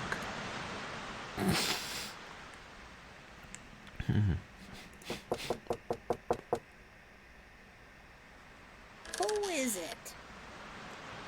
Sea hag, I presume. I'm a guest here. You are not a guest here. Maybe you are at the big house. Well, yes. Nevermore. My name is Sarah. Ah, so you are Sarah. Yes. The raven told me of your coming. Oh, yes, it is a raven. What does a raven have to do with anything? Well, you know, Sarah, when the world was just beginning, animals were like human beings. They talked, paddled canoes, and lived in longhouses. The raven brought light to the people here by creating the sun, the moon, and the stars. And he made the tides so people could harvest clams and other shellfish. Now, to do this, he often transformed into a completely different shape. That's why he's called a trickster. What? Oh, the raven? Now, even though the trickster is powerful, he can also be really lazy and is always looking for the easy way to do things. It's not lazy, that's Because he has sensible. human characteristics, he is often hungry or greedy, and that gets him into trouble. But remember, the raven is as much a part of this land as you or I.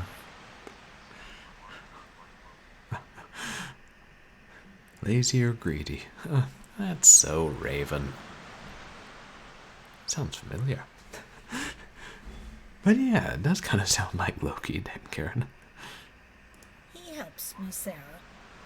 He warns me of evil, and I know all his tricks. He told me that you must travel north to a place called La Push, north of the Quinault River. There the Quaalude Indians have a secret place of majesty and spirits. Many a totem resides there, channeling the forces of the spiritual world. It's perhaps the last place of its kind on Earth. But beware, young one. We should definitely visit The there. spirits are not to be trifled with. Be cautious of the proud eagles and those tricky ravens. And don't let the wild woman catch you. The wild woman? The raven told you this? Do not doubt what you do not know. This is important. Yeah. I've just seen ghosts like 10 times in the past few hours, and I'm like, oh, ravens talking to you? No one believes that. That's not real. Is Dr. John at the big house?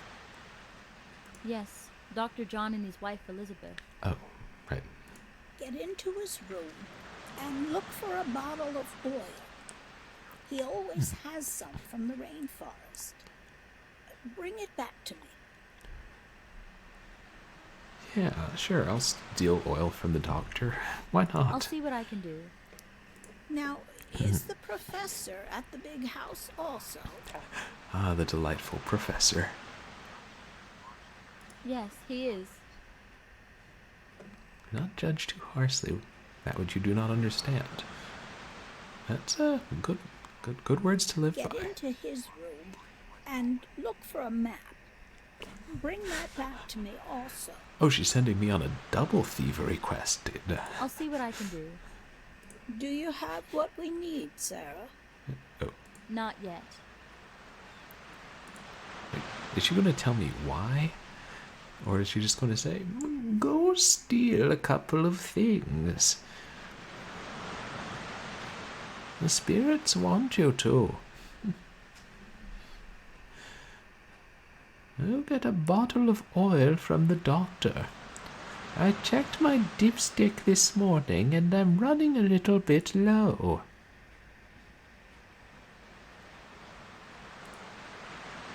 Yes.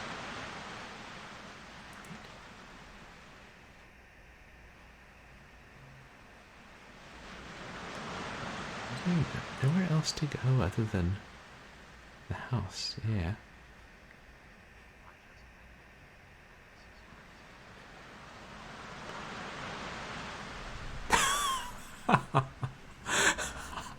I love it, Dan Karen.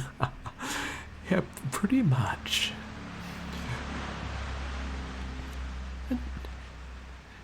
She's met us vicariously through the Raven before, so it's okay.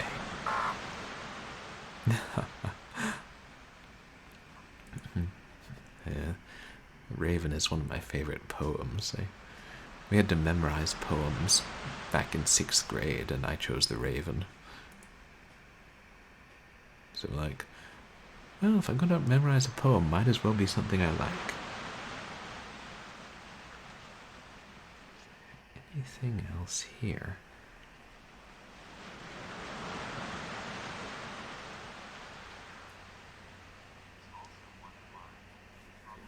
Oh, yours too. Yeah, it's so good. And Poe had several really good poems. I don't know if it's my favorite. It would be hard to pick a favorite. I will say Terrence, This Is Stupid Stuff is definitely one of my favorites.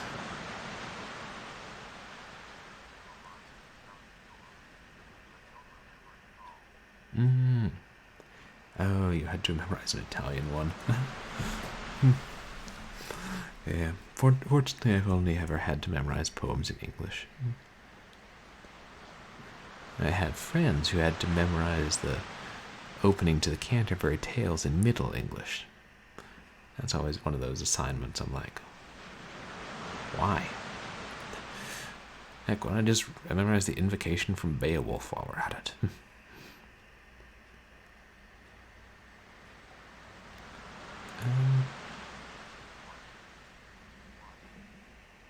Exactly, why?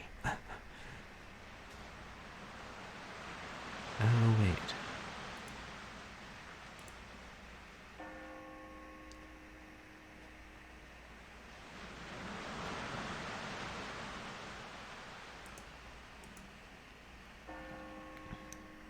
That's what it is. It was part of the scavenger hunt, I just remembered. Hey. And now it's complete. So we got a net.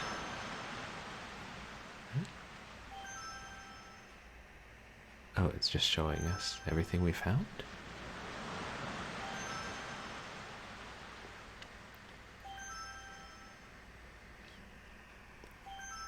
I guess we'll go put them back now. Some of them.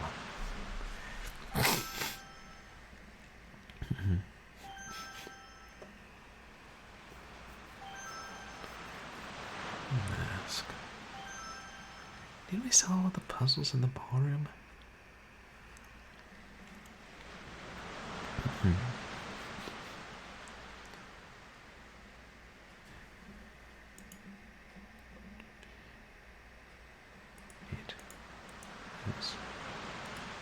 Is it?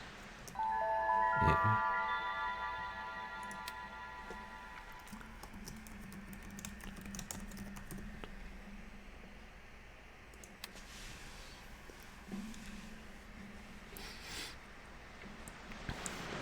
This game is a little longer than I remembered at first. It's not, really long by adventure game standards, but it's, substantial. It's a full-length game.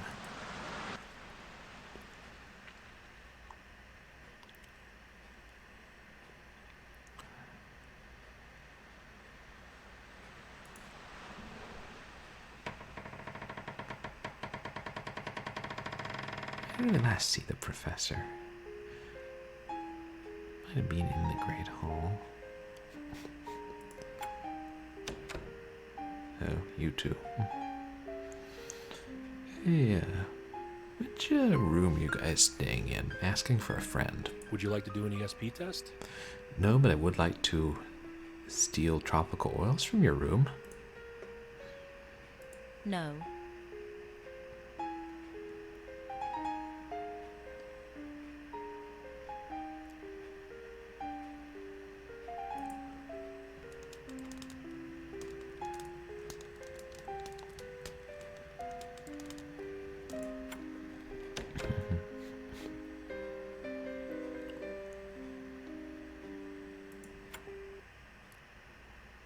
Oh, good. Amanda's gone.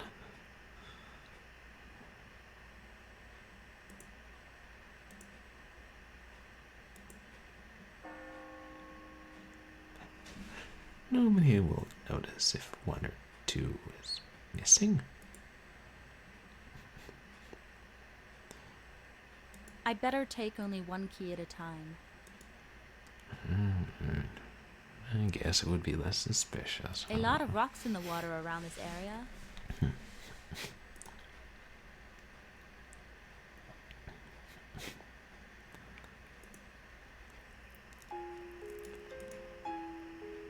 And then we'll go try it on all the doors and hope.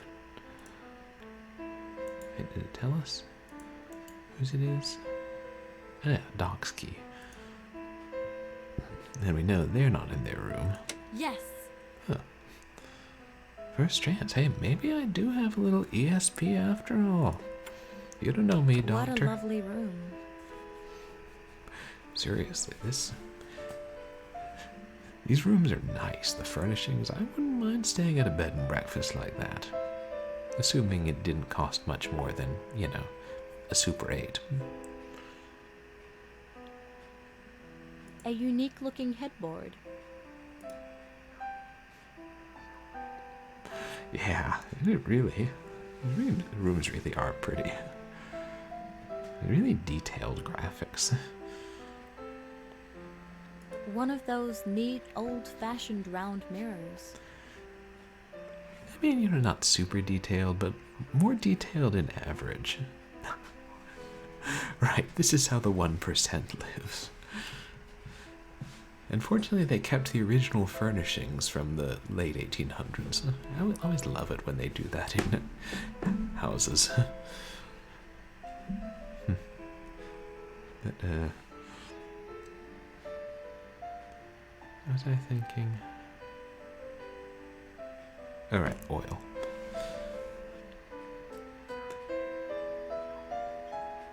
Some interesting vases. No mug mansion.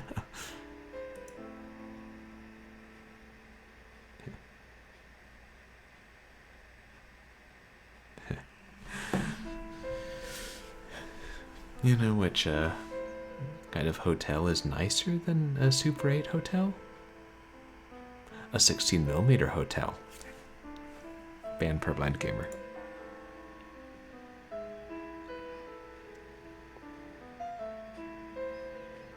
It's my own stream.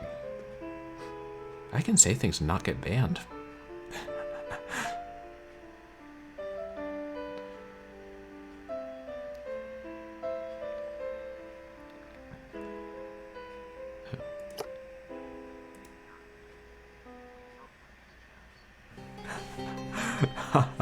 Thanks.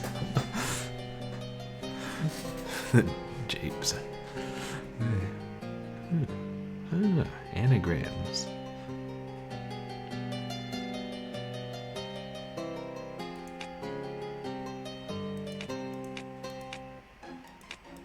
Sage.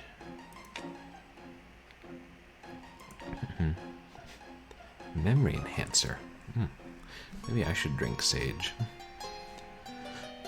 Selvco. Cloves. An oil that is great in chicken soup. Sage.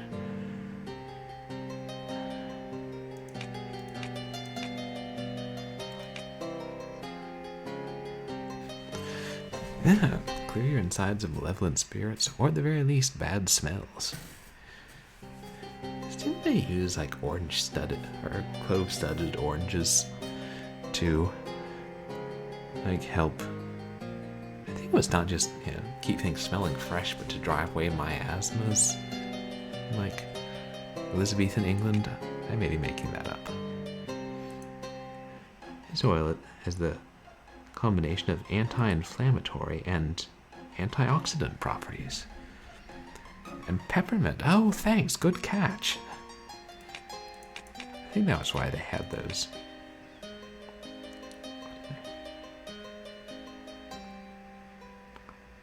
I want to call them Pamanda balls, but I don't think that's right. I think that's like an elephant's ear. You know, a crunchy elephant's ear.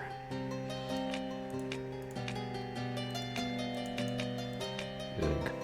Words. Too many of them.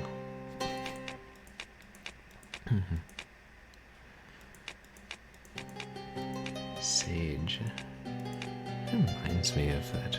God, what was that British, like, horror miniseries? Yeah. Prominently featured the song Scarborough Affair and Wet Seashells. What was the name of that?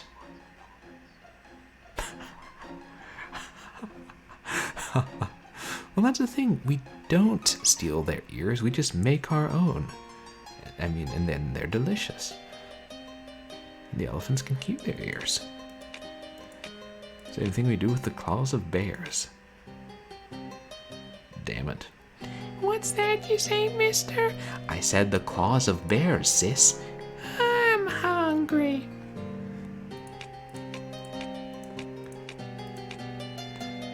Pepperidge. Oh, are you sure Pepperidge isn't the one doing the remembering?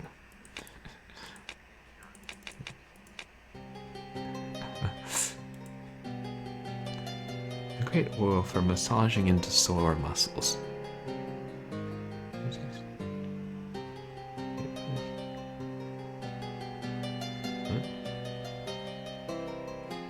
Oh, am I not doing this right? Yes, Pepperidge Farms remembers all. Pepperidge Farm is like the elephant. This is the doc's notes about the oils.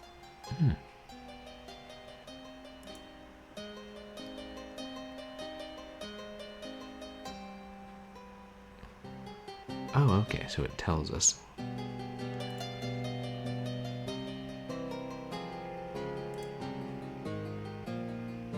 Wait, what do we do? Oh, you're right. Good catch, Hairball. Pepper pint, peppermint, pepper pots. There.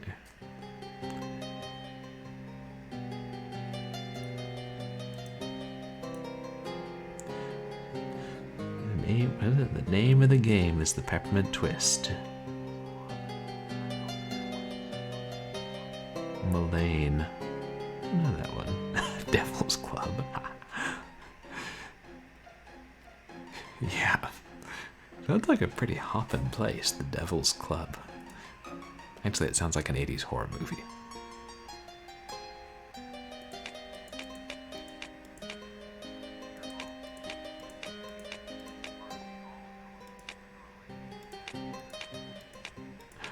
I wonder, it does seem like they were in that order so far.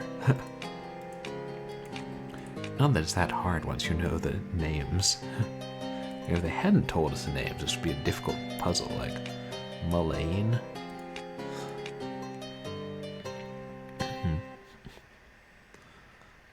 Never heard of that in my life. And I've played this game before. Now, elephants' ears aren't Pamanda balls. What are elephants' ears? Unless I'm getting two completely different things confused. That happens. Yeah. If they hadn't told us the name, I would have spent hours mulling it over. Comfrey. Caligula. Okay.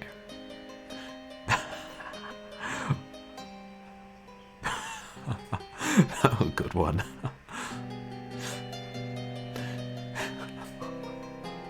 Plot twist, Grandma was an elephant.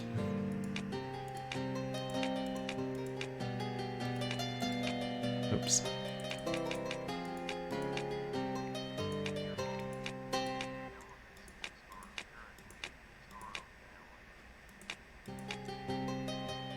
The Taro family.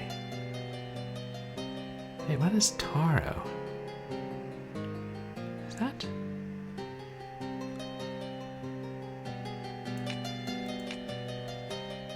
Is that some kind of vegetable?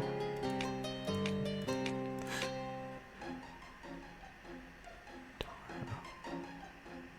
Or tarot. Oh, like tarot cards?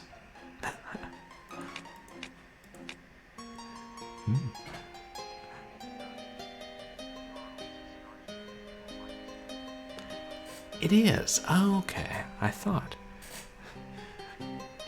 it was, because I've had dried chips made from taro. That's what it is. Wait, elephants? Elephant's ears?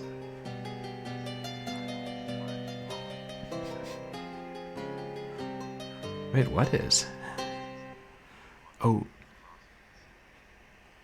Oh, taro is Pacific Island. The Polynesian thing. Interesting. So wait, were elephant's ears traditionally made with taro? Or were you saying...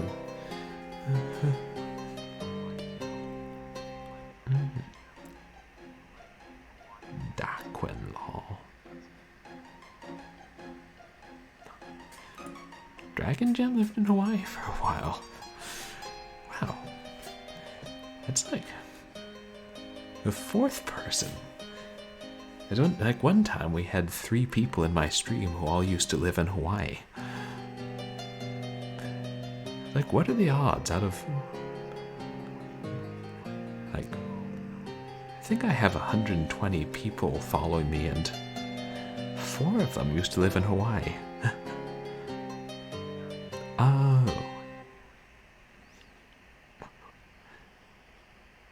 Why'd they leave? I don't know. I'd have to ask them. Well, I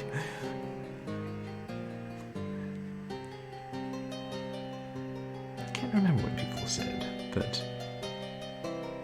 Okay, so the plant is called elephant's ears, but I didn't know there was a plant. I was thinking of the cookies.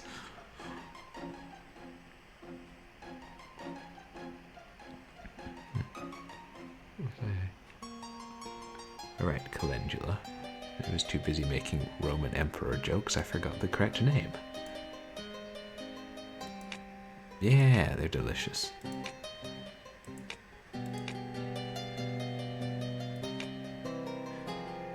Very crunchy and kind of like hard, almost strands, like very large strands that fit together. Not strands exactly.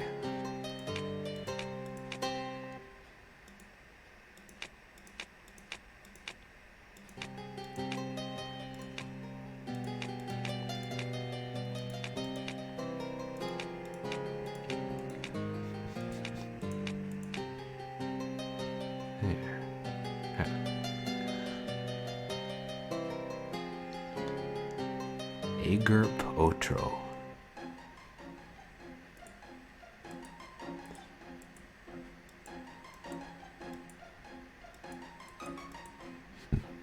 Which is grapefruit. Well, that's boring.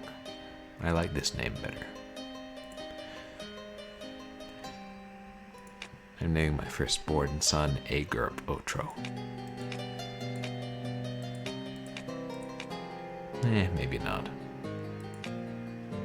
Agerp for short.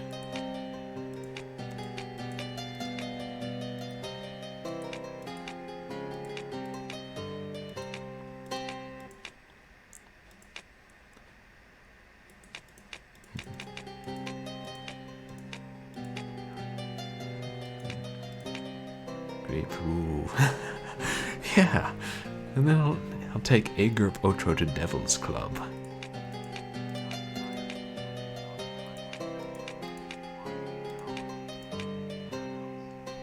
Oh. 8 hours to get anywhere else from the island. That does sound like not a lot of fun. I completely understand why she'd want to move.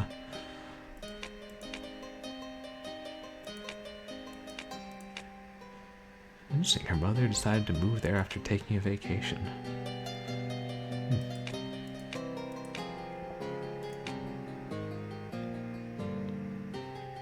Here it is. The Devil's Club oil the doctor was talking about. Was he? I guess I'd forgotten. It feels cool to touch, yet it's strangely comforting. This is the oil the sea hag wanted me to get. Don't you think you could call her something a little bit nicer than the sea hag? Yeah, it does. I wonder if it was named that because of what the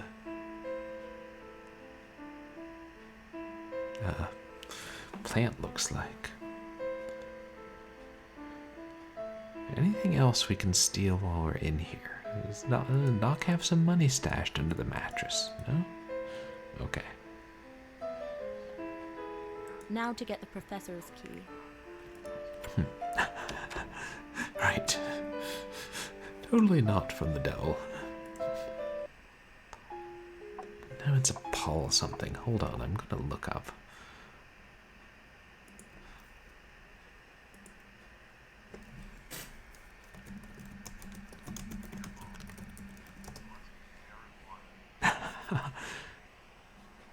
Palmier. Yeah, Palmier is the elephant's ear cookies. I don't know why I got that confused with Pamanda Ball.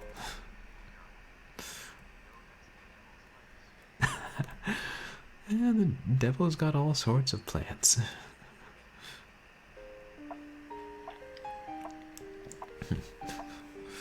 Yeah, I kind of think there are others that I'm just not thinking of. People are like, oh, that looks weird. It must be the devil's.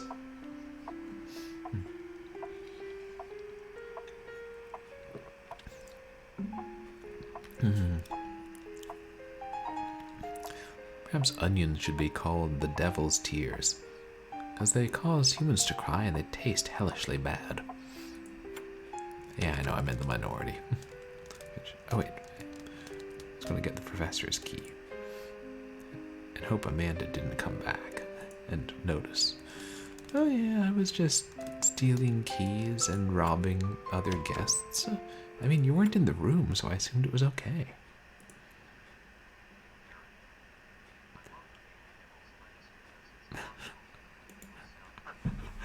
It is ridiculous and illogical. I wonder if that was a real name for it, or if that was one somebody kind of made up to make fun of people's anti-marijuana campaigns. A bag of weed, or everything is better with a bag of weed. It wasn't me, that was I mean, I didn't make that up. It was a musical number from an episode of Family Guy.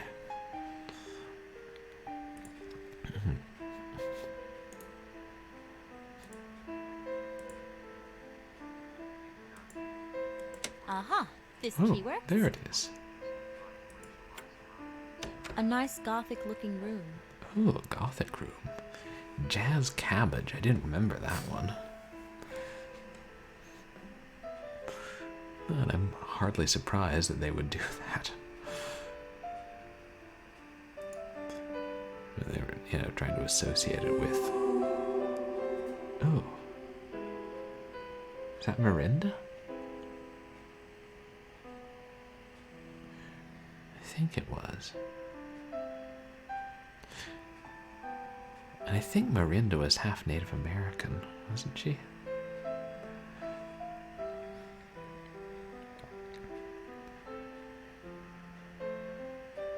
A beautiful Victorian bed. It perfectly matches the colors in this room. I really like how it looks. was I thinking? Oh yeah, and then I'd heard that people started using the name marijuana to make it sound scary and foreign. Or that These became look to more be very common old. then. I better be careful not to break them. Yeah, I mean, these are in a well put together room. And all to match.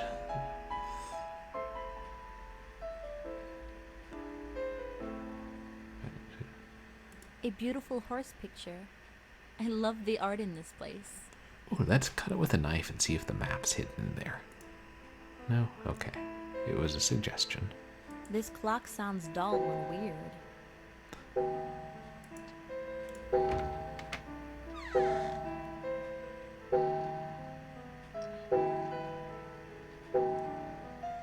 This looks like the map.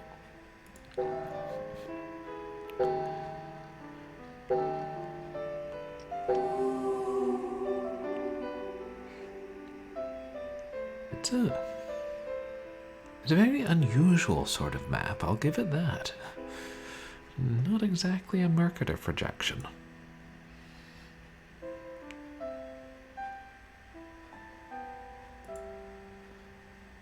I wonder what this key goes to. Since we're stealing things anyway. Oh, thanks.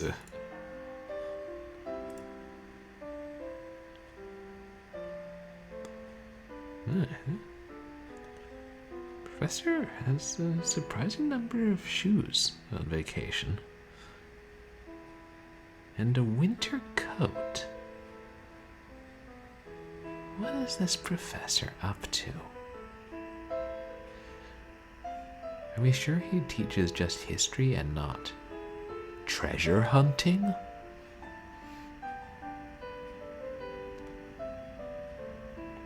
Anything else? No. Any more Let me get this ghosts key in back the before mirror? I get caught snooping. Yeah, snooping, that's a nice way to put it.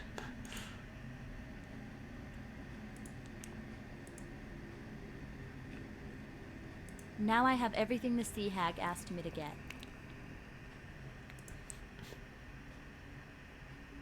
Amanda's still gone. Let's look at this key more closely. Or can we?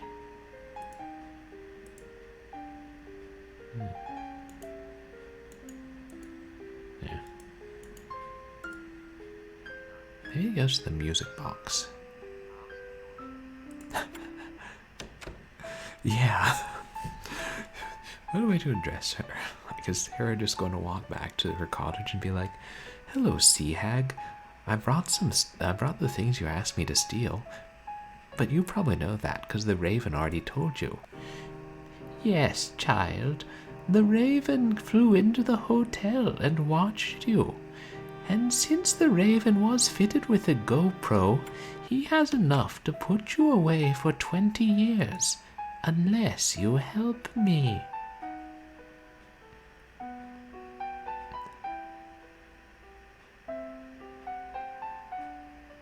Unexpected twist. Alright, Sea Hag, what is it you want me to help you with?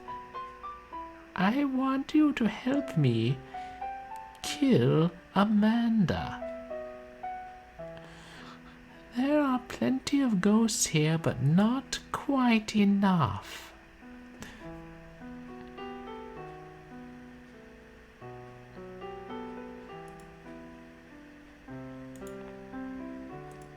But yeah, this is the attic. Oh, it does fit. And the professor have it.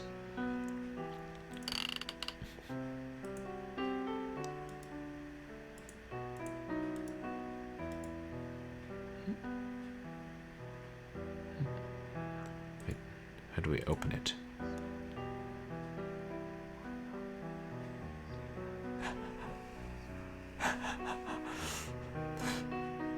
Right, that was me imagining conversations between the Sea Hag and Sarah.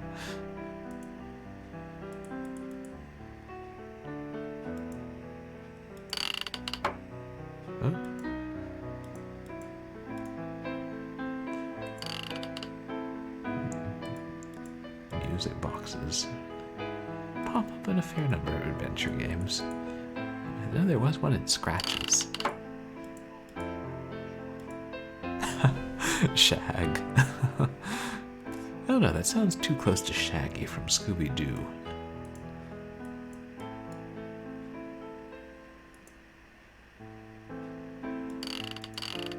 Oh wait, turn it.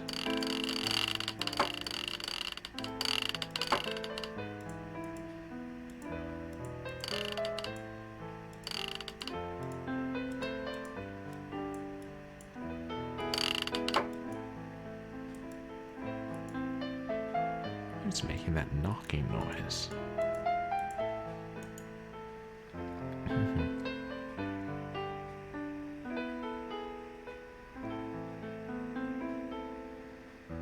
Oh, jigsaw puzzle.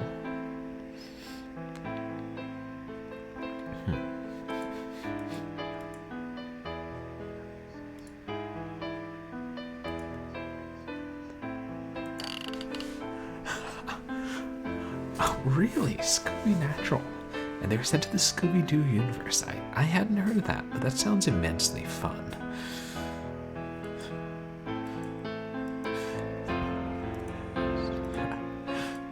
It's always fun when shows can get away with that. I would love to do that. And let the writers write for a show they wouldn't otherwise get to. I'm glad it was done well. How?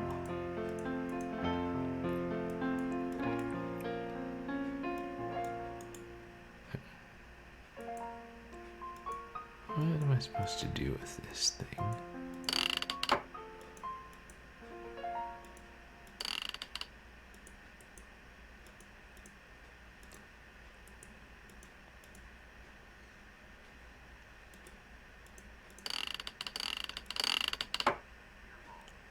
Is it always at that point?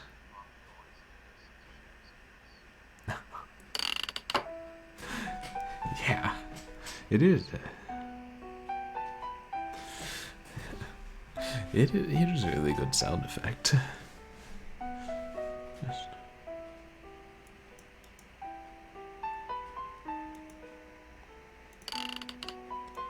It won't let me take the key back.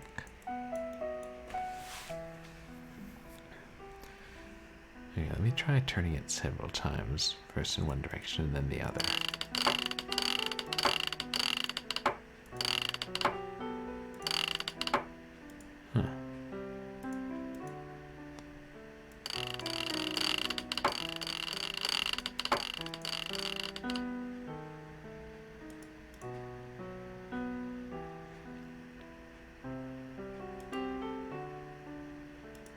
Can't turn it backwards.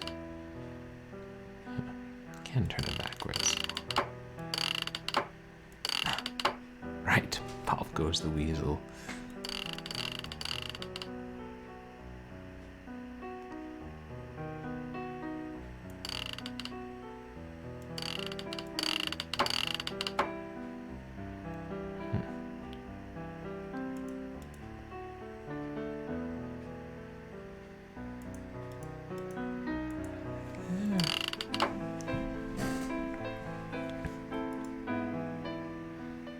No, is anything else move?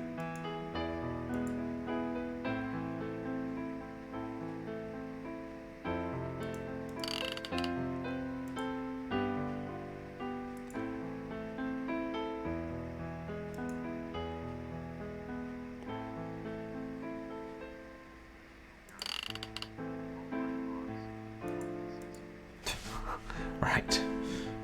Hey, why won't this thing open? As it needs oil. Yeah. No.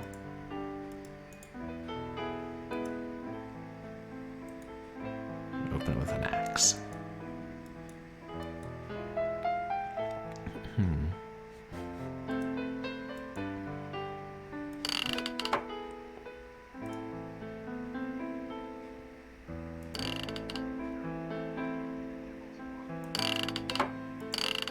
Yeah, Devil's Club oil. Perfect for lubricating difficult music boxes.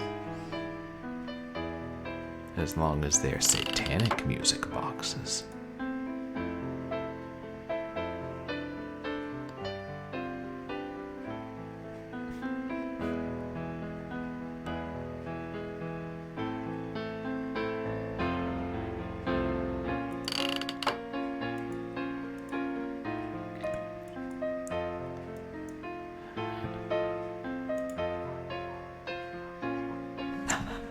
Oh yeah. Like when they're in old houses, if they're not satanic, they're at least related to something evil. And all old houses had something evil.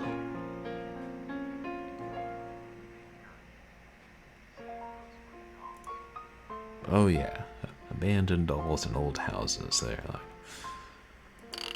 there's always something about them that ain't right.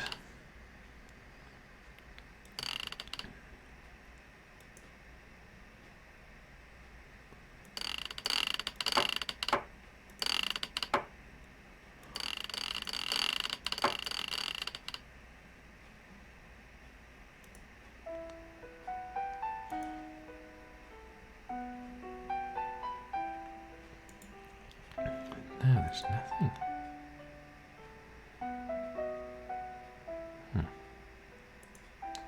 Wait, how do I...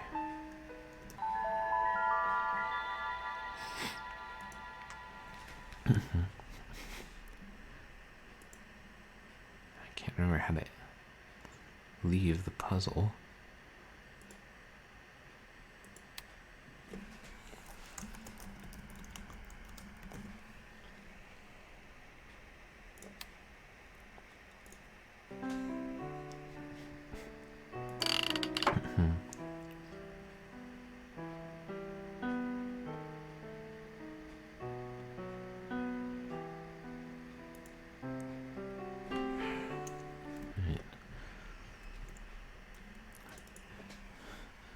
I'm just looking up how to exit a puzzle. It's not something obvious in this game.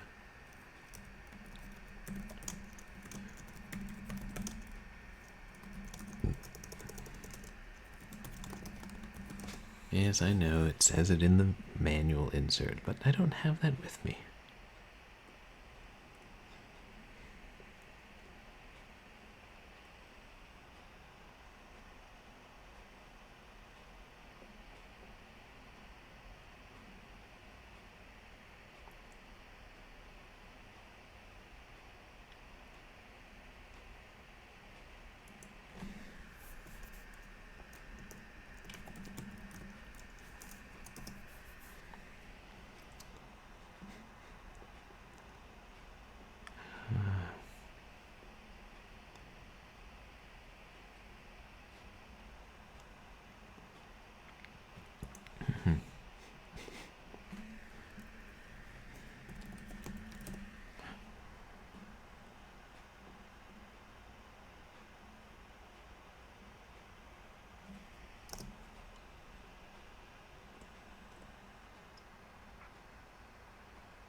Home key. I knew it was something I would never think of otherwise.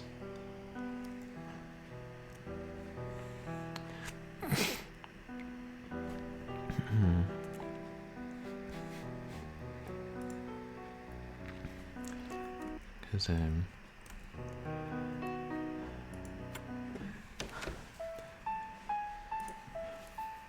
gonna take a look at those. The history room. Take a look at the history room and see if I can use the jigsaw puzzle with the picture of the jigsaw puzzle. Which is quite an unusual thing to adorn one's wall with.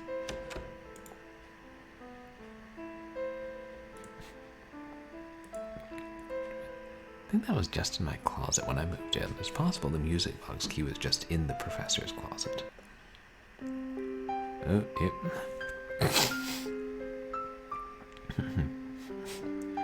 When I found the jigsaw puzzle, I was like, yep, sooner or later, we're gonna have to put that together. Behold. can't rotate the pieces, right? No. I like that.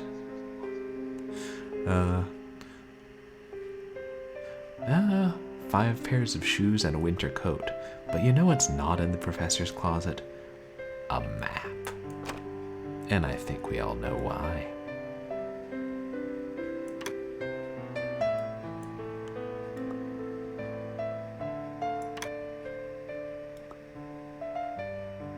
And we don't know if it goes there.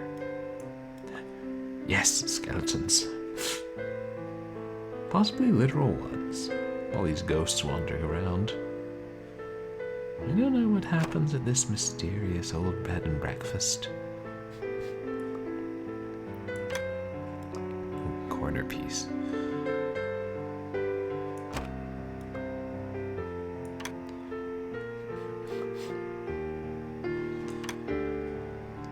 There's one thing about real jigsaw puzzles. You can turn the pieces, which makes them slightly harder.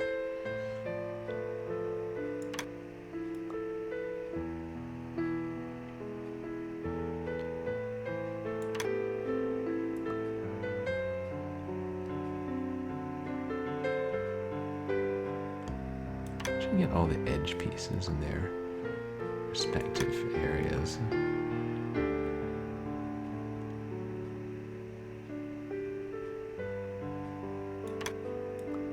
And the other annoying pieces out of the way. Alright, there's a percentage count at the top of the screen.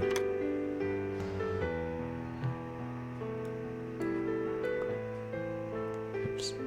No, not that one.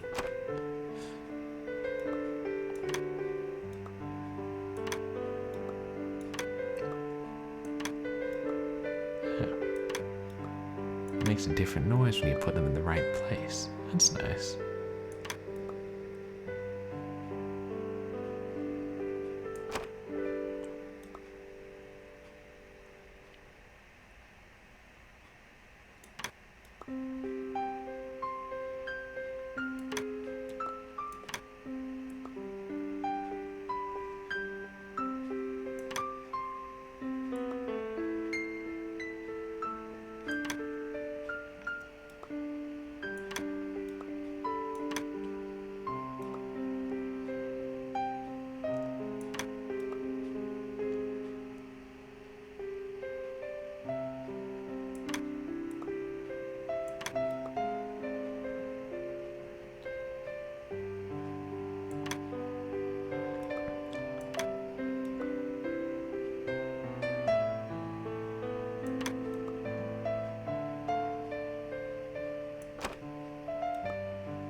Very relaxing music.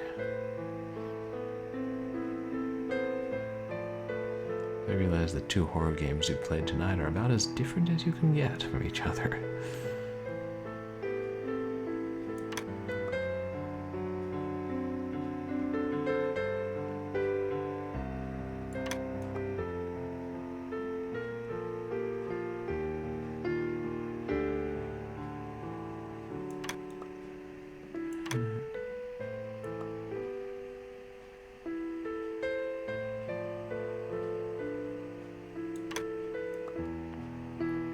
A bit too soon to tell what it is yet.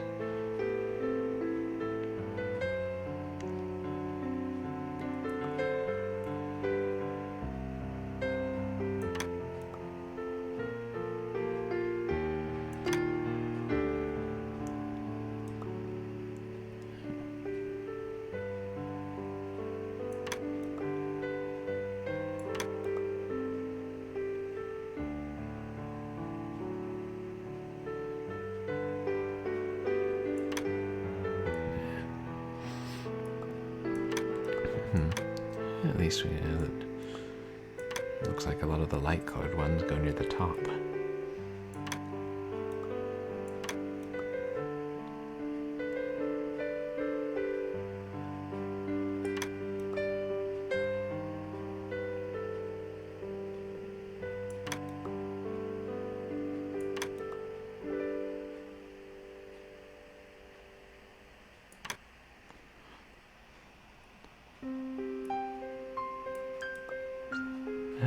that's the corner piece. There.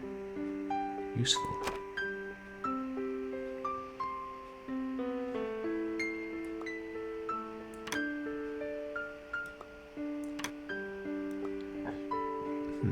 Excuse me.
Things require quite a bit of patience.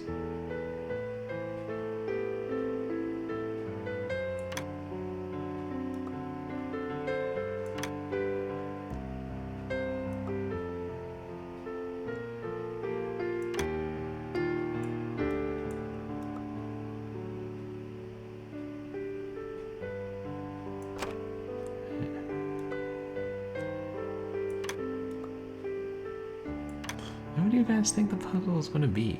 Or is it too early to make any guesses?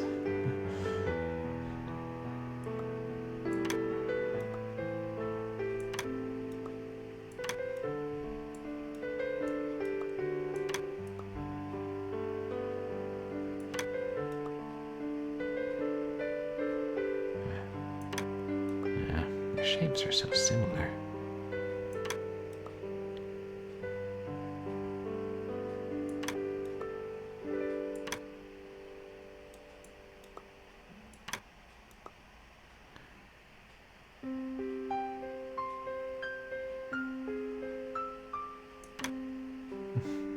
Probably a nature scene.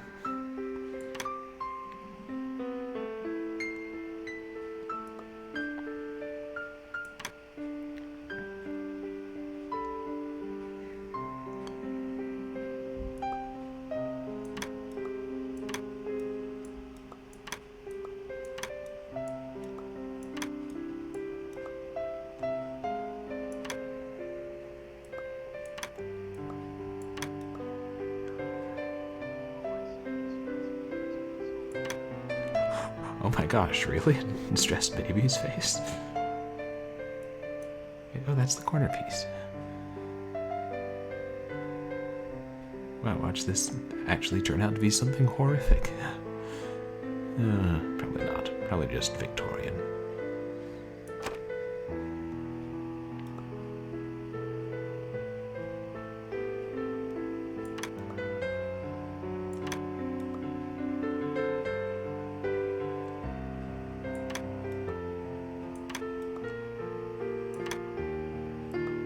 We've got almost all the bottom pieces right around here.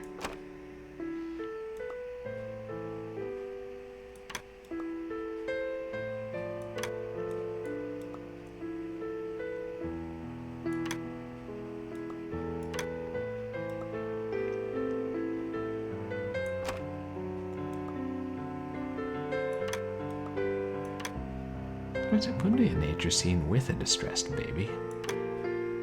Baby's like, I hate nature.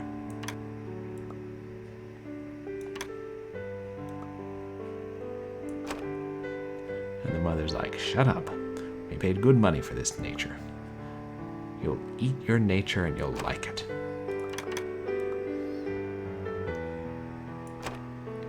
Should make the baby some sort of creature that devours worlds. Where was I even going with this?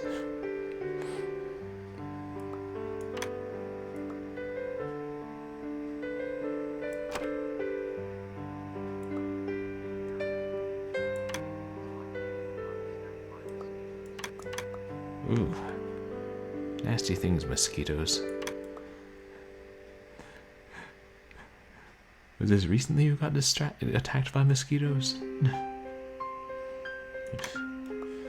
Tell you, growing up in Houston, Texas, we had quite a bunch of those things.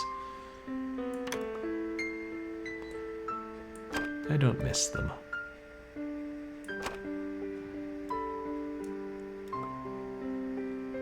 There's a Brer Rabbit story about mosquitoes, too.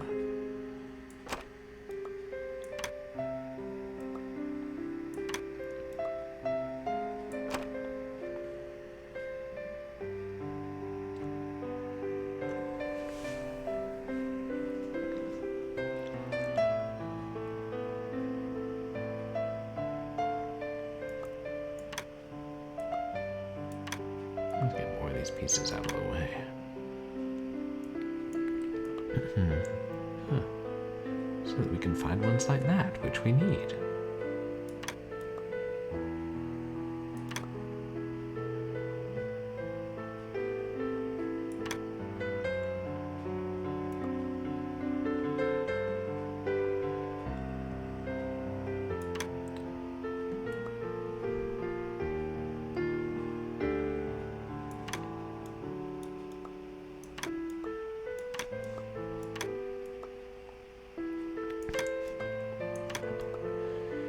There's really not a way to use the mouse or to, shovel the pieces around or push a bunch out of the way you could in real life.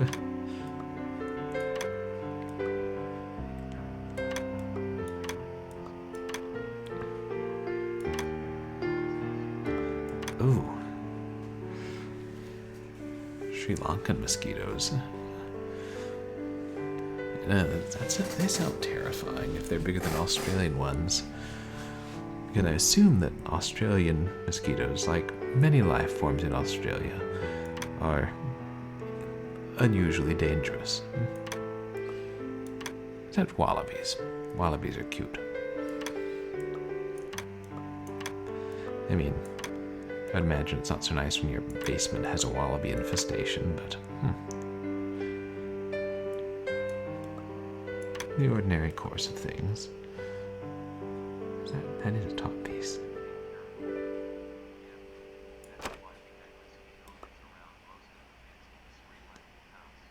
And mosquito nets around most of the beds. Oof.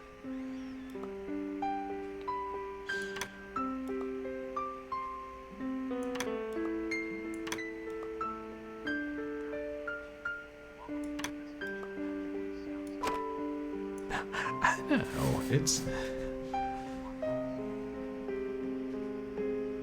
quokkas. Oh, I'll check those out. I hadn't heard of quokkas before.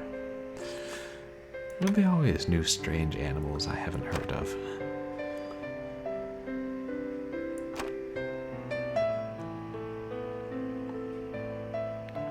Okay, we got most of the side pieces at this point.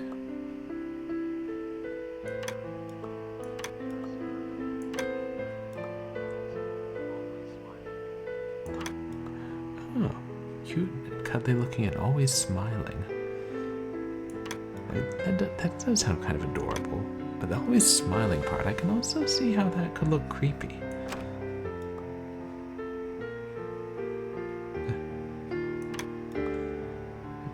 Animal that's always smiling. Well, I mean, yeah, cats, but cats don't count.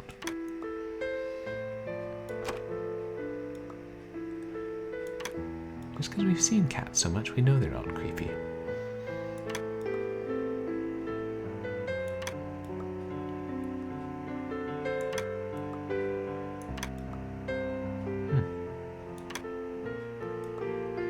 Strange, this has to go somewhere on the side.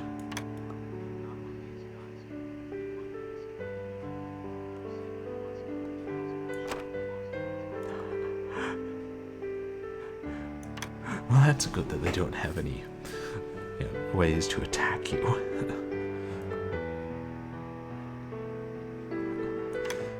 At least there's something that's cute and innocent as well.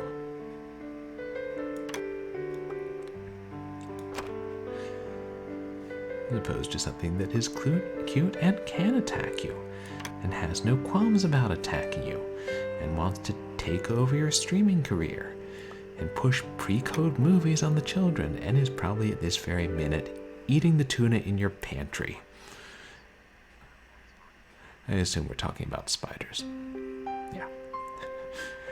Oh, but meerkats are evil? I didn't know that. I know my mother sometimes saw them growing up. Yeah, all 6 cans of tuna. Assuming there's only 6. I think I saw meerkats in a zoo once.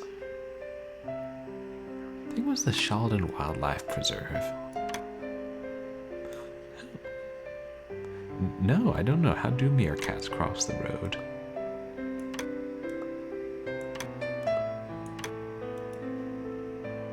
Oh, there it is. No.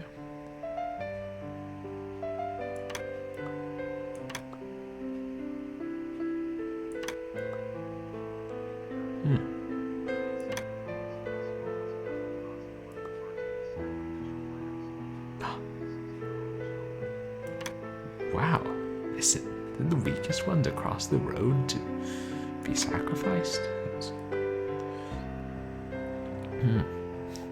I mean, I guess that's somewhat practical in a callous way. I don't know. Whatever helps your species survive, but yeah. Oof.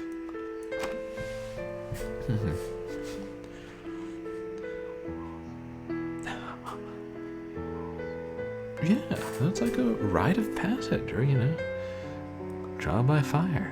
This determines whether you are worthy to live. But no, I haven't heard of whistle pigs. I've heard of whistle and I'll come to you, my lads. I've heard of whistle stops. I've heard of, I don't know, penny whistles. And for the cheaper among us, I've heard of farthing whistles.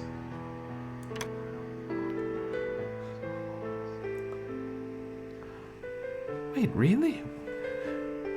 Whistle pigs are another word for woodchuck and groundhog. I didn't know that. Wow.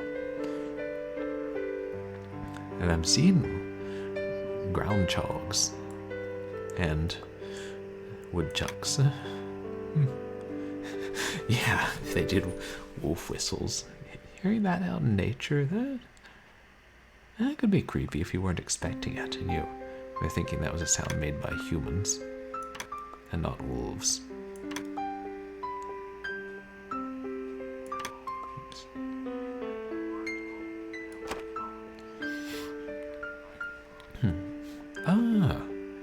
In large families.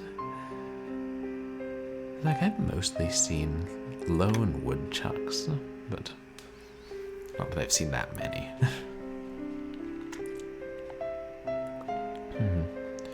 And I know my great aunt sometimes had them up in upstate New York, getting into her garden.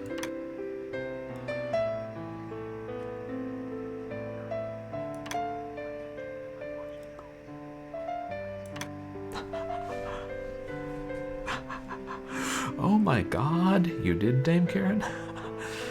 Troll 2. A cult classic. I watched it back in undergrad and I couldn't tell you much about it other than that one iconic quote. And the fact that it wasn't great. And the fact that there were no trolls in Troll 2.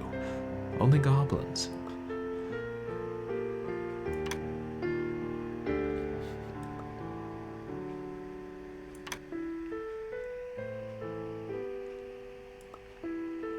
Oh, I see an eyeball. Oh, there's the distressed baby. Yeah.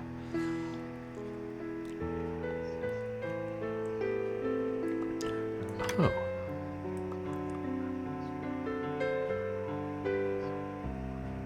Ah.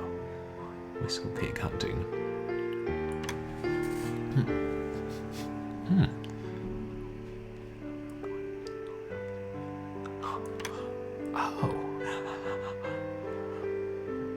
Wow, that's a way to use their cannibalism against them.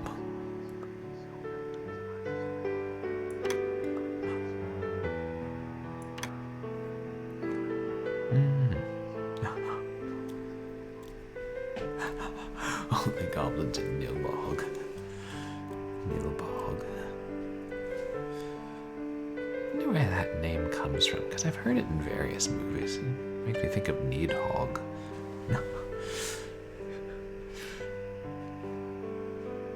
And that reminds me, there were actually a series of like Windows 3.1 games about hunting prairie dogs, which I'll probably play at some point, like as a keeping it rail game.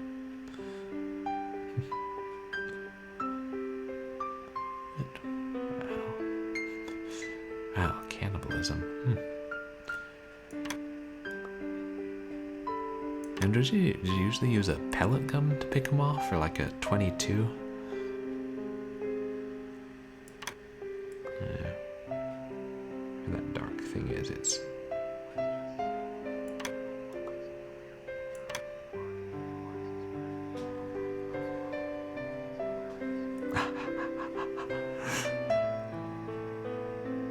I should probably watch that again. Okay, 22.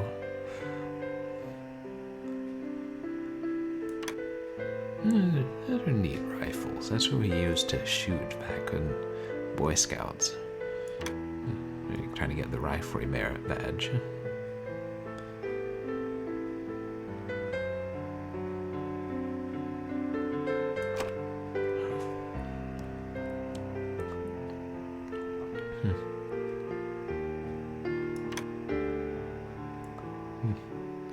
I can imagine the colors give more precise indications where they go than the light and dark alone. Yeah, it sounds like the perfect movie to watch with those kind of movies.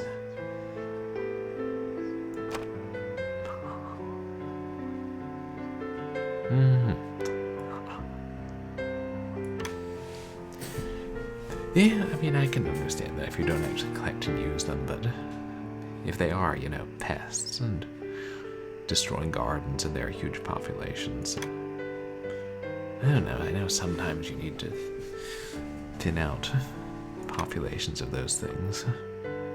Wasn't there? Yeah, there was a video game called Varmint Hunter that was like, I think it was on like Prairie Dog Hunt Pro. I think it was a fully 3D game about killing rodents and varmints. I know it, like, if I recall correctly, it got really bad scores in the magazines, like ridiculously low. Was it Varmint Hunter or Rat Hunter? Yeah, I think it was Varmint Hunter. Maybe there was also a Rat Hunter at some point. I don't know, too many things you hear about.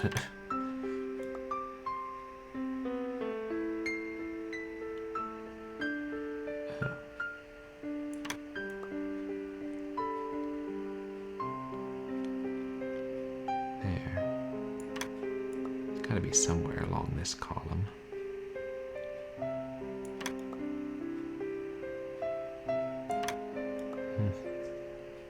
That one might go. Or probably higher up.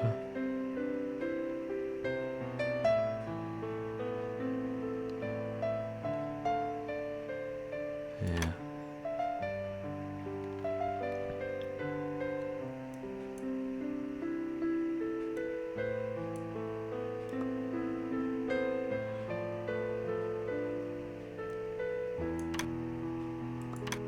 Okay, I gotta clear some of these pieces out of the way.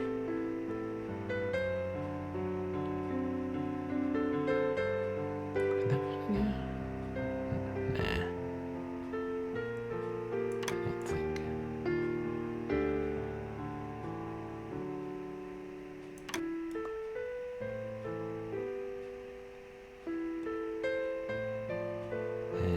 Don't have enough detail there yet.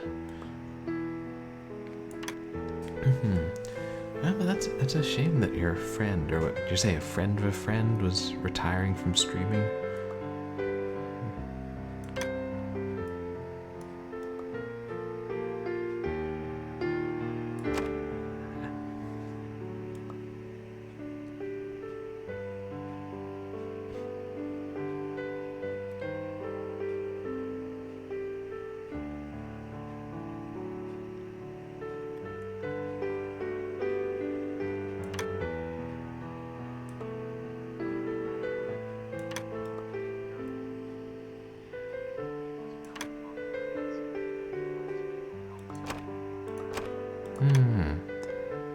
That's too bad. I'm sorry he had to. But, you know, that's what he needs for his mental health. I'm glad he did. It's good when people do what they need. Hey there, Haggard Hessian. How are you doing tonight? Everybody, please go check out Haggard Hessian. Oh, he had a parrot. And played guitar. It sounds like a fun stream. There's somebody, maybe it was you, was telling me, or mentioned before, knowing a streamer that had a parrot. Actually, I think it was somewhere else. I mean, there are probably multiple streamers with parrots. Yeah, odds.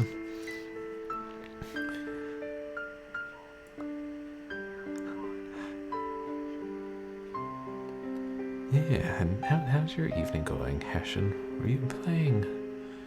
I saw you streaming earlier. Was it Dark Souls today?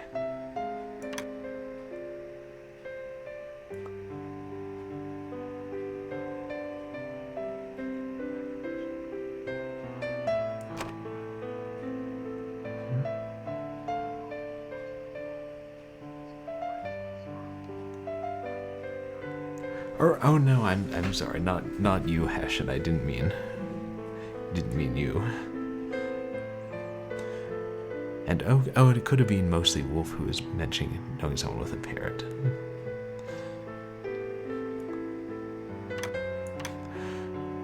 TTS pronounces it Scar May. I wonder if that's correct.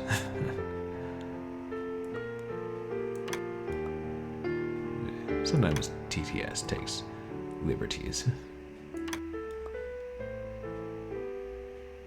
But hey, you know, names come from all different languages.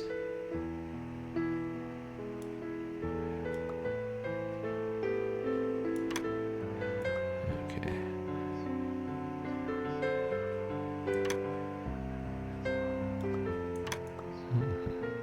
Oh. Yeah, that's a good way to look at it. Demon Souls. Oh, wow. Bloodborne, Sekiro, Demon Souls. You're playing all the Souls-like games. Oh, but you're pretty tired after all that.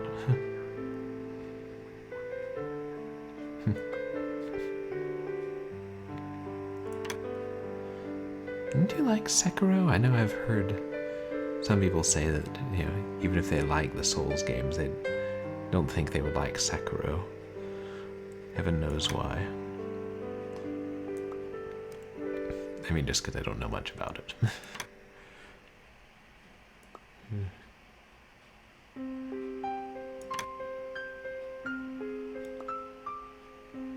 Out of the way, distressed baby's face.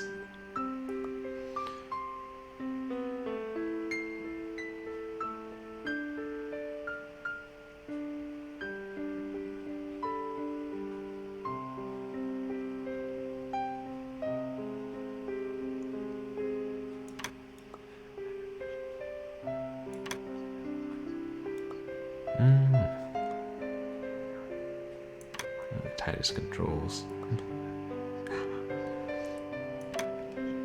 Yeah, same here.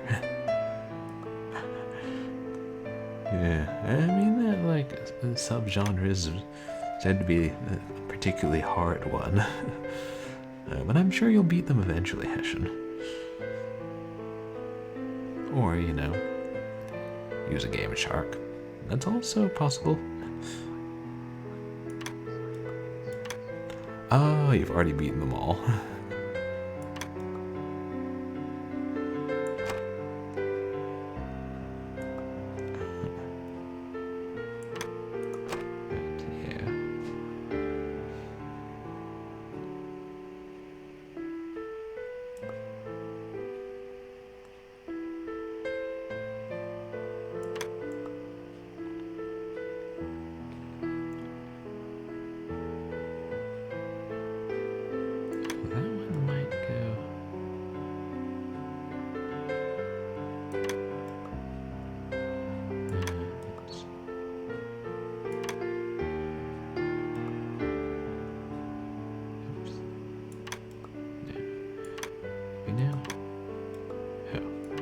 it's not in the right place. I don't know why I thought it was.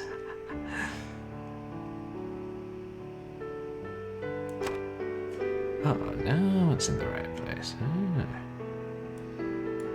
That's more like it.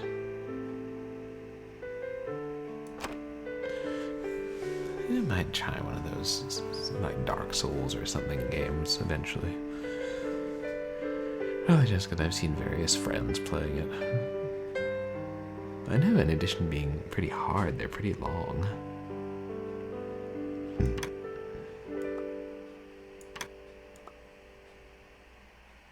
And probably would make my computer whine noisily.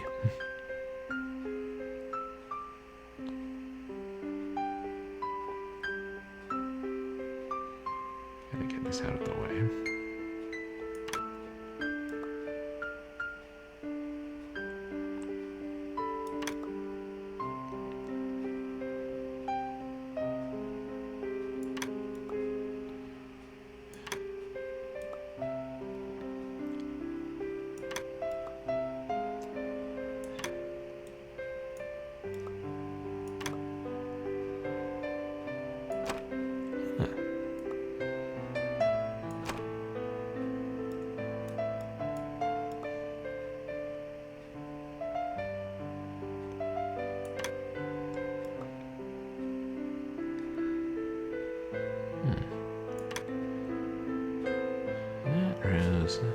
Our column is mostly finished.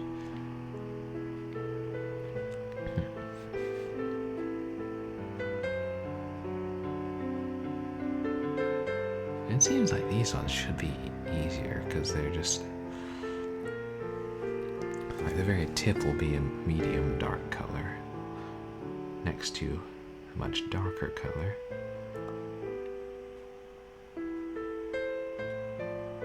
That doesn't go there, does it?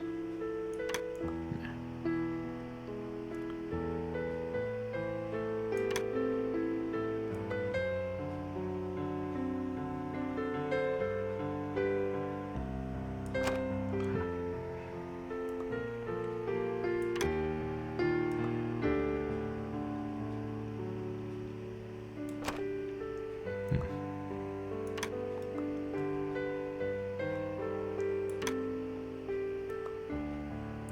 Oh, it's nice that the ones that are in the correct place snap to the bottom.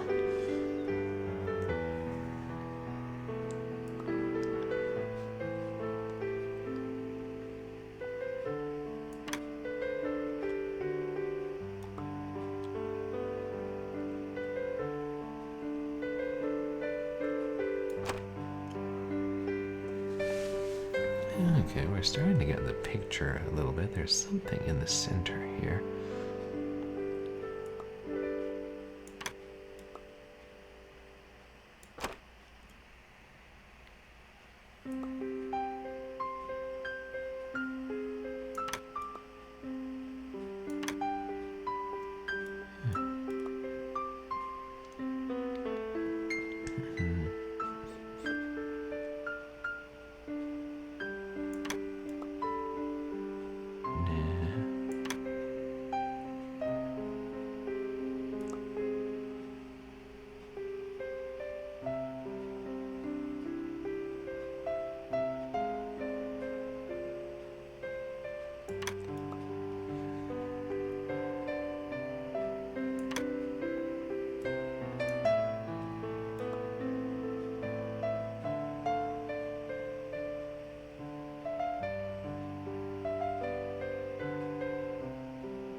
I'm starting to forget which ones are in the correct place.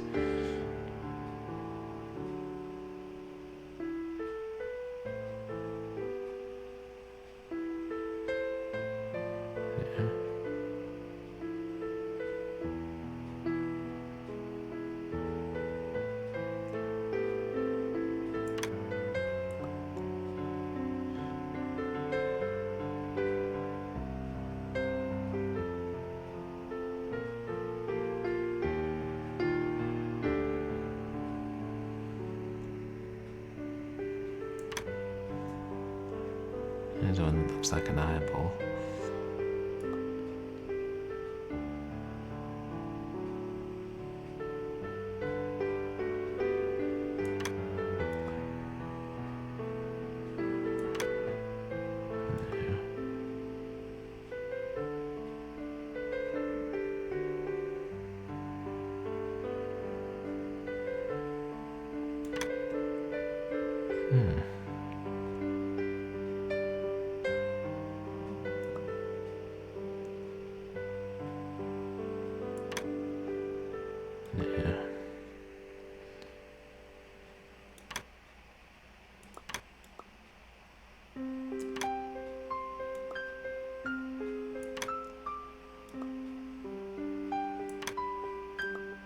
At this point I should be clearing away all the ones that aren't in their correct place.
I would ask for hints of this, but it's not.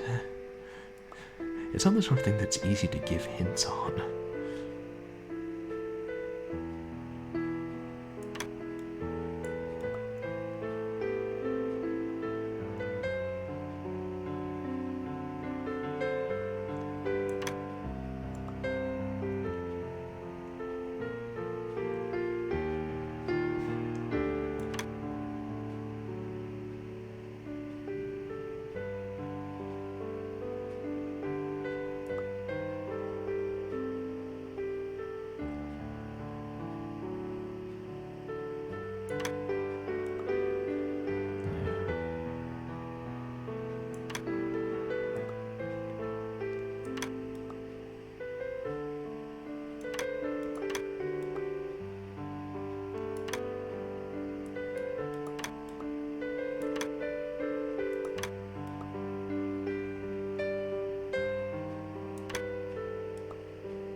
There's a stalk there, isn't it? Huh.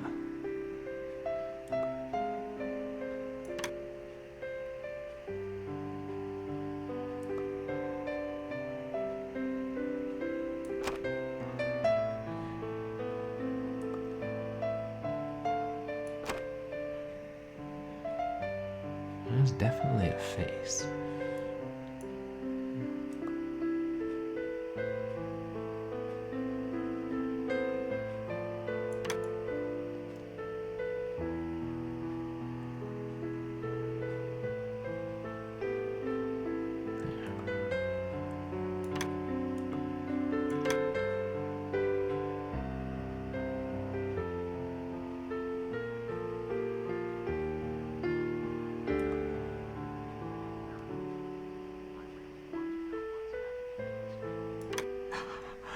Yeah.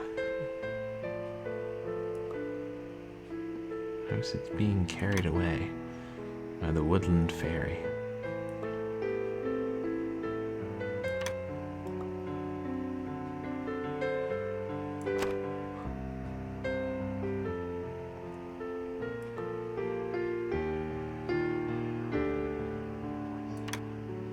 Or the sea hag. You're right, Dame Karen.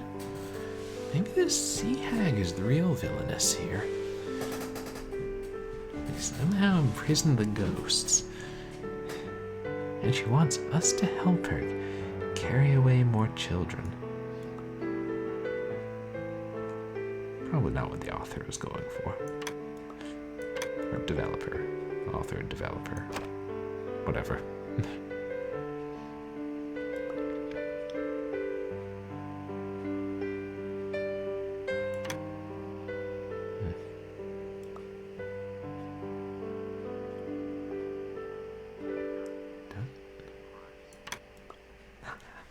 Yeah, that was a little on the dark side, I guess, even for a game about ghosts.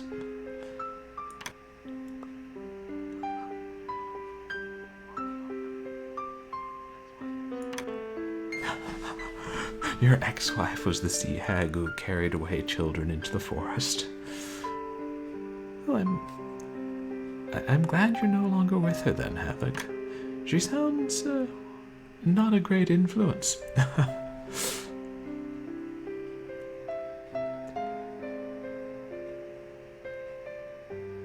Yes, X. We figured.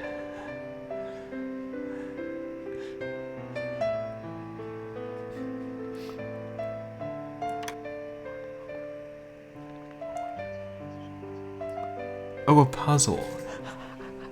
Oh, it's hard to tell from the context what you were saying about your ex-wife. But okay, she was a puzzle. That's not so bad.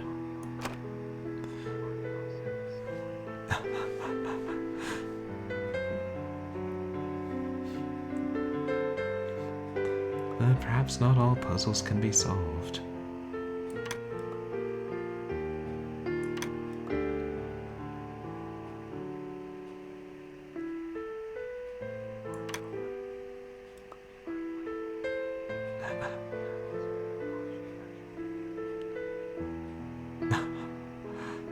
Oh. Well, I'm sorry about that.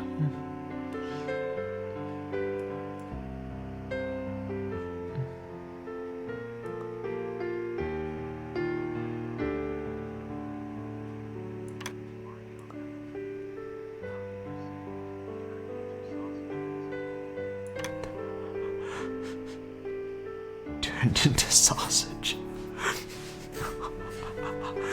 Wait, did you just make a reference to the murderer?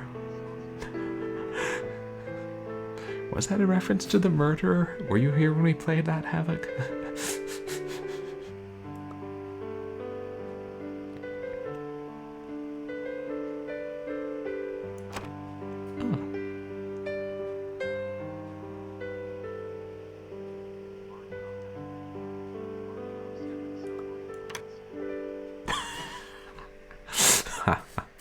We'll draw our own conclusions. Oh, Dunderback, how could you be so mean?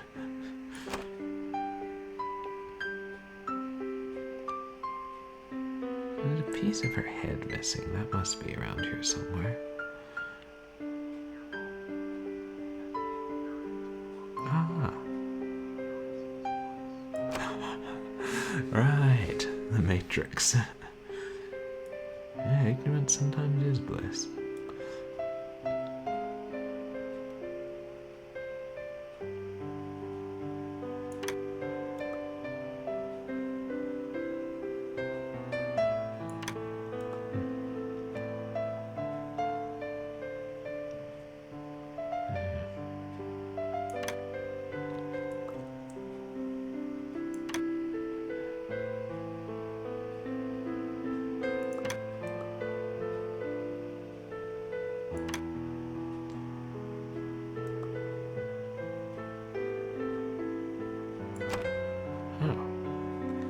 I swear that changed color just, or like shades of light and dark, just when that piece started. Diabolically clever if I made this jigsaw puzzle.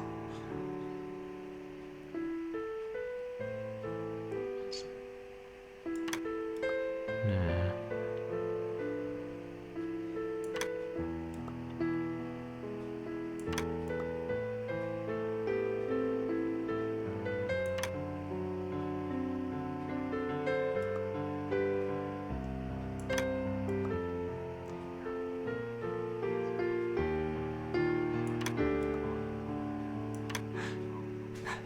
Yeah, they did that on purpose.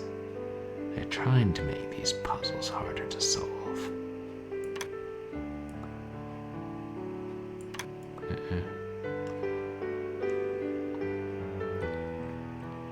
I'm kind of thinking, oh, maybe the dark ones fill limited space still, and they can put paid to those.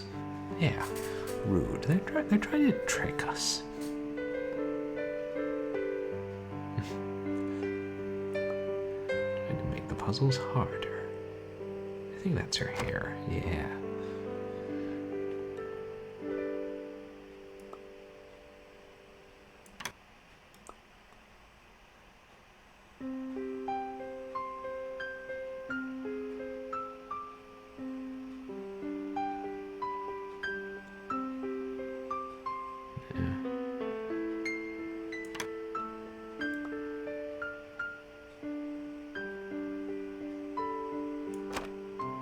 Oh, good. I guess that's a piece of the sky.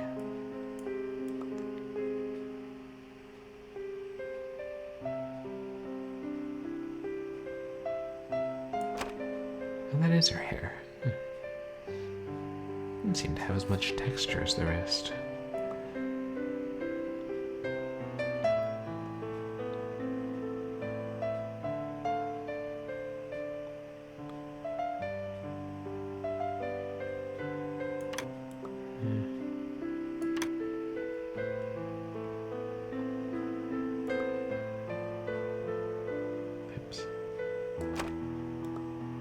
And that's the one I was trying to move.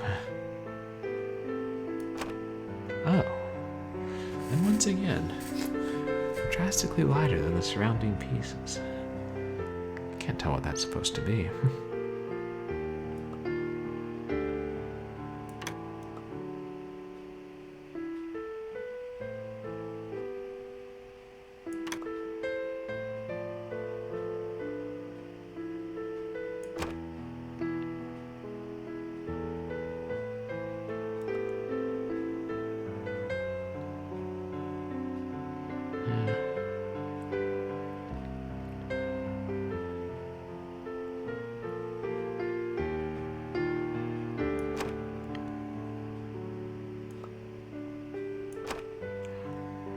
Oh.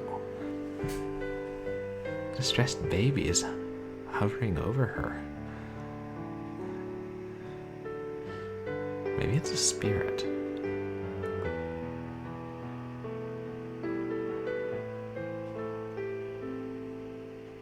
Or maybe it's on her back like a papoose.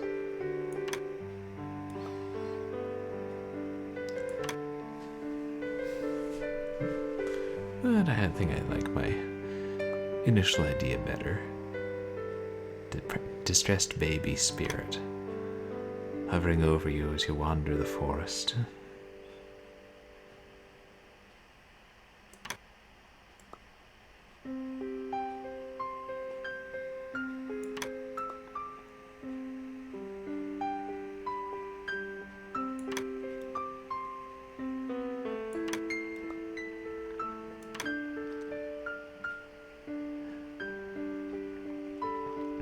Texture now.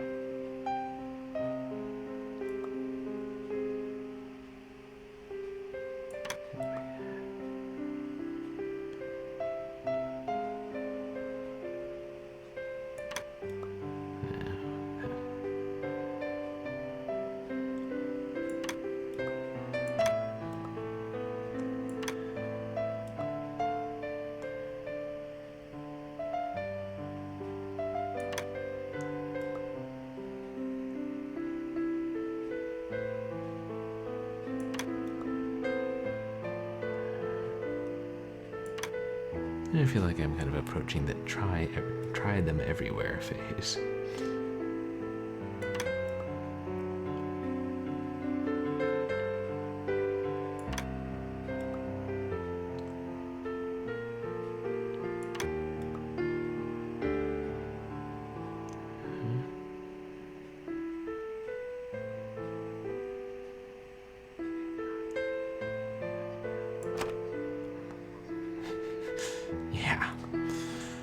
mean, if they're trying to trick us, then I think pretty much anything is fair game.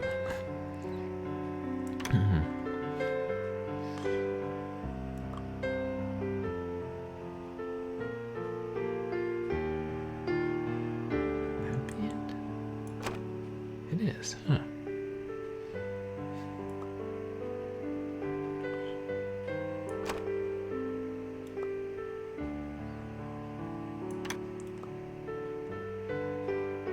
I haven't thought about that. I wonder how much jigsaw puzzles like intentionally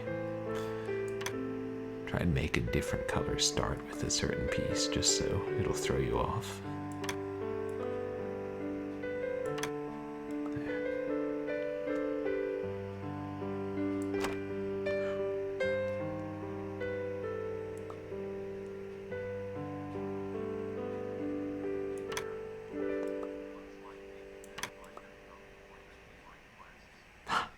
Yeah, maybe she's stealing the baby away.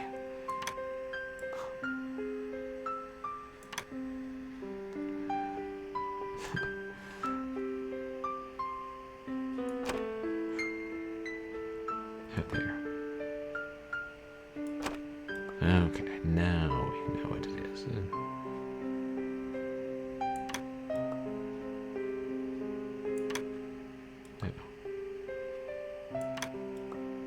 No. It doesn't go there.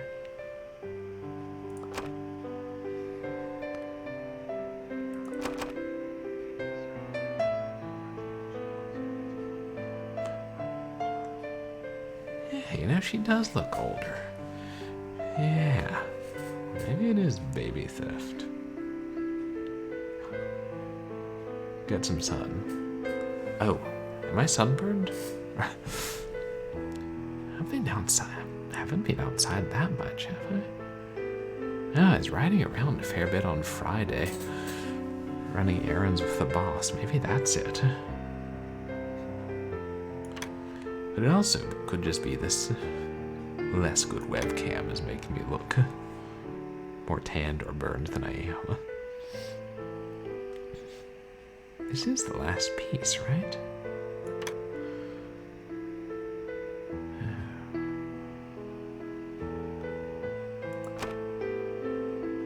Picture straight up just cuts off there.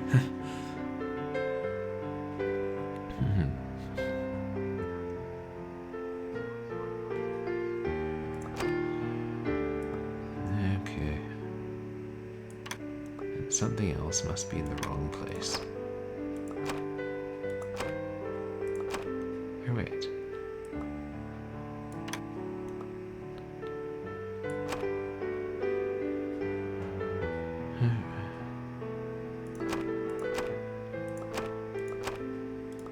It looks like it's in the right place.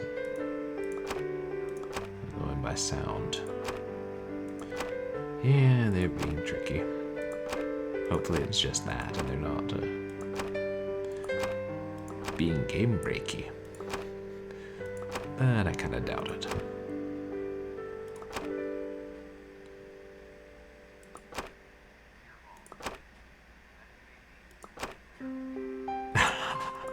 Yeah, that baby does look a bit creepy, hairball.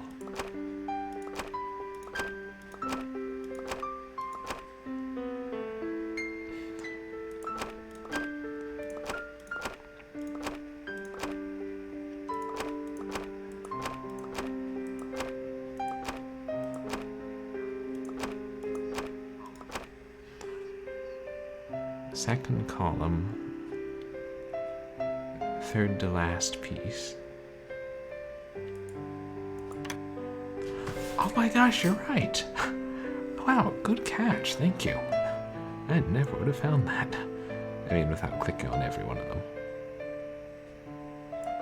There, okay, yeah, now puzzle's happy.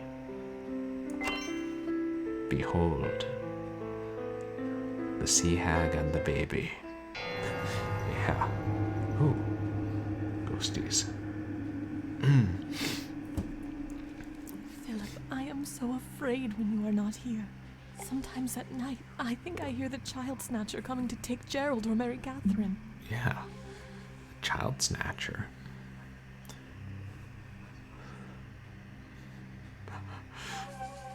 Oh yeah, who noticed that?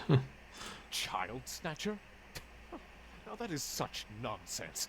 Those old Indian folk tales of yours have nothing to do with our civilized culture. Oh.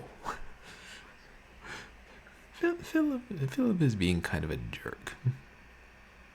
I wonder if he's already found out that she's having an affair, and he's just like, well, fine, I'll be petty and mean and insult your culture. No, it is true. I remember my mother telling me about the Disgaea, and she is the daughter of a chieftain. Your children carry that same blood. You can't disregard it, please. Stay. Yeah, that's well put. And who will navigate our ships? Who shall run the business? Educated children should not be scared of silly things like a child snatcher, and neither should you. You do know that human beings also snatch children, right? That's like not unheard of at this point in time. Sarah, there you are. Oh, hey. Oh, Professor Dodd. You scared me. Fancy meeting you here. I haven't been robbing your closet. That'd be weird. I see you found the Disgaea. What is a Disgaea? A child snatcher, a legend from the Quileute tribe. She would steal children by coaxing them away from their village. And then she put pitch in their eyes so they couldn't see. Then she'd pop them into her pack basket and carry them off to the edge of the cliff.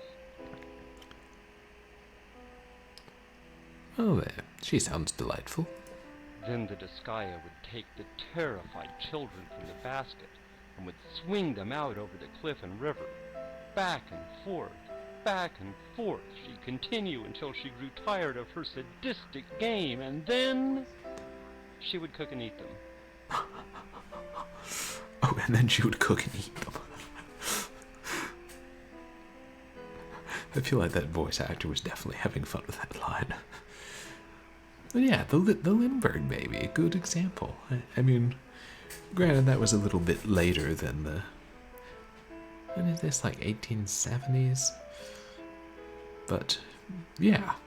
You don't really expect me to believe that, do you? 80s, was it? Started in the 50s?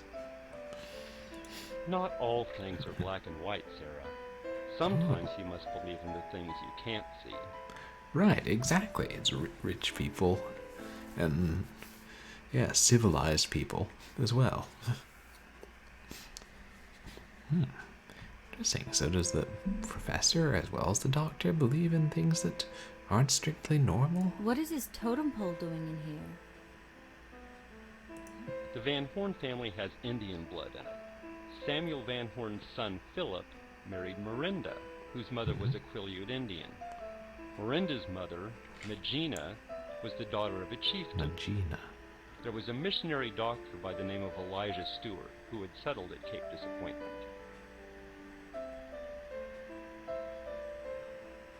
He had traveled 200 miles north to the Quileute Indian Reservation. He taught them Christianity and gave them medical treatment. In exchange, they taught him all about the plants and herbs that they gathered from the lush rainforest and used for healing. Huh. Hey, was there a rainforest in Washington at some point? I mean, plenty of rain up there. Elijah was highly respected for his healing abilities. The chieftain was especially grateful to Elijah, for he had saved the life of the chieftain's only son. The young race canoe had capsized during a storm, and he nearly drowned. I knew it was sometime in the early 20th century, but yeah, thanks, I didn't know exactly when.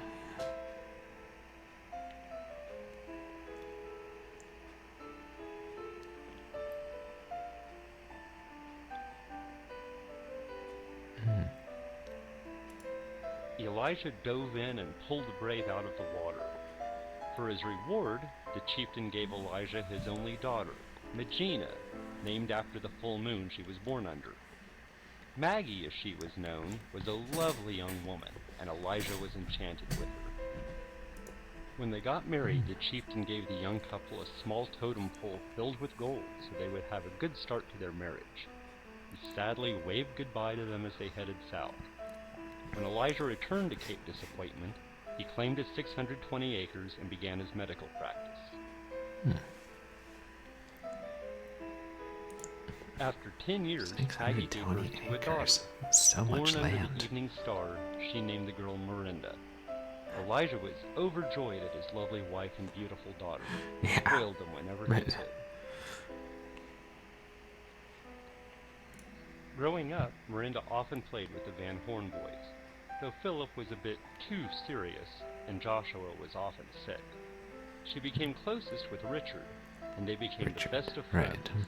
The oldest Time son. passed, they grew up, and they went their separate ways. This professor knows a whole lot of very specific history about the family. Miranda worked with her father in his practice and learned how to care for the sick. She often visited her grandfather, the chieftain, and took care of some of the sick of the Quileute tribe. Philip stayed here to work with his father, and took over when his father died, though he preferred the shipping side of the business. Richard became an archaeologist and moved to Egypt doing excavations. Joshua went to Paris for a year to study art. A little too much. He moved back into CLIFFHOUSE when he returned. Especially since it's already basically, most of it except for the stuff about Elijah and Magina, stuff we already know. So is the game trying to tell us something by having him tell us all this? One day, Philip met Miranda on the street, and noting the stunningly beautiful woman she'd become, began a whirlwind courtship, and a year later they were married. He also knew it was time to produce an heir. After a couple of years, Gerald was born, and 2 years after that, Mary Catherine was born. Yes, Philip being the responsible and serious one. Well, let me consult my pocket watch. Yes, it's about time to produce an heir. I must get on that in the next 2 years. To this day, the golden totem from the chieftain has never been found. Quite a fascinating story.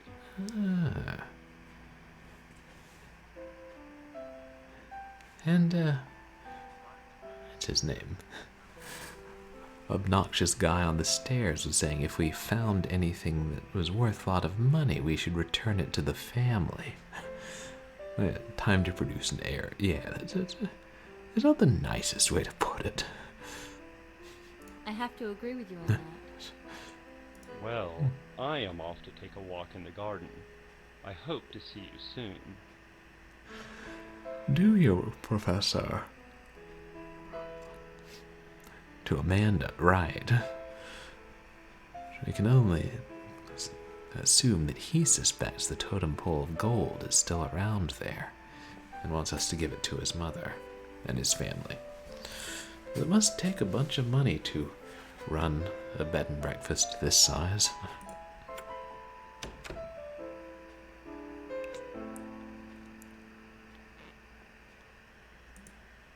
So. The Duskaya, the child snatcher.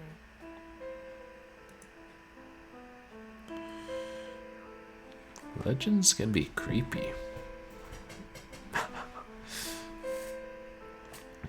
Right, exactly. Rich people who are like, I feel it is time for an heir. I want an heir. Therefore, I shall have an heir. If I cannot procure one by conventional means in the next 2 years, I shall bake one out of gingerbread, or I shall make someone else my heir, probably my solicitor.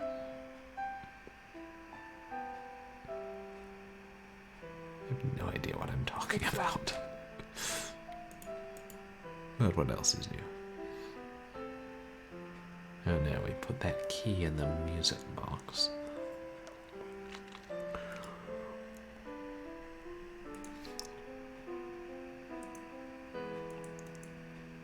Yeah, worth a shot.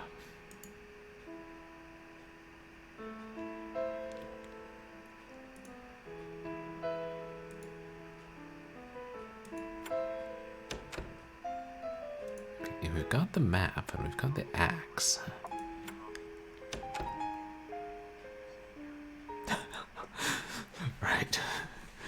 they didn't produce an heir, that's... They'll just find another way. Wait, it's this way.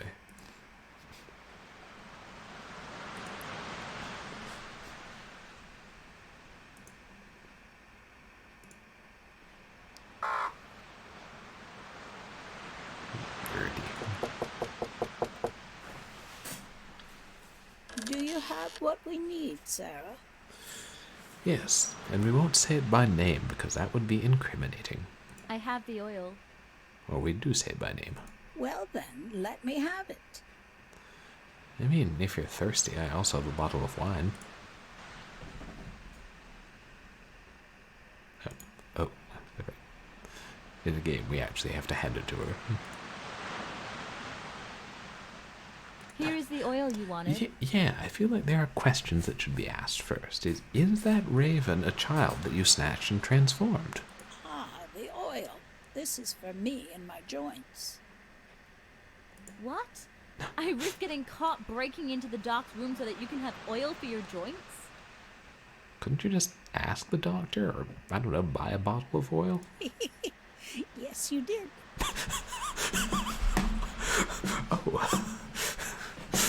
And the sea hag takes great delight in turning us to a life of crime for her own ends. I think I like this sea hag. Do you have the map? Yes. Let me have it.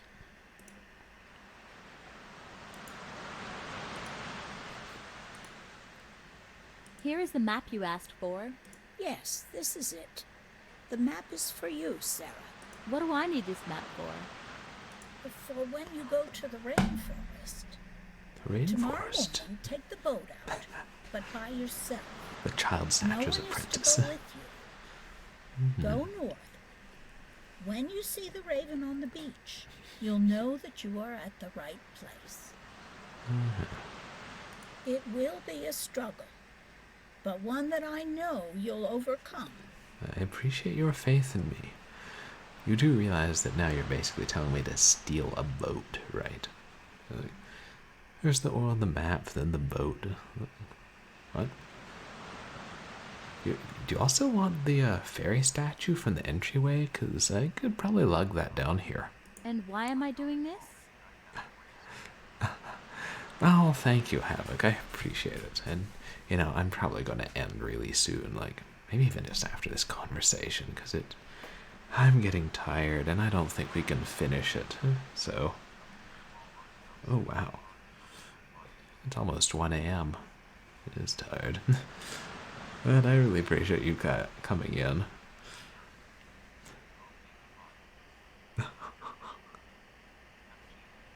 Oh, thank you, Hessian. I really appreciate you coming in.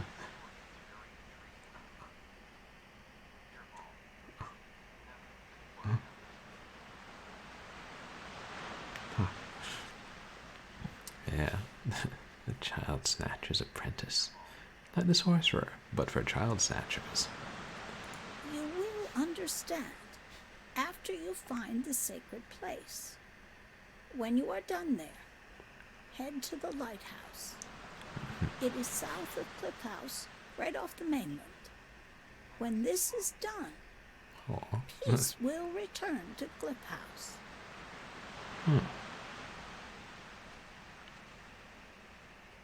Lighthouse. The peace. This isn't dangerous or anything, is it? Will this lay the ghosts to rest? I would not send you into danger. You have the spirits guiding you, Sarah.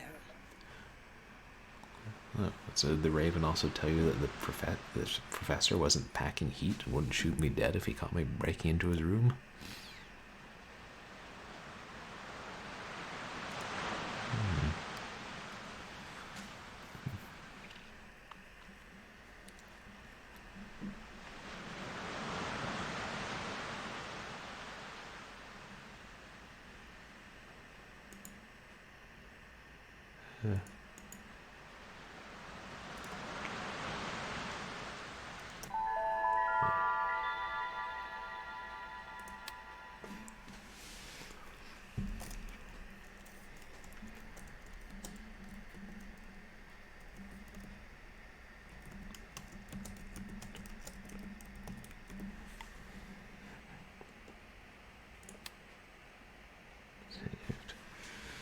And yeah, you know, I think this is a good time to end.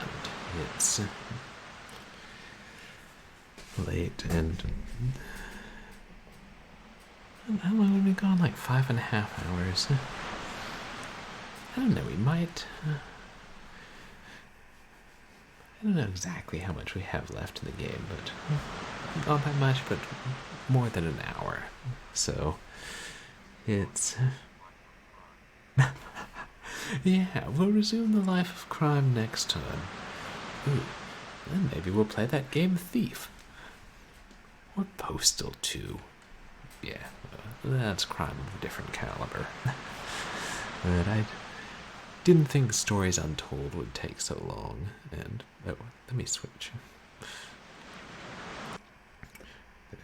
I didn't think that would take me so long to finish, and this would have been enough of a game to finish by itself for the stream. Oh, Matt Glad's playing Tanglewood now? Hey, Tanglewood. Is Tanglewood that new Sega Genesis game they released a few years back? I think it might be. Like about some kind of animal. Let's see.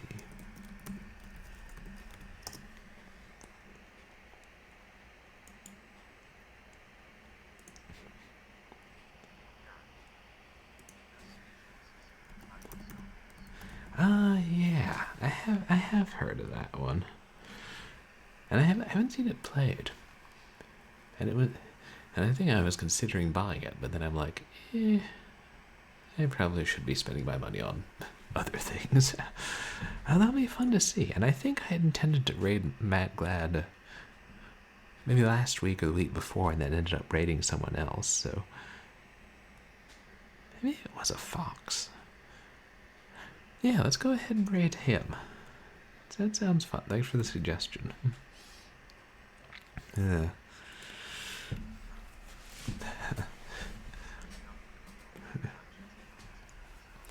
Yeah. No, that'll be really fun. And I'll go ahead and wrap up first, which, for those of you who don't know me, I'm a retro and variety streamer who does a lot of horror. Oh, you're welcome, Hairball. I really appreciate you coming. And yeah, feel free to follow me on Twitch, also on Twitter and MySpace if you happen to be into those. Oh, you're welcome, Dame Karen. Hope you. Thanks for coming to the spooky long Sunday stream. And on Sunday, I stream Wednesdays, Saturdays, and Sundays. And on Wednesday, we'll start a new game, and it'll probably be Ecstatica, like early survival horror type game. And then maybe I'll play Assassin's Creed eventually, or when I get a new desktop PC, which I plan to within a couple months. And on Saturday afternoon, or late afternoon, for Short Horror Saturday, we'll... alright, because we finished Stories Untold. I don't know. I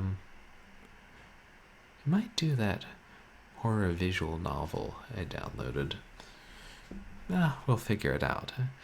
And then next Sunday, we'll probably finish Haunting at CLIFFHOUSE and start a new game.